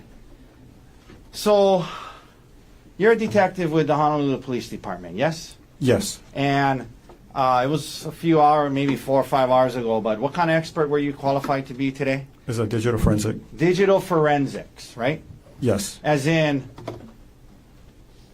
you get a search warrant as a detective, you go through someone's computer, search relevant terms, trying to find evidence that is relevant or helpful to the prosecution, yes? Yes.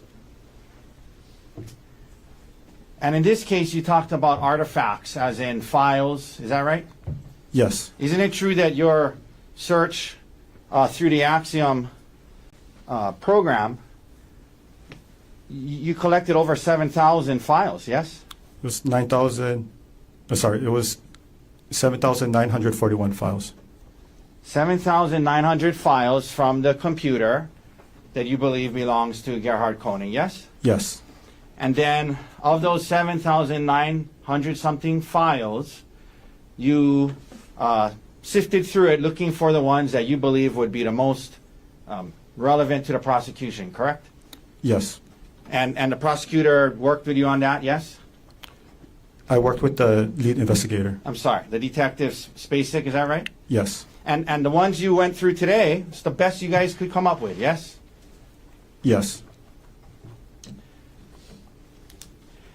The search warrant, it's not like you can just go through anything and everything on a computer. The search warrant has terms that you're limited to search, yes? Yes. And the lead investigator, these terms are developed based off of what you guys think you're looking for might be helpful to the case, yes?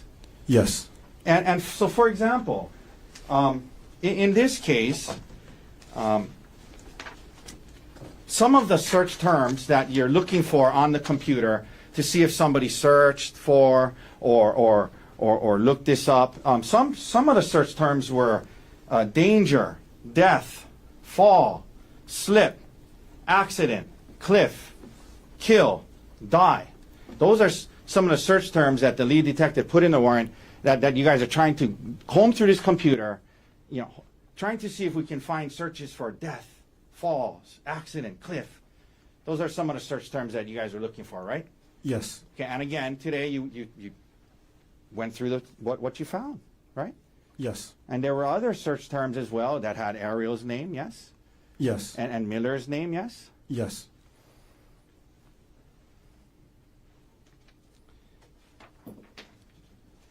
And because the idea is you're looking through a computer, maybe somebody searched, hikes that people fell off and died on before. That's the kind of stuff you're looking for, right? Yes. Another group of search terms that was included in the warrant detective were syringe, vial, undetectable, incapacitate. Those are some of the search terms that you guys thought, let's go look through this computer and see if we can find stuff related to that, correct? Yes. One of the search terms, detective, was hike, right? Yes. And as you indicated, between February 28th, 2025, and March 4th, 2025, there was you went through some searches about hikes, correct? Yes. And if we could pull up Exhibit 110, please. Okay. So if we could, Mr. Dirks, if you could zoom in on this top 3 or 4 up there, please. Okay. Did it get bigger or? Yes. I One cannot see second. it. Is there a way can you make that bigger? Yeah, thank you. Okay. Okay, it's all right. So some of the searches said Maui hikes, Waiho Spring Trail, Hale Ma'u Trail. So there were searches related to Maui hikes as well. Yes. Yes. And are you aware that Dr. Coney would go on hikes with his son on Maui often? No. Were you aware that he would go on hikes with his wife and family on Maui? No. And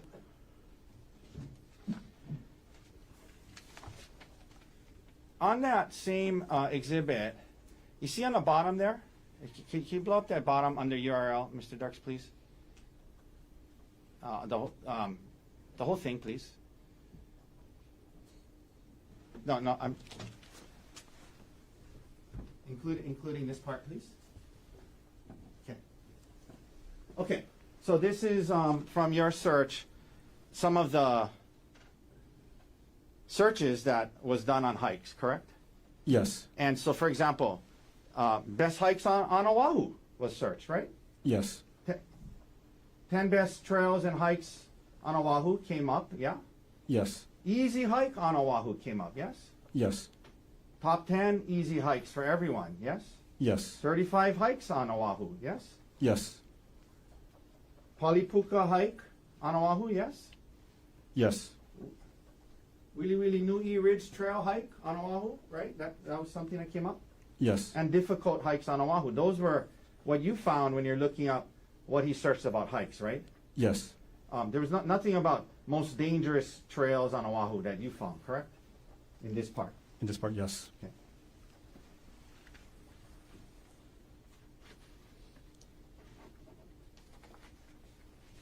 And it's true, you can zoom out of there, Mr. Dirks, thank you.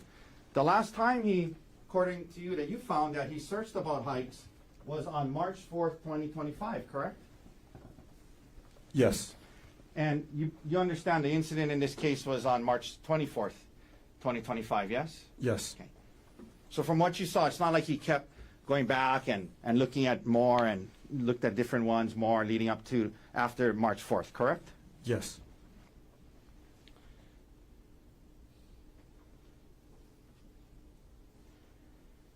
Now, if somebody wanted to go on a hike on Oahu, they might search for hikes, right? Yes.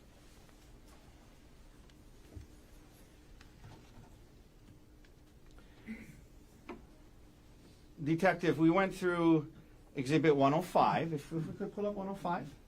And this was the one with the Reddit, I guess, is it a website or is Reddit a website? So it's a website. It's an online social media platform. It's like online social media, right? Something like a Facebook. Something like a Facebook where I think you said you can go to it and get advice on certain topics or see what other people have to say about it, right? Yes. Yeah, for whatever, if you wanted to learn about, any certain topic and see how people else have dealt with it, you might go on there and see what people have to say, right? Yes. Okay. And so, he's on, at least what you found on the computer, as one after infidelity. Let's go to the next page if we can, okay? As one after infidelity, let's go to the next page.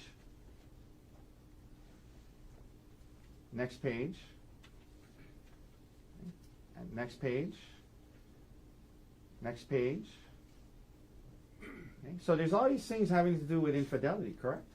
Yes. Okay, let's go to the next page. Why did you do it? He's trying to look that up, yes? Yes. Next page. Okay, next page. Peer support, advice and removals. He's looking up peer support related to infidelity, correct? Yes.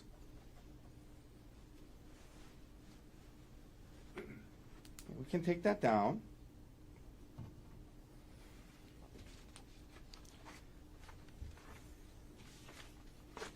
the term DARVO you mentioned, can you tell us what that, your understanding of what that means?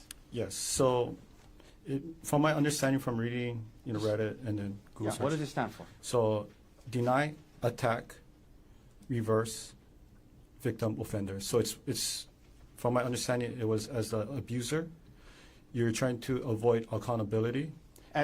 So, for example, dealing with infidelity, the person who had the affair is trying to avoid accountability, trying to deny, trying to reverse it on the person that got cheated on, right? Yes.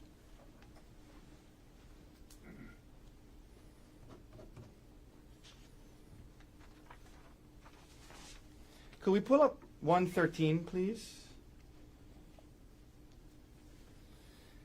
So you brought up this exhibit, and you said that it's in the Dropbox, and it's part of, I guess you said a file divorce, and then hearing support, and then there's sub-files going all the way down to Bank of America Amex statement, correct? Yes. And that's the file name that was open. Bank of America Amex statement, right? Yes. It's a credit card statement, right? Yes. That happened to be in this chain of files, right? This was in there, right? Yes. But at least from what you pulled it, I mean, it was a credit card statement he was looking at, right? Yes.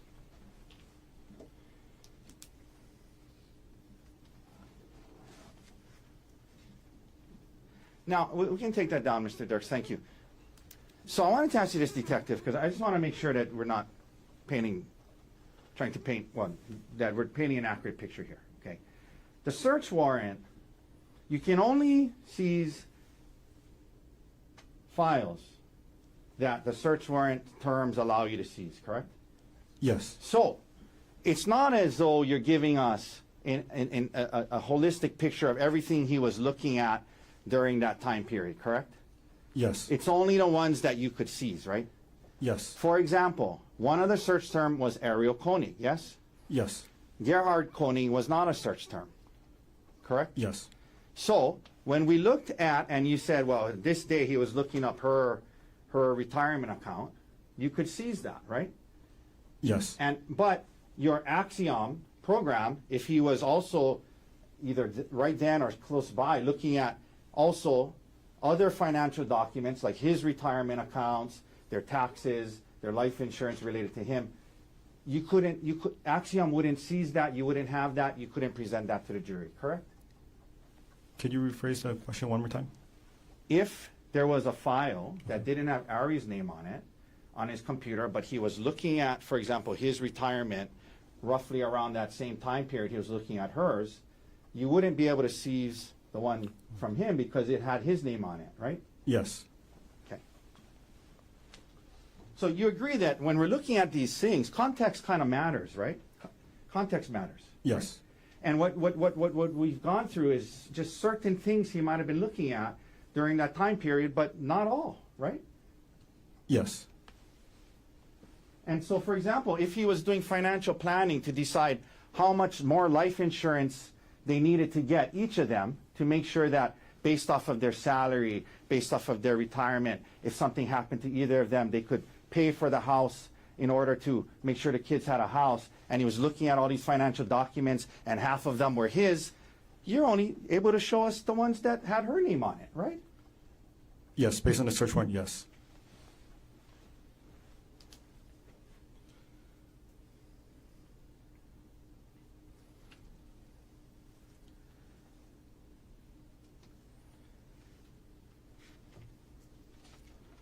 Could we pull up 114, please? Oh, I'm sorry. I think, is that the one I grabbed? I think that's the one I grabbed. Actually, it's not put, because, yeah. So 114, may I approach? Yes. Detective, 114 was the document entitled 2018 Taxes for Gerhardt and Ariel Koenig, right? Yes. And there are, it's multiple pages long, right? Yes. And it has multiple sections to it, correct?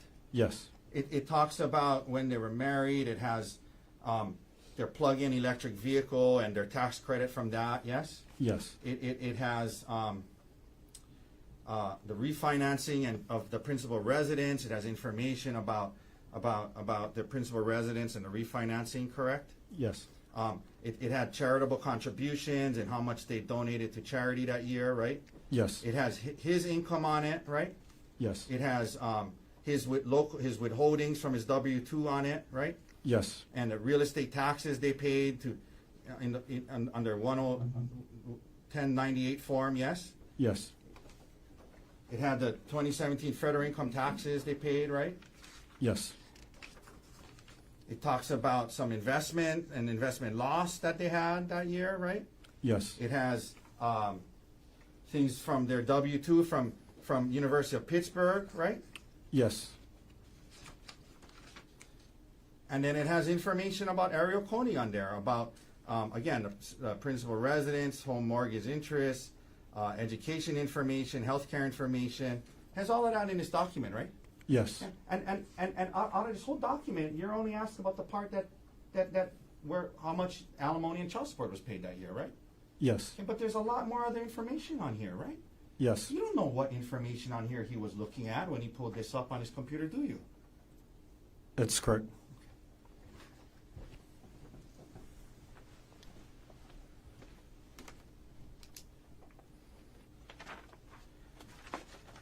One second, detective.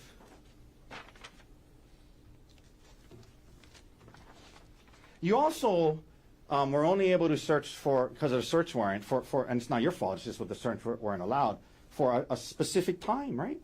Yes. So I think it was December 1st to March 24th, right? It's 24. Yes, correct. So you weren't able to go back and see, okay, well, is this normal? Does he often go to these files and look up his tax information or the retirement information or any of these files? Is this a normal practice of his, every month or so? You weren't able to go back and see that, were you? Yeah, that question would be for the lead detective. No, I know, I'm not blaming you. You only did what you were allowed to do, right? Yes. Yeah, so you weren't able to go back into, January, February, March, April, May, June, July, August, September, October of 2024. You can only go from December to March, right? Yes.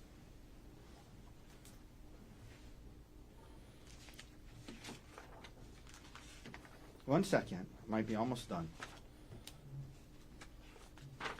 Okay, Detective, thank you for your time all morning and part of this afternoon. That's all the questions I have for you. Thank you.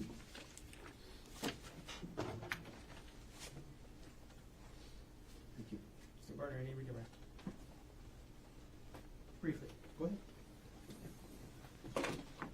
Okay, Detective Inuma, you were asked about the date range for when you saw the user G. Coney searching for hike information, correct? Yes. Okay, and that date range you asked about was February 28th through March 4th, is that right? Yes. That's 5 days, right? Yes. Other than those 5 days, in the approximately 4 months that you looked through the laptop with the user Gerhardt Koenig, other than those 5 days, was there any other research about hiking that you found? Not that I recall.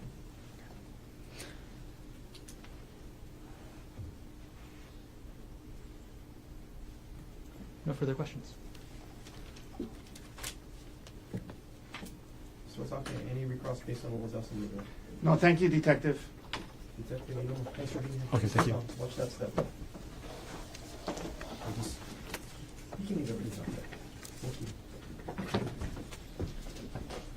Mr. Barner, state's next witness. The state calls Emil Koenig. Before we call, can I remove the exhibits from the witness stand? Please.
Yeah.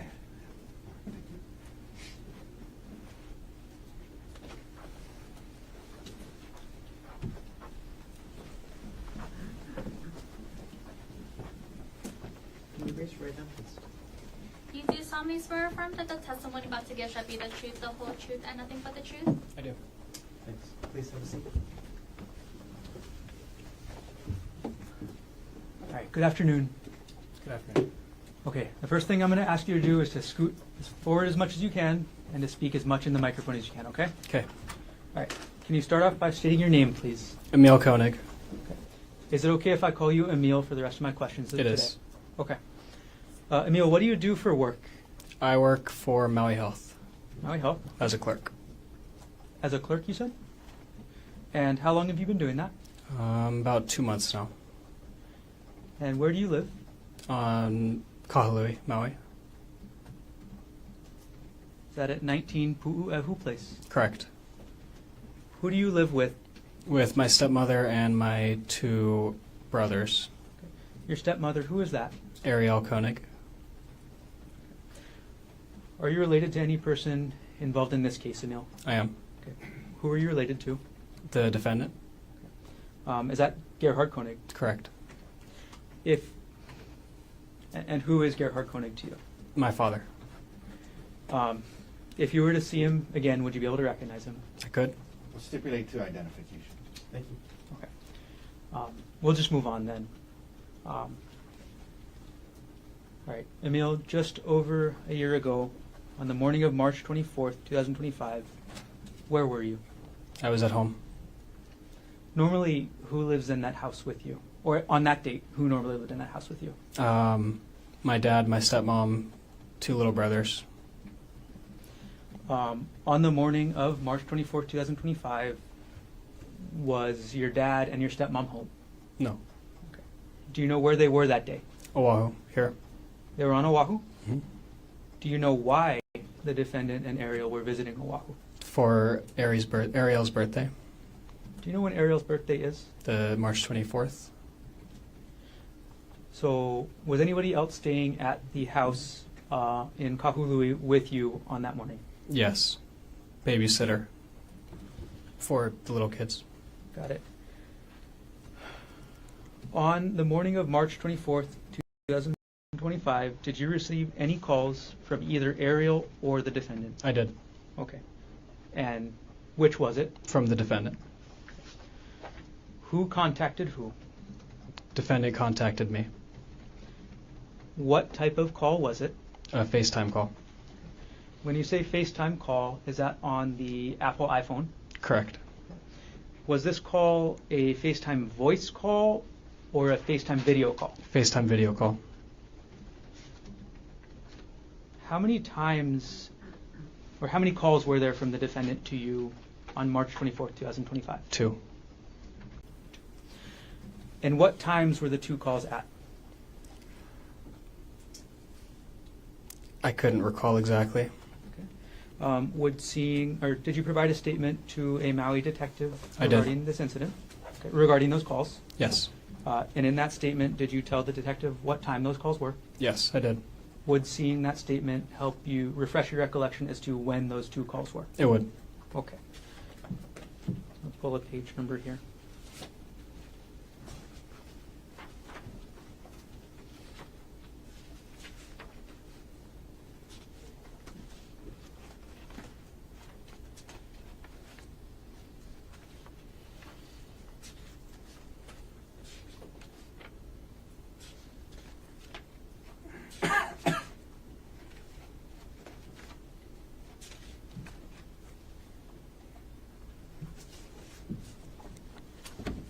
Okay, I'm going to approach with what's been marked as State's Exhibit 170.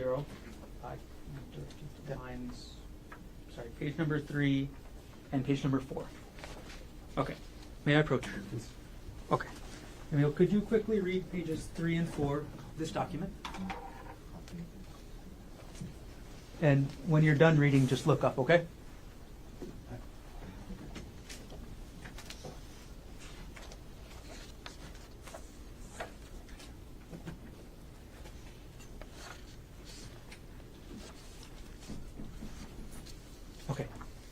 Is your recollection refreshed as to when those two calls were? It is. Okay, I'm going to retrieve the exhibit, and then I'm going to ask you the same question again, okay? All right, I'm going to retrieve exhibit 170 from you. Okay, and Emil, what time were those two video FaceTime calls on March 24th, 2025? The first one was at 10:42 a.m. and the second one was at 11:46 a.m. Okay. I'm going to ask you about the call from 10:42 a.m. first, okay? All right. Where were you when you got the FaceTime video call at 10:42 a.m.? At home. That's the same address we talked about earlier. Correct.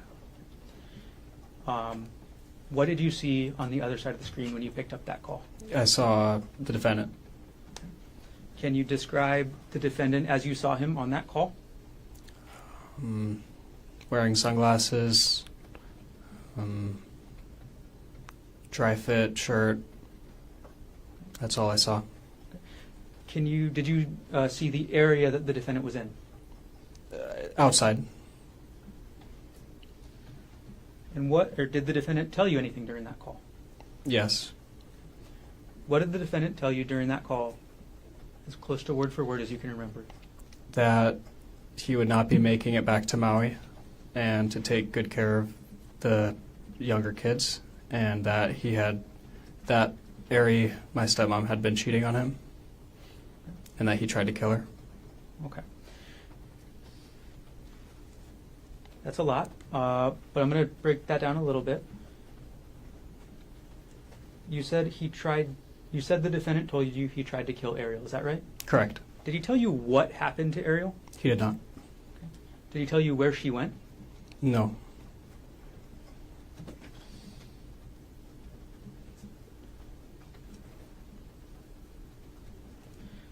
Did the defendant tell you why he tried to kill Ariel? No.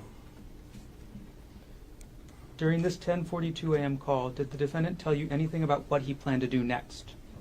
During that call, the next plan that he said was to jump off the cliff. And how did you react to hearing that? Told him not to. How did you react to the defendant telling you he tried to kill Ariel? I don't remember what I said. Do you recall what the defendant told you after he said he tried to kill Ariel?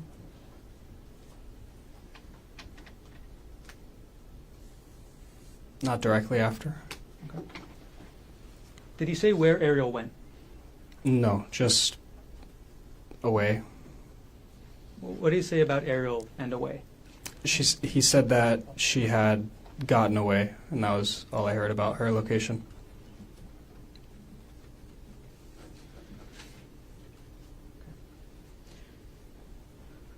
During this first call at 10:42 a.m., did you ask the defendant any questions yourself?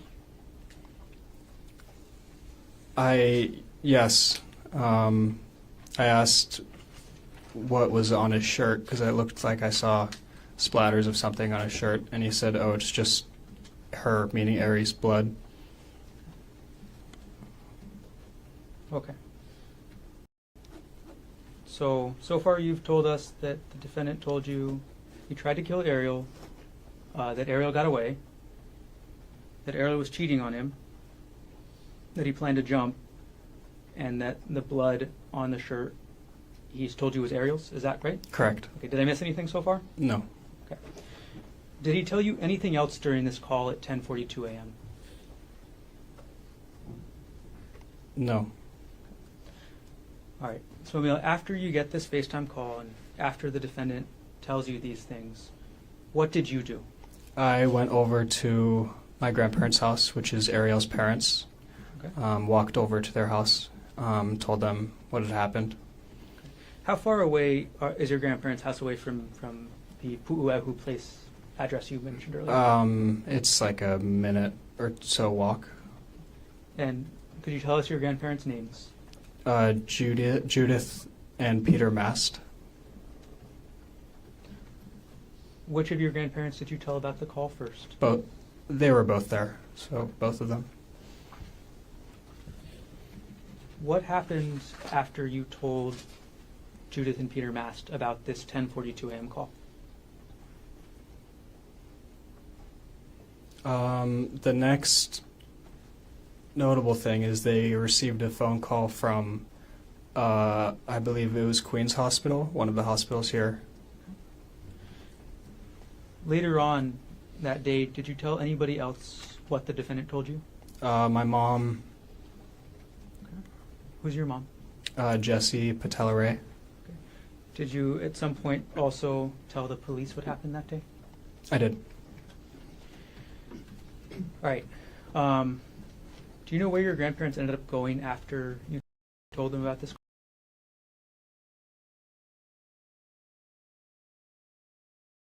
Call? Yeah, here. They came to Oahu? Correct. Okay. All right. You said that there was a second call at 11:46. Is that right? Correct. All right. The second call, was this a FaceTime call as well? Yes. Okay. And just phone, just audio, or audio and video? Audio and video. Did you pick up the call? I did. When you picked up this second call at 11:46, what did you see on the screen? I saw the defendant. Okay. And can you describe any background that you saw on the scene, if you remember? Just trees, rocks, the sky. That was it. During this second phone call at 11:46, what did the defendant tell you, if anything? He asked me if I had told anybody, and I said yes, and I told him who I had told. And then he said that he was just going to jump, and said that a couple times. Okay.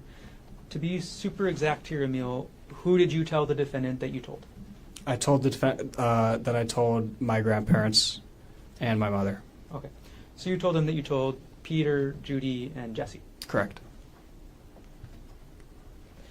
Okay. So after the defendant told you he was going to jump a couple times during the second call, how did you respond?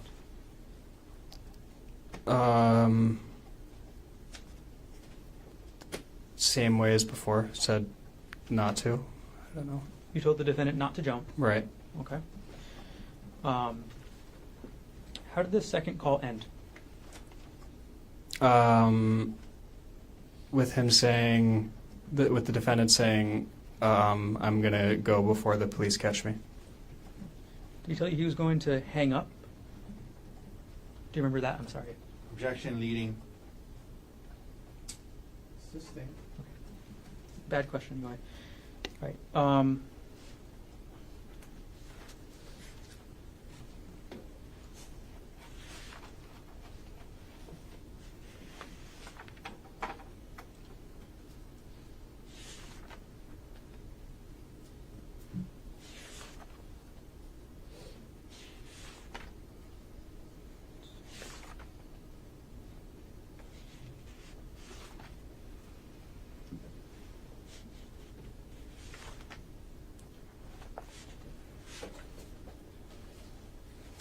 Sorry. I just want to clarify, Emil, about the last thing you told me about the police. What exactly did the defendant tell you about the police? Asked and answered. Could you clarify what the defendant told you about the police? That he was, that the police was looking for him. He didn't want to be found.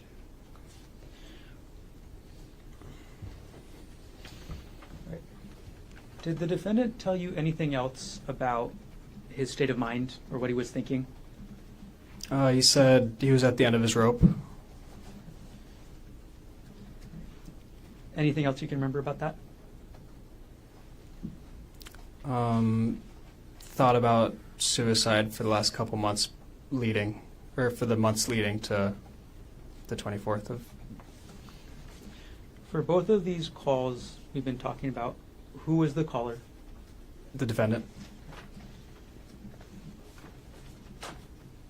So at either call, were you the one to dial him up? No.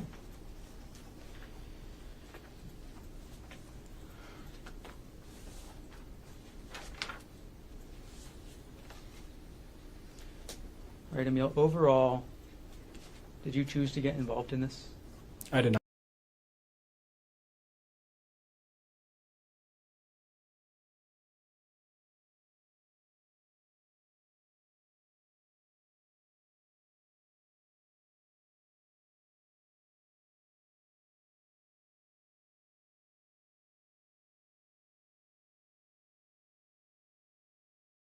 Right, Emil, overall, did you choose to get involved in this? I did not.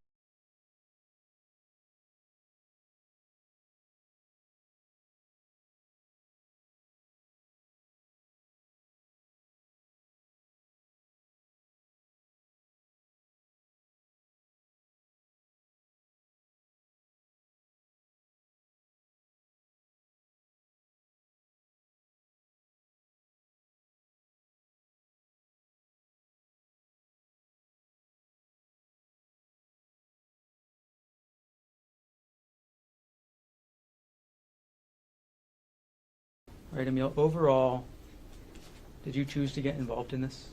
I did not.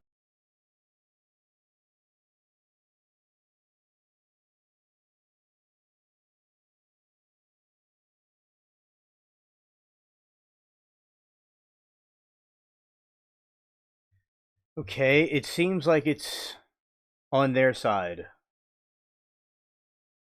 From what I can see. My thing's, 1,000% right now. It's opposite day. Let's see. Making sure. Let's go this way.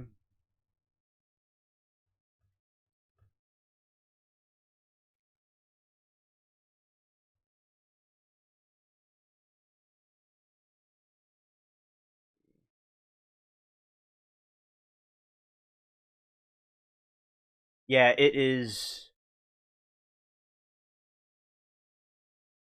It's that side. Yeah.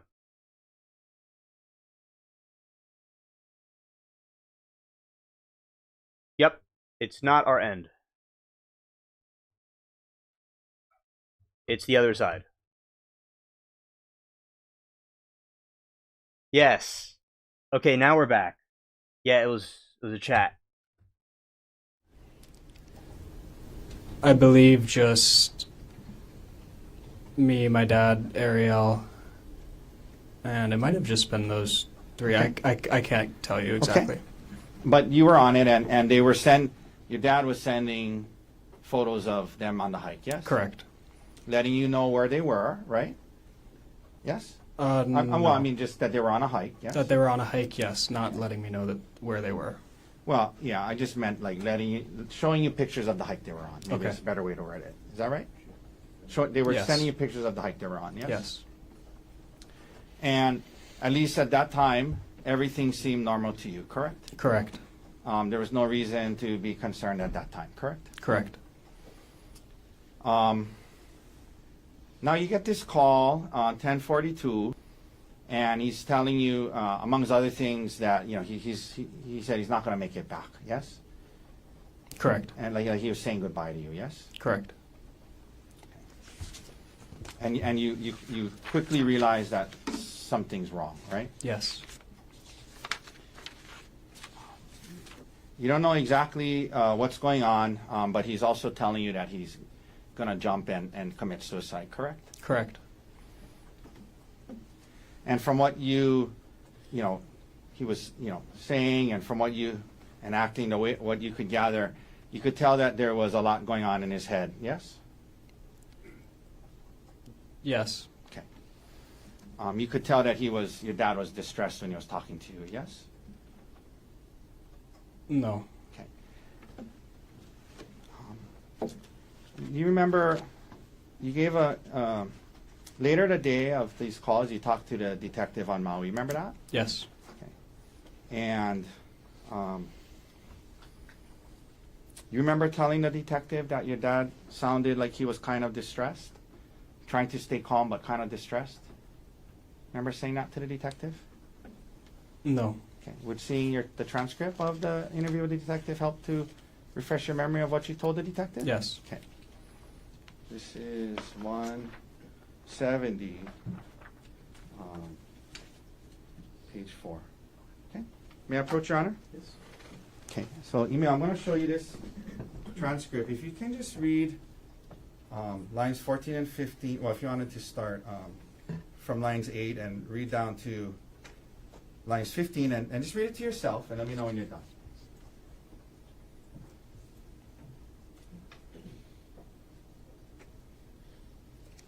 Okay. You remember saying that to the detective? Yes. Okay. But as you sit here today, you don't have a recollection of him sounding distressed, is that right? Didn't sound distressed. Okay. But you did tell the detective it sounded like he was kind of distressed, right? And then I said afterwards he sounded calm. Yeah, you said it sounded like he was kind of distressed, but trying to stay calm. And he did sound calm. That's what you said, right? Correct. Kind of distressed, but trying to stay calm, right? Is that Yes. right? Okay. Now, he's talking to you, sounds kind of distressed, trying to stay calm. And you said also at some point, said something about he seemed like he was at the end of his rope. Is that right? Yes. That is what he said. Now, the first call, Emil, when your dad is having this first call with you, from what it was on a FaceTime, right? Correct. And there was video, right? Yes. So you could see him and kind of whatever was in the camera behind him, right? Right. And he's having this call with you. He's right on the edge of what looked like a steep cliff, correct? Yes. And he's telling you he was going to jump, yes? Yes. And did you assume that where he was talking to you at was where the incident with him and Ariel took place? Generally? I wasn't aware. I wasn't thinking about that. Okay.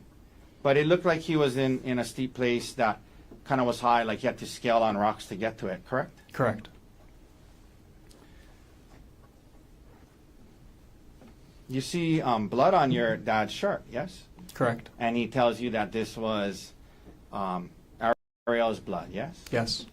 And he told you that he was explaining to you about how Ariel had been cheating on him for a couple of months, yes? Yes. And he told you that the blood was from her head, correct? Correct. And half an hour earlier, everything seemed fine to you, right? Yes. Now you're hearing this. You see the blood. You see the steep cliff. He's telling you he's going to jump. And I'm sure it was a pretty emotional, upsetting call. Yes. Yes. And it was also a little confusing to you. You're trying to kind of piece together and make sense of what happened. Correct. Yes. Okay. And also trying to convince him not to jump. Correct. Correct.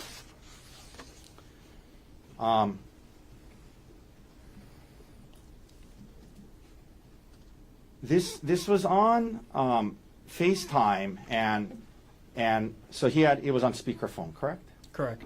Correct.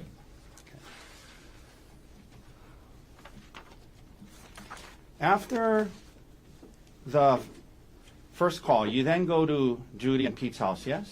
Yes. And that's Ariel's parents' house, yes? Yes. But you call them your grandparents, correct? Yes. You also went to Judy and Pete's house with your girlfriend, right? Yes. Is that still your girlfriend? No. Okay, your girlfriend at the time, correct? Yes. Then maybe about an hour later, your dad calls you again. Is that right? Yes. And you guys are talking, and he tells you, he brought it up and asked, and you said, yeah, I told Judy and Pete, and then he starts saying, okay, I'm gonna jump then, or something like that. Is that right? Yes. And then he said he needed to go so the police wouldn't find him, right? Yes. Okay, so he was telling you he wanted to jump and kill himself, and he wanted to go so the police wouldn't find him. That's what he was saying, yeah? Yes. Okay. And, after these understandably, these understandably difficult and emotional calls. Later that day, the detectives from Maui contact you, correct? Yes. And at least according to the, well, it was at, the interview started at 2:27 p.m., correct? Would seeing the transcript help you remember that? It would. Okay. May I approach, Your Honor? Yes. Okay. Again, 170. So, Emil, if you just read that, this is the start of the interview. Okay, read it to yourself. Let me know when you're done. Yep. All right. So the interview started at 2:27 p.m. later that day, correct? Correct. And these were not Honolulu Police Department detectives, but Maui Police Department detectives, correct? As far as I know. Okay. And, you know, you were able to look on your phone later.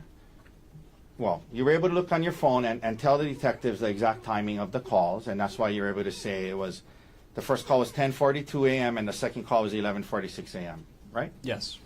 So the interviews with the detectives is at 2:30 or 2:27. So about 4 hours after the 10:42 call, and about 3 hours after the 11:46 call, right? The interview with the detective, Yes. roughly. And, you know, obviously, you didn't record the call with your dad when you guys were having them. You're just listening to him and talking to him about not jumping, right? Correct. And you didn't write down any notes after the call, right after, did you? Correct. Okay. I did not. But you tried your best, 3 to 4 hours later, to describe the call you had with your dad to the detectives, correct? Yes. Okay. And, you know, like today, for example, you were asked by Mr. Gardner, after he was talking to you about jumping, you were asked, what did you say back to him? And I think you said, I don't remember what I said right after that. You remember saying that just a little while ago? Yes. Okay, so as you see there today, there's parts of the exact wording and timing of what was said that you don't quite remember exactly verbatim, word for word, correct? Yes. And for example, you were asked by Mr. Gardner about, what he said after a certain point. And there are things that you don't recall exactly what your dad said after certain parts of the conversation, right? Yeah. Okay.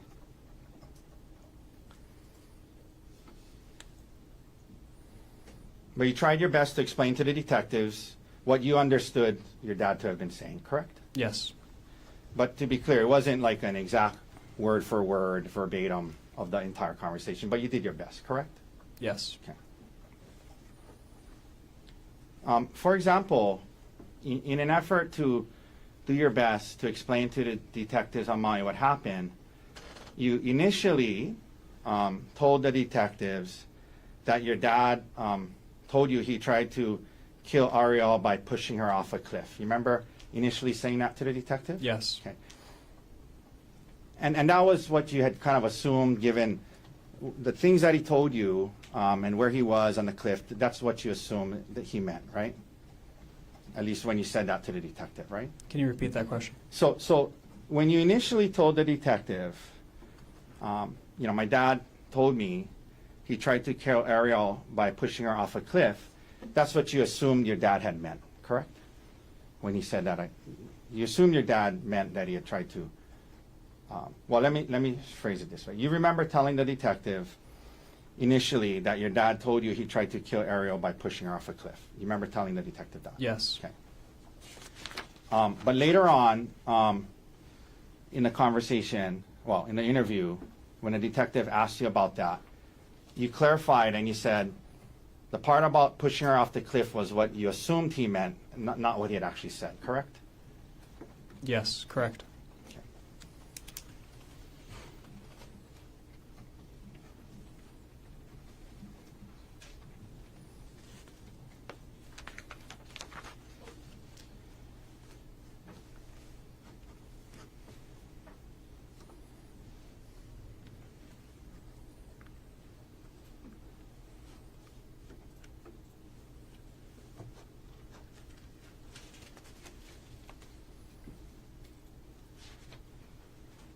And then when the prosecutor asked you questions about it, you said at some point he said something about she got away, right? Or something like that? Yes. Okay.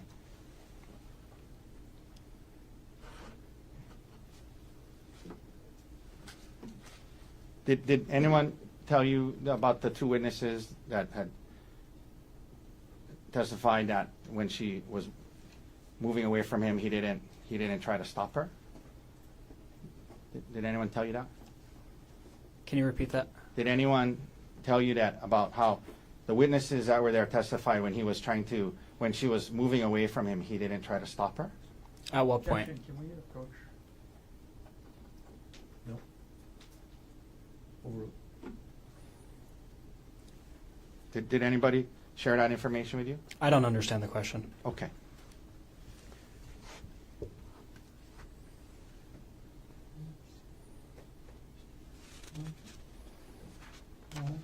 Now, let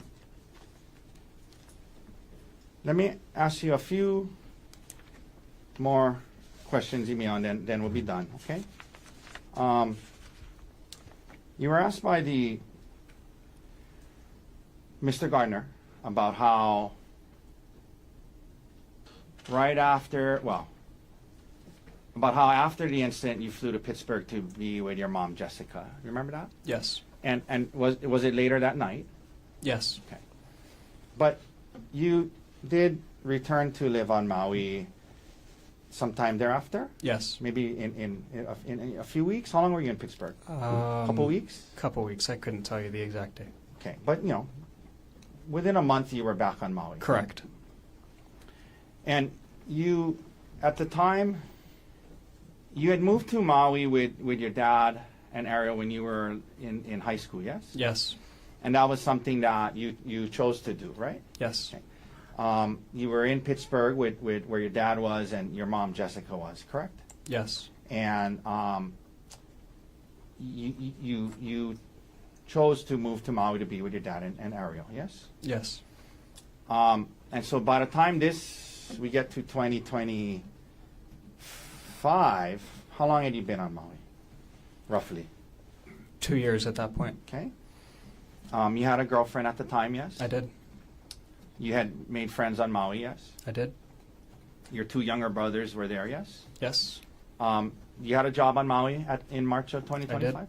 What kind of job? I worked at Chick-fil-A Okay. at the time. Were you going to school? I was not. Okay. And you liked it on Maui, right? Yes.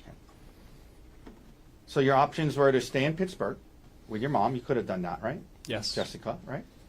If you you could have stayed in Pittsburgh with her if you chose to, right? Correct. Or you could come back to Maui, where your friends were and your girlfriend was, but to do that you would have to live with Ariel, right? To come back to Maui, you could come back to Maui and live with Ariel, right? It was an option, yes. Yeah, it was an option. And over the last year, since this incident, you have continued to live with Ariel, correct? Yes.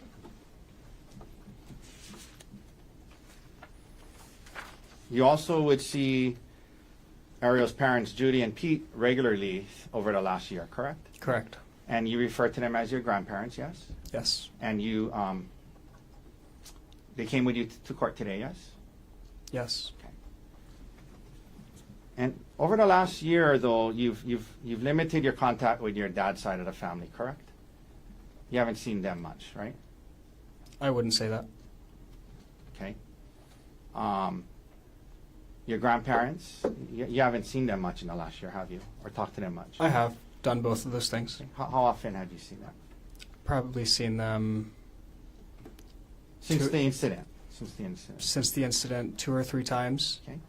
The most recent time was when they were going to come to see you play roller hockey on the mainland, right? Yes. Okay. And where was that? Irvine. And when was that? Roughly.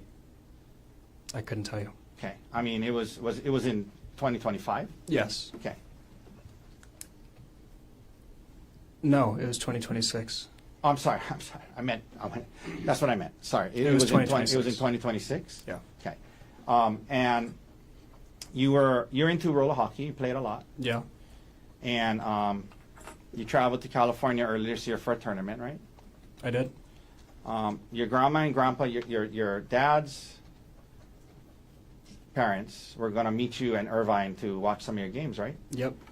And when they got there, Ariel's parents, Judy and Pete, had traveled with you up there, right? Yes.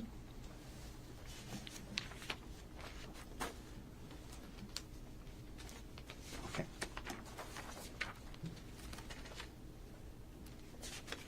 And you have not spoken to your dad since the incident, correct? Correct. Okay. All right. Thank you, Emil. That's all the questions I have for you. Can you redirect? Yes.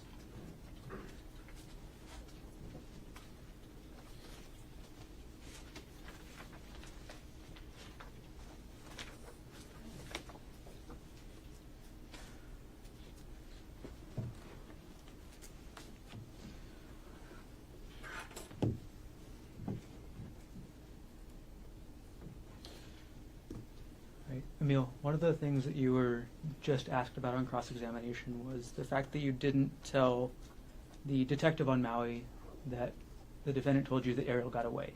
Is that right? I didn't ask that. I'm sorry? I didn't ask that. Is my memory wrong? Ask the question. See if Well, you can remember. we approach? Come on up.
You were asked about, on cross-examination, this being a confusing FaceTime call. Is that right? Yes.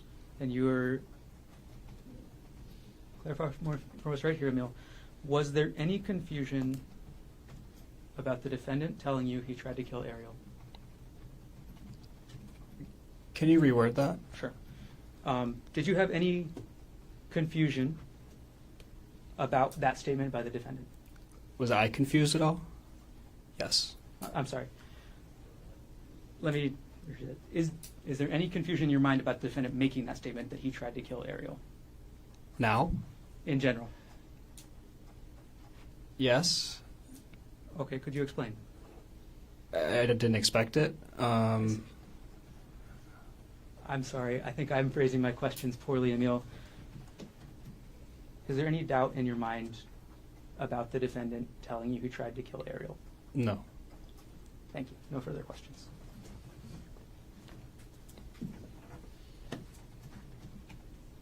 Any recross based on what was asked on your direct? No, thank you, Emil. All right, so ladies and gentlemen, let's take our afternoon recess. Have you come back at 3 o'clock. Leave your notebooks on your chair. All right.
Okay, and it is nice to see the son Emil on the stand. You scared? Yeah, it's nice to see the son on the stand, and darn kids are just trying to be in court. Yeah, yeah, that is scared. Chat. So it's nice to. I've been waiting for a while to see this part of the trial, and yeah, I think that the prosecution, yeah, he definitely. Some people don't. He felt he was maybe not wording it right, but I'm glad that he eventually was able to word it correctly for him to see what he was trying to say. Yeah, it's really messed up what the son went through. Okay, thank you, Moki. It was messed up what the son went through, and at such a young age. But I think he did really well, on the stand, and I'm glad that the attorney, the Timu attorney, was nice to him. He didn't seem, in my opinion, too harsh on him. So, they're trying to see if there's reasonable doubt about premeditation, because he had the FaceTime call with him. Halloween.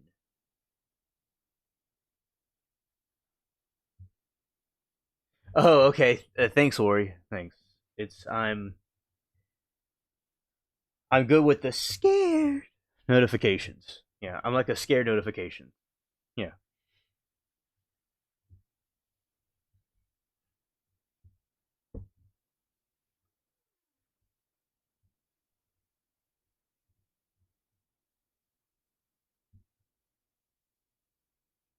Yeah, I'm laying down facts, like, laying down bricks on a building. Yep.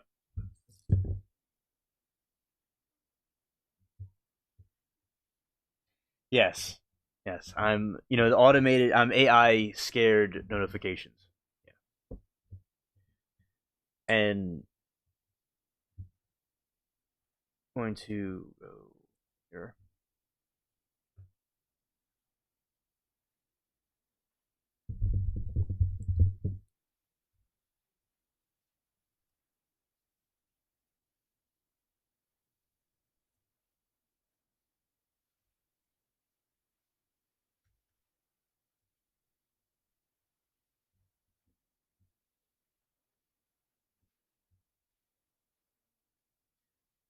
Lori said it's a typo when I type Halloween, but I think it sounds like an alter ego alien.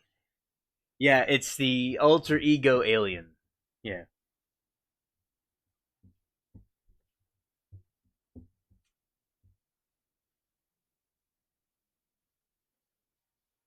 Aaron, I almost thought they were going to finish for the day a moment ago, but we are certainly getting close. It would be less than an hour, I would suppose, until they would close it. I don't think they're going to probably have another witness today, because I don't know about that. I don't know. They would just have to. I believe he's finished, but he might still be testifying. I don't quite call that part. But yeah, so if he doesn't have anything else to say, I don't know if they're going to start a new witness today. I would be doubtful about that, but it's possible, because it's getting close to the time usually when they stop, but they could keep on going. Yeah, right, yeah. Well, it's actually 2:58.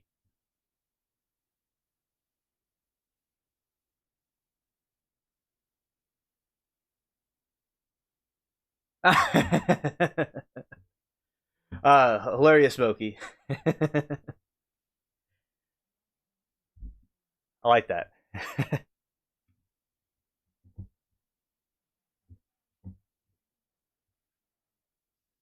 Yeah, I like the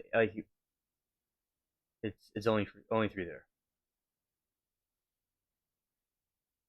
Okay, and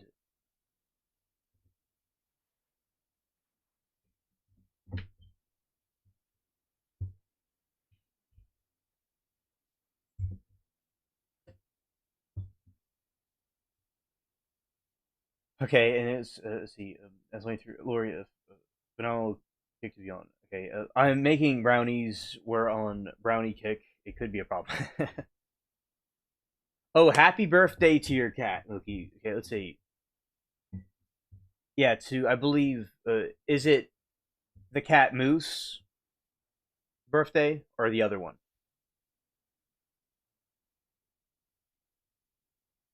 She's not mathing right now.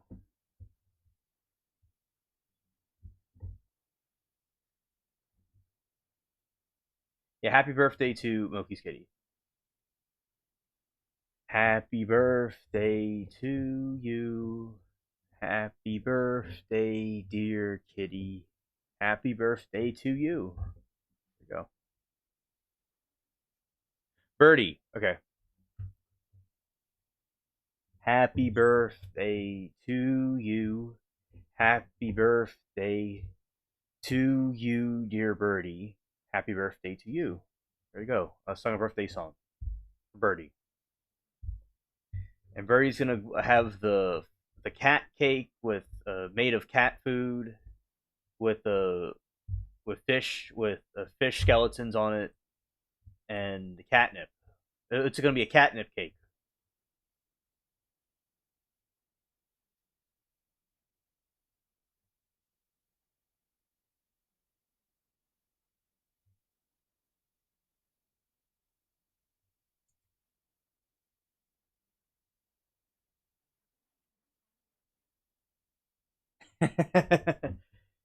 Aaron, I thought I did sing you happy birthday, but you know what? I will do it. We'll do it a second time. Okay, so I'll do a belated birthday song for Aaron. Okay, so happy birthday to you. Happy belated birthday to you, dear Aaron. Happy belated birthday to you. All right, there you go. I think I did sing you happy birthday, but there you go. I put the cherry on top with that one. I see. I knew you were joking. I knew it. She she had to hear but that's fine. We had the second soundtrack drop over it.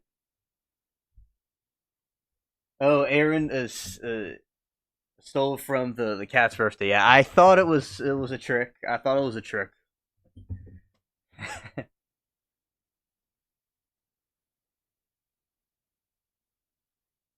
Oki said, so the Australian senator was making a joke, but little does he know hybrids are real. Yes, I believe hybrids are real.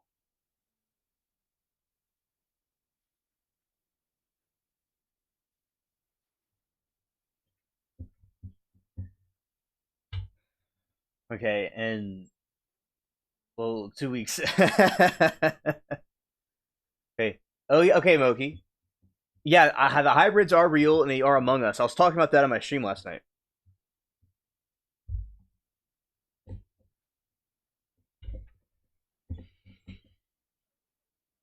Okay, that was interesting. Was confused about the last questions, but sure that went over well with the jury either. Yeah.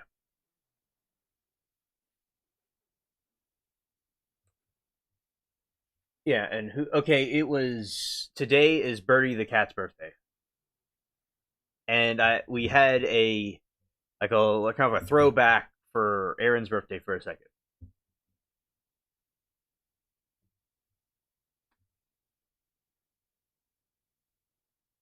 Yeah, scared.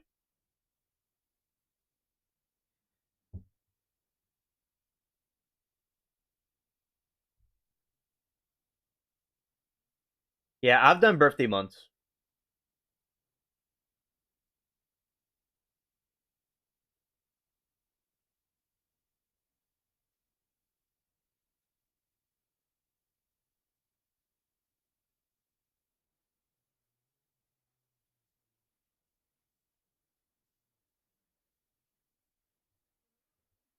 Okay, thank you, Moki.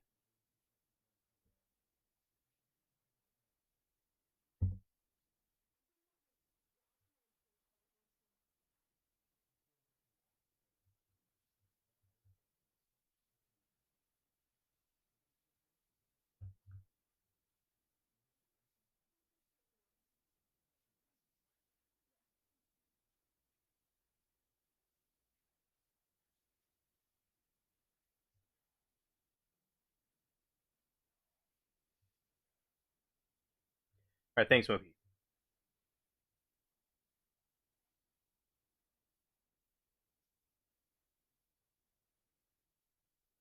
Happy belated birthday, Aaron. Happy belated birthday to you. Happy belated birthday to you. Happy birthday, dear Aaron. Happy birthday to you.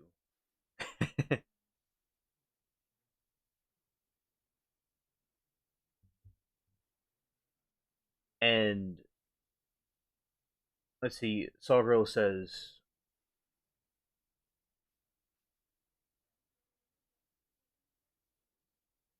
so it's the state done, and now we hear the defense. I believe the defense and the state both questioned the son.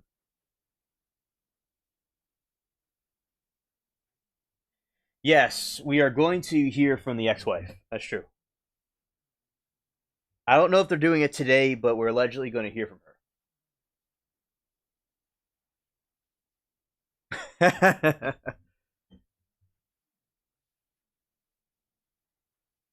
Yeah, now we're going to hear from the ceiling. And I'm like a fly on the ceiling.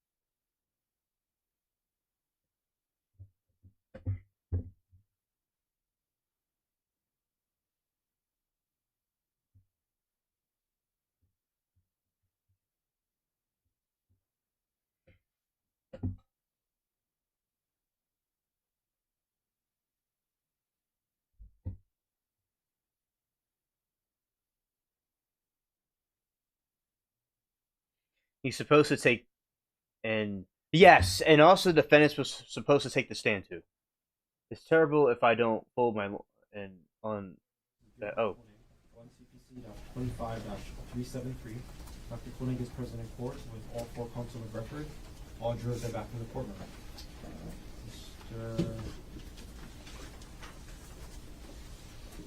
Mr. Garner, state's next witness. The state calls Peter Mast.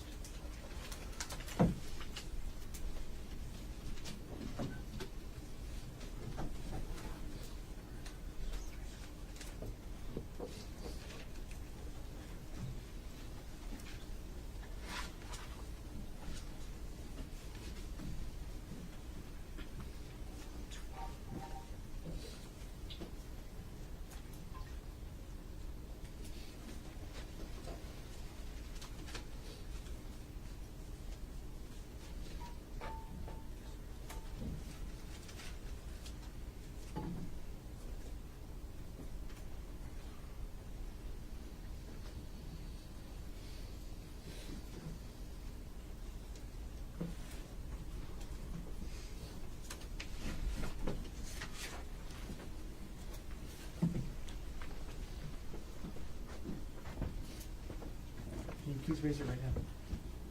You do solemnly swear or affirm that the testimony about to give shall be the truth, the whole truth, and nothing but the truth? I do. Please have a seat.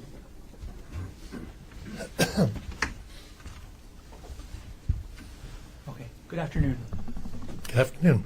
All right, as you testify today, could you please speak into the microphone as much as possible? I will do that. And first things first, could you please state your name? My name is Peter Mast. And what do you do for work, Mr. Mast? I'm a engineer. I work part-time for a company providing business consultation, about a quarter time. And where do you live? I live in Maui at 263 Kambalai Circle in Kailui. Who do you live with? My wife Judith. Mr. Mast, are you related to any person involved in this case? The the victim in this. So, Mr. Mast, you use the word complainant. I apologize. Ariel Worthington is my stepdaughter. Okay. As of March 24, 2025, who was Ariel married to? She was married to Gerhardt Koenig. Will you understand if I refer to Gerhard Koenig as the defendant for the rest of my questions? Yes. Okay. And if you were to see him again, would you recognize him? Yes. Okay. If you recognize him in the courtroom, could you point him out and let us know an article of clothing that he's wearing? Yes, he's sitting at the table there Okay. in front of the monitor, second from the left. And could you let us know the color of shirt he's wearing? Black. Blackish, greenish, dark. Okay. Your Honor, may the record reflect the witness has made identification. Record will reflect identification was made. Okay. Mr. Mass, between yourself and your wife, who would Ariel talk to more about her relationship? Definitely my wife. Okay. So where did most of your knowledge about Ariel's relationship come from? Secondhand through my wife. Okay. So I want to stay away from what your wife told you. I understand. Did you have any direct observations, meaning from yourself, about the relationship between Ariel and the defendant between December 2024 to March 2025? Yes, to a certain degree. We interacted with them relatively frequently. And I would say that starting sometime in the latter part of December on into the following year, there was a noticeable cooling in their relationship that was observable to both myself and my wife, which was consistent with what we had been led to believe had happened between them. Okay, and again, we're going to stay away from what you've been told, okay? Yep. Okay. What sort of context did you make these observations in? And I'm asking public or private. Generally, these were private dinners together, that kind of thing. So from the outside, from a public view, was there any indication of any strained relationship? I cannot answer that. Pause for speculation about others. Overruled. The answer will stand. So your answer is you don't know the answer. I don't know the answer to that. I can't speak to how others observed them. There was limited times where we saw them in, let's say, a somewhat more public environment. One was at a party at our house in January. Could you explain what you observed at that party in January? Yes, this would be probably sometime late January. It was a Christmas get-together with friends, largely of the Koenigs, that was at our house. And I will say that even at the time, I observed an instance in the kitchen where the defendant seemed to go out of his way to demonstrate closeness with Ariel by sort of grabbing her, getting her to come close. I thought it was odd. It was out of character, like he was putting on a show that everything was normal, if you will. Okay. I apologize. Sorry. Mr. Master, can we Yeah. strike the last part of that answer? Yes. Okay. Granted. So, and again, let's just keep it to what you actually observed, okay? Yeah. Okay. Now, I'm going to move on, Mr. Master, to March 24th, 2025, okay? Okay. All right. On March 24th, 2025, at around 11 o'clock a.m., what were you doing? I was working in my office at home. Was anybody else home with you that morning? Yes, my wife, Judy. Did anybody else come into your home that morning? Yes, probably 11:30 in the morning. Emil Koenig came over to our house. Who is Emil Koenig to you? Emil Koenig is a step-grandson. All right. And then what room in the house were you in? I was in my office. Judy was in the living room next door watching TV. I was at my computer working. Okay. And did you eventually leave your office and go to the living room? I did. Okay. My wife called me in. Okay. And I'm going to jump ahead in time, Mr. Mash. As a result of what happened that morning with you, your wife, and Emil, where did you and your wife go? As a result of what we heard, we got a flight and flew from Maui to Oahu. And took flight here, got in probably about 2 o'clock in the afternoon, went over to Queens Medical Center. And who did you see at Queens Medical Center? We went to see Ariel. Mr. Master, are you aware of any loan that you and your wife provided to Ariel and Gerhardt Koenig? Yes, Is that loan still outstanding? it is not. Okay. When was that loan paid? That loan was repaid probably sometime in April of that year, And how was it repaid? in the form of transaction, a electronic transaction. Okay, and I'm sorry. Who was the person that fulfilled that transaction? Ariel. Okay. Mr. Master, thank you. I have no further questions for you today. Okay.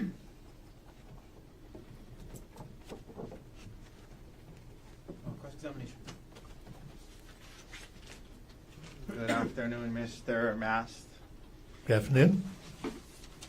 So you indicated that from December to March, you were around Ariel and Gerhardt a decent amount of times, yes? Once or twice a week, Yeah, once or twice a week, and you got to see them interact with one another, right? correct? And when asked about anything odd, there was a party, and you were in the kitchen, and he pulled her close and seemed to go out of his way to demonstrate closeness. That's what you said, yes? Correct. All right. No further questions. Thank you, sir. Any redirect? Thank you. Mr. Mass, thank you. You can step down. All right. That first step. Thank you.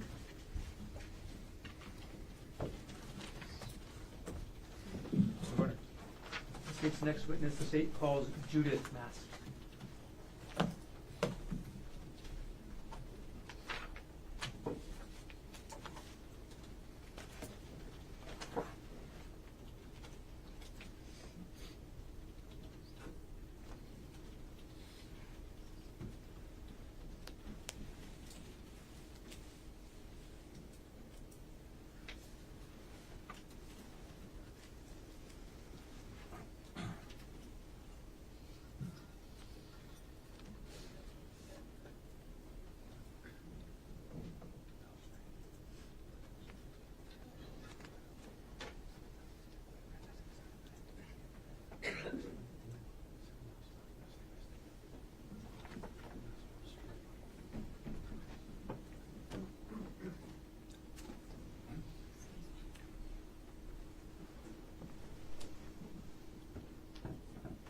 Please raise your right hand.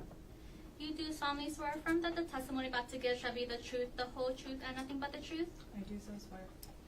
Please have a seat.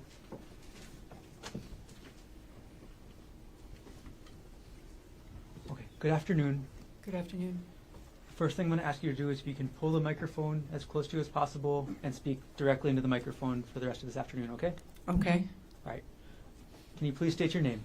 My name is Judith Lynn Mast. Is it okay if I call you Judy for the rest of my questions? Please do. Judy, what do you do for work? I am retired. Congratulations. Thank you. Where do you live? I live in Kahului, so it's 263 Kamalei Circle, Kahului, 96732. And who do you live with? My husband, Peter Mast. Judy, are you related to any person involved in this case? Yes, I am. Okay. Who are you related to? Ariel Koenig is my daughter. As of March 24th, 2025, who was Ariel married to? Gerhardt Koenig. Will you understand if I refer to Gerhard Koenig as the defendant for the rest of my questions? Yes, sir. How close were you and Ariel? We were and continue to be very close. Without going into any details of what was said, did Ariel discuss her relationship with the defendant with you? Yes, she did. Aside, again, from what Ariel may have told you or may have said, did you have any direct observations of the relationship between Ariel and the defendant between December 2024 to March 2025? Yes, I did. Okay. Can you explain what, and again, speaking from your own observations, what you observed? There was tension, coldness a little bit, and then it started to change. They were going to counseling, and it seemed to ease up a little bit, but initially there was tension. Okay. Judy, I'm going to ask you about the weeks leading up to March 24th, 2025. So the couple weeks leading up to that date, did you notice any changes in the relationship? And again, from your observation. Yes. What did you observe? It seemed like they were getting along a little better. We were getting Snapchats and things that they were very happy. Yeah, they looked like happy Snapchats, you know, social media. So it did seem to us at that time that perhaps things were improving. Okay. When you say at that time, in those couple weeks leading up to March 24th, 2025, was it odd to you to get these Snapchats? Did you think anything of it? Not at the time, no. All right, Judy, I'm going to move forward to March 24, 2025. At around 11 o'clock a.m., what were you doing? As much as I hate to say, I was listening to an audiobook and crocheting. I'm 65, not 85, I promise. And was this at your home? I was at home. I was in my living room crocheting and listening to an audiobook. Was anybody else home with you that morning? My husband was there. He was in the next room. And that morning, did anybody else come into your home? Yes, as I was sitting there, I heard the front door lock activate. It's an electronic lock, so when you punch in the code, you can hear it. And then, of course, the dog went nuts, and Emil came in with his girlfriend. Right. Were you able to observe Emil's demeanor when he came into your house that morning? Yes. Okay. What were your observations of Emil's demeanor? He was very upset. He was shaking, crying, very upset. Judy, I'm going to jump ahead in time just a little bit. So as a result of what happened when Emil came to your house that morning, did you call or text anyone? I did. Who did you call? First I tried to call and text Ariel, and I got no response. I checked her location, and I texted the defendant. Okay. We're going to break that up a little bit, Judy. Mm-hmm. When you said trying to find her location, was that Ariel's? Mm-hmm. Okay, and how do you... Sorry, Ms. Mass, is that a yes? That's a yes. I'm sorry. No, not at all. Thank you. Yes, sir. Okay. And how did you attempt to find Ariel's location? We share locations we have iPhones, and we share our location in the app. So I can pull up her name in chat and see where she is. We've had it for years, and she was on the Poly. Okay. Is that Ariel's location or the phone's location? The phone's location. And how often did you use the sharing locations function on your phone? Oh, quite a bit. In terms of timing, when did you try and look up Ariel's location on your phone? From the time that Emil came to visit me, through even when because we came to Oahu pretty quickly thereafter, and even when we were at the hospital, her phone was still on the Poly, even though Ari was still in the hospital. So I actually gave my phone to the detective to see if they could locate the phone. Okay. I'm going to backtrack just a little bit, Judy. Mm-hmm. You mentioned that you texted the defendant. Do you remember what time you texted him? It was 11:33. 11:33 a.m.? Yes. Okay. And what did you text the defendant? Is Ari okay? When you texted the defendant, is Ari okay? Did he respond saying that Ariel attacked him? No, sir, he did not. Did the defendant respond to your text saying Ariel went crazy? No, he did not. Ms. Mast, when you asked the defendant through text if your daughter was okay, did the defendant respond at all? No, he did not. Thank you. I have no further questions. Thank you. Cross-examination. Very briefly, good afternoon, Ms. Mass. When Emil got to your house, he was very upset, visibly shaking, correct? When he came in, yes, he was very upset. He was visibly shaking, yes. Yes. Very upset, visibly shaking, crying, emotional, distressed. Yes? He didn't start crying and being very emotional until he started to talk to me. But then, yes, he did cry and he was emotional, yes. At your house, Mhm. while he was there. Mhm. So there were times he was very upset, he was shaking, there were times he was crying, he was emotional and distressed while he was at your house. Yes? Yes. All right. Thank you, ma'am. No further questions. Any redirect? No, thank you. Thank you very much for being here. You can step down. Thank you. Watch that first step. Thank you very much.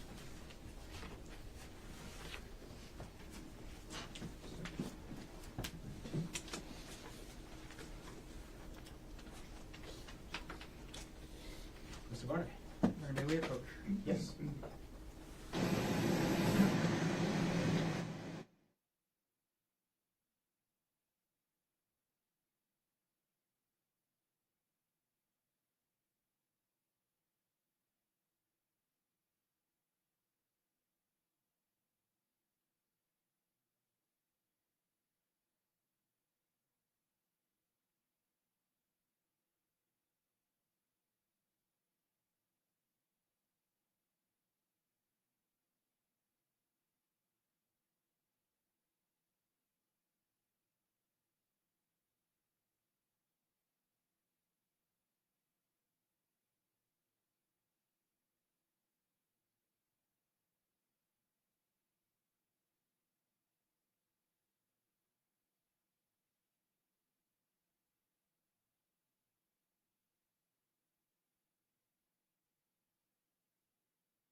Mr. Garner?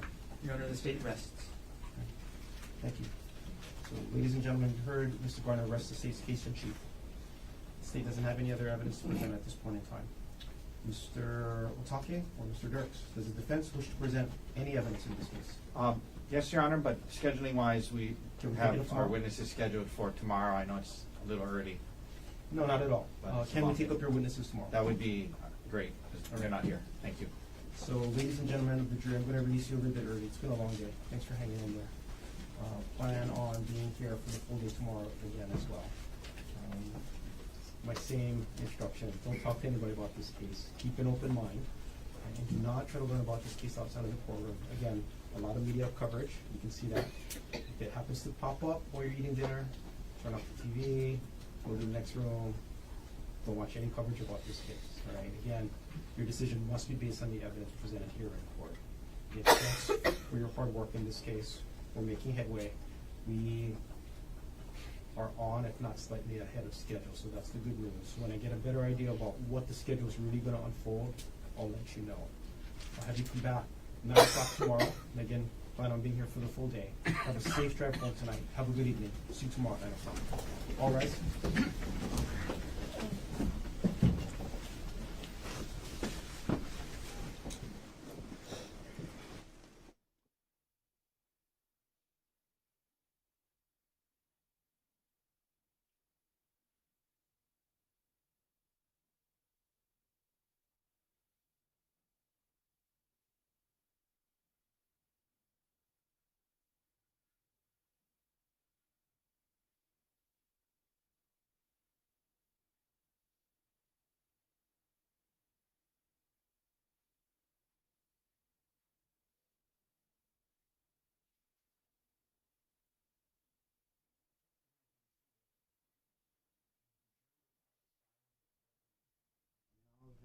State has rested. Mr. Otake.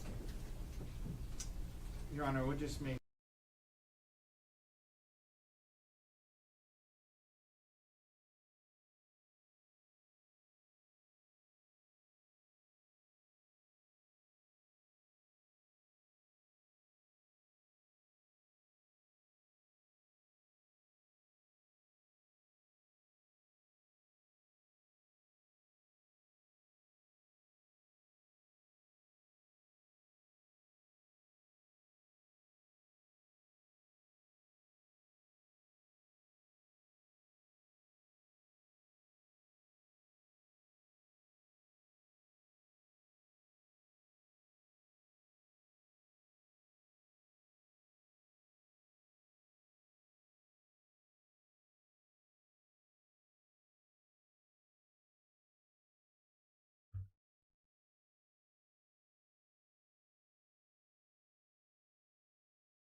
Yeah, it looks like they cut it right when they're talking talk about the schedule.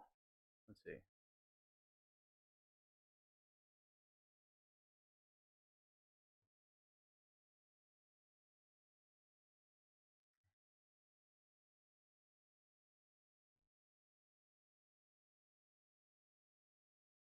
Right, Sargirl. Yes.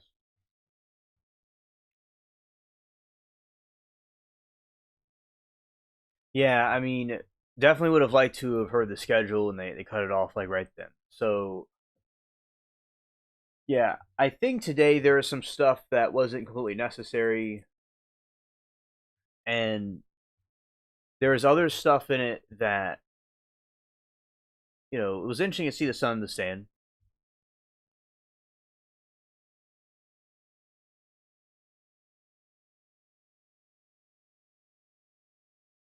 Right, and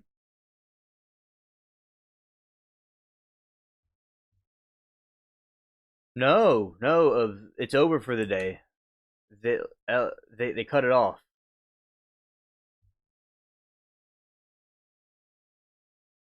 There is no live about this anymore. It was not me.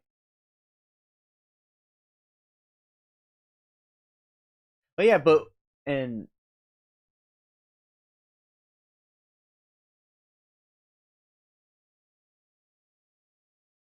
okay, Moki, understood.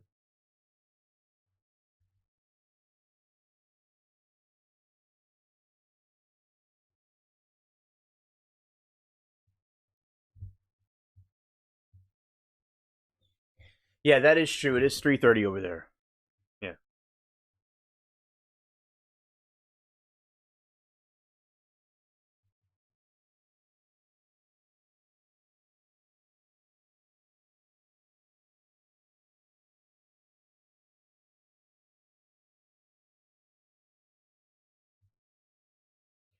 Oh yeah, I really like the Garden Lives, and when a stream gets, sometimes there'll be lots of trolls that will come in, and but there are people there that were cool that did want to have decent conversations about aliens and UFOs and stuff like that. So there are lots of people that talk about their encounters.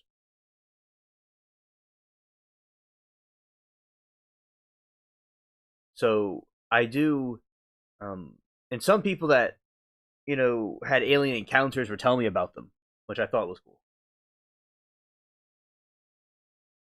And so yeah, I like the Garden Lives. I think they're cool, and I like it's drawing a lot of people in. So yeah, there are trolls, but there are also people that are cool too. It's a combination of things.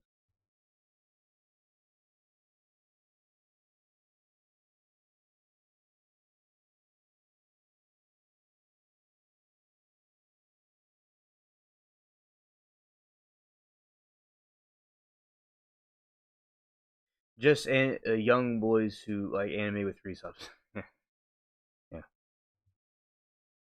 But yeah, it's just you have people in the chat that will like talk. They'll try to make stupid jokes, or they'll try to say something about me or the topic, and the ladies, the mods do a great job with handling them. That's why. That's with mods, that's a good thing about them to be there. Because I've been in chat rooms before that get a lot of traffic, and I'm glad that I got a lot of mods because it's a good way to prepare. There's a point where you get so many people in a chat room, it's hard to see everything. Yeah. So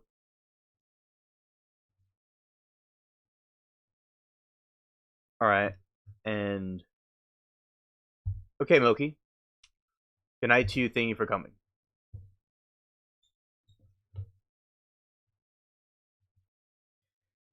Right said, yeah, it's odd having all those people come in hate, like, because your channel activity is why. Yeah, because when something gets popular and big, because you gotta remember, I have been on big channels before. I've been a, co-hosted shows with big, audiences. And even Trial Chat at one time, before they brought Kathy Rusin and Alexandria in there was a time where there was a large influx of trolls. Just when you have a stream that's getting bigger and bigger, and Mermaid and I, know that when it gets bigger, they're gonna have trolls. They're gonna try to mess with the stream. So these streams we do, it's not promoted as much in the algorithm of YouTube because they're promoting the phone lives more. But yeah, this is like a smaller, like a club, this type of stream. But the other ones, yeah, it's a pros and cons. But there was a lady last night that was venting about the alien experience she had, and so there were some cool people. And we were talking about fishing, and we talked about. Well, I usually train my mind to focus on the positive, but I'm not denying the negative though. So yeah, it was cool talking to people about the different UFO experiences. And yeah, shout out to Moki, awesome people. But Mermaid, Anna, and Lori, they did really amazing last night, and I'm glad I recruited them to the channel because I knew they were good at what they were going to do. Now, I'll say that this is not a joke or anything. The other phone that I use with the data on it, I didn't charge it right, and it's completely dead. So tonight's going to be a little bit different than the other night, probably. So, but I have to, it's a phone transfer, but I have to do it a different way. But anyway, so it might be in a different spot than we usually are. But,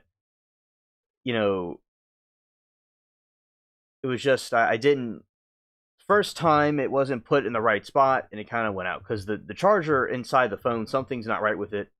But the other phone that I use for the camera part is fine. But the other part that puts out because complete the transfers because I wanted to make sure I had time to do the night lives.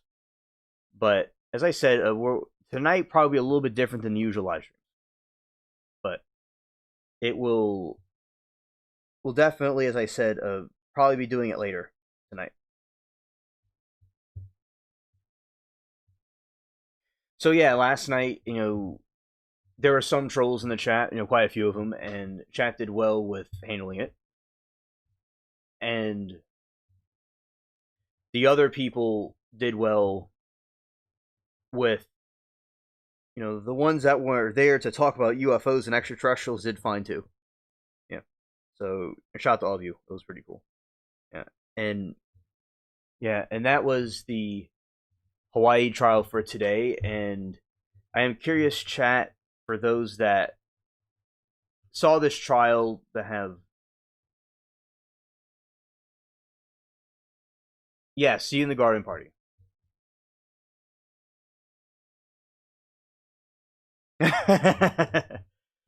Oh, Caravel. Yeah, we're all emotionally cheated on Caravel. Yep.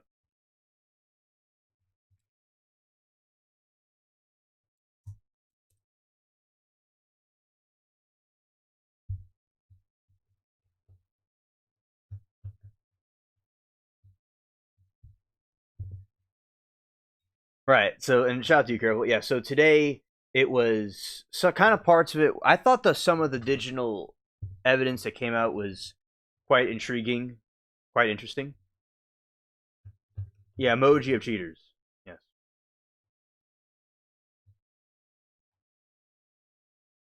Yeah, and let's do this one.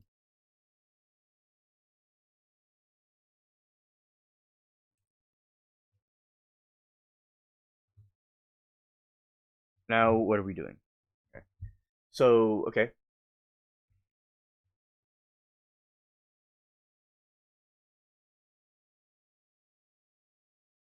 Outside. Yeah, the thing with that, as I said, the phone live is going to be a little bit different this time because the phone that does the cellular data thing is dead. So, it's going to be later tonight at some point. So if the phone thing was working, the other phone that I take the video with is working fine, but since I never transferred the phones like I was supposed to happen, didn't go well. So, we usually would normally go out right now and do the phone live, but it's going to be later tonight in a different location, outside. So, all right. And because I have to go see what this thing with the phones, see how that's going to go, and then we can go from there. Yeah, I mean, I can. Wait, so Lori said, I heard my name, but son just got home, so missed what you were saying.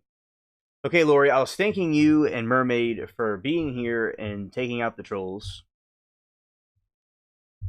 And I'm glad I recruited y'all to the channel.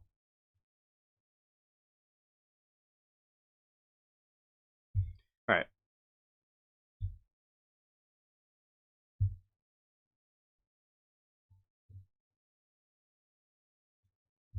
Alright, and as I said, so yeah, shout out to all of y'all. I appreciate the cool people. And it is dark, so we're going to just kind of do this.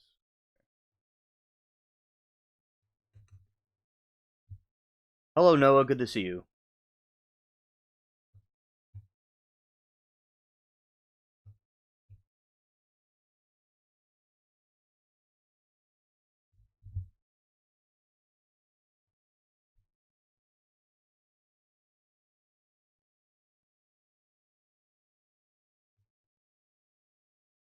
Alright. Yeah, I mean, as I can play some, because this part of the stream would be finished. Yeah, sometime later tonight, I'll be doing another live stream about something, and on the phone live somewhere. And right now, I'm not too sure exactly. I could end it possibly because the section, this stream was about the Hawaii trial, and that part is over with. So I might end this stream and then we'll do the phone live later. At some, a little bit later on. So well, let's do this. I'm gonna go check on some things, and I'll see you all a little bit later. All right. Okay, so thank you all for coming tonight, and see you later in the Timu Garden, which is different than the other garden, and peace.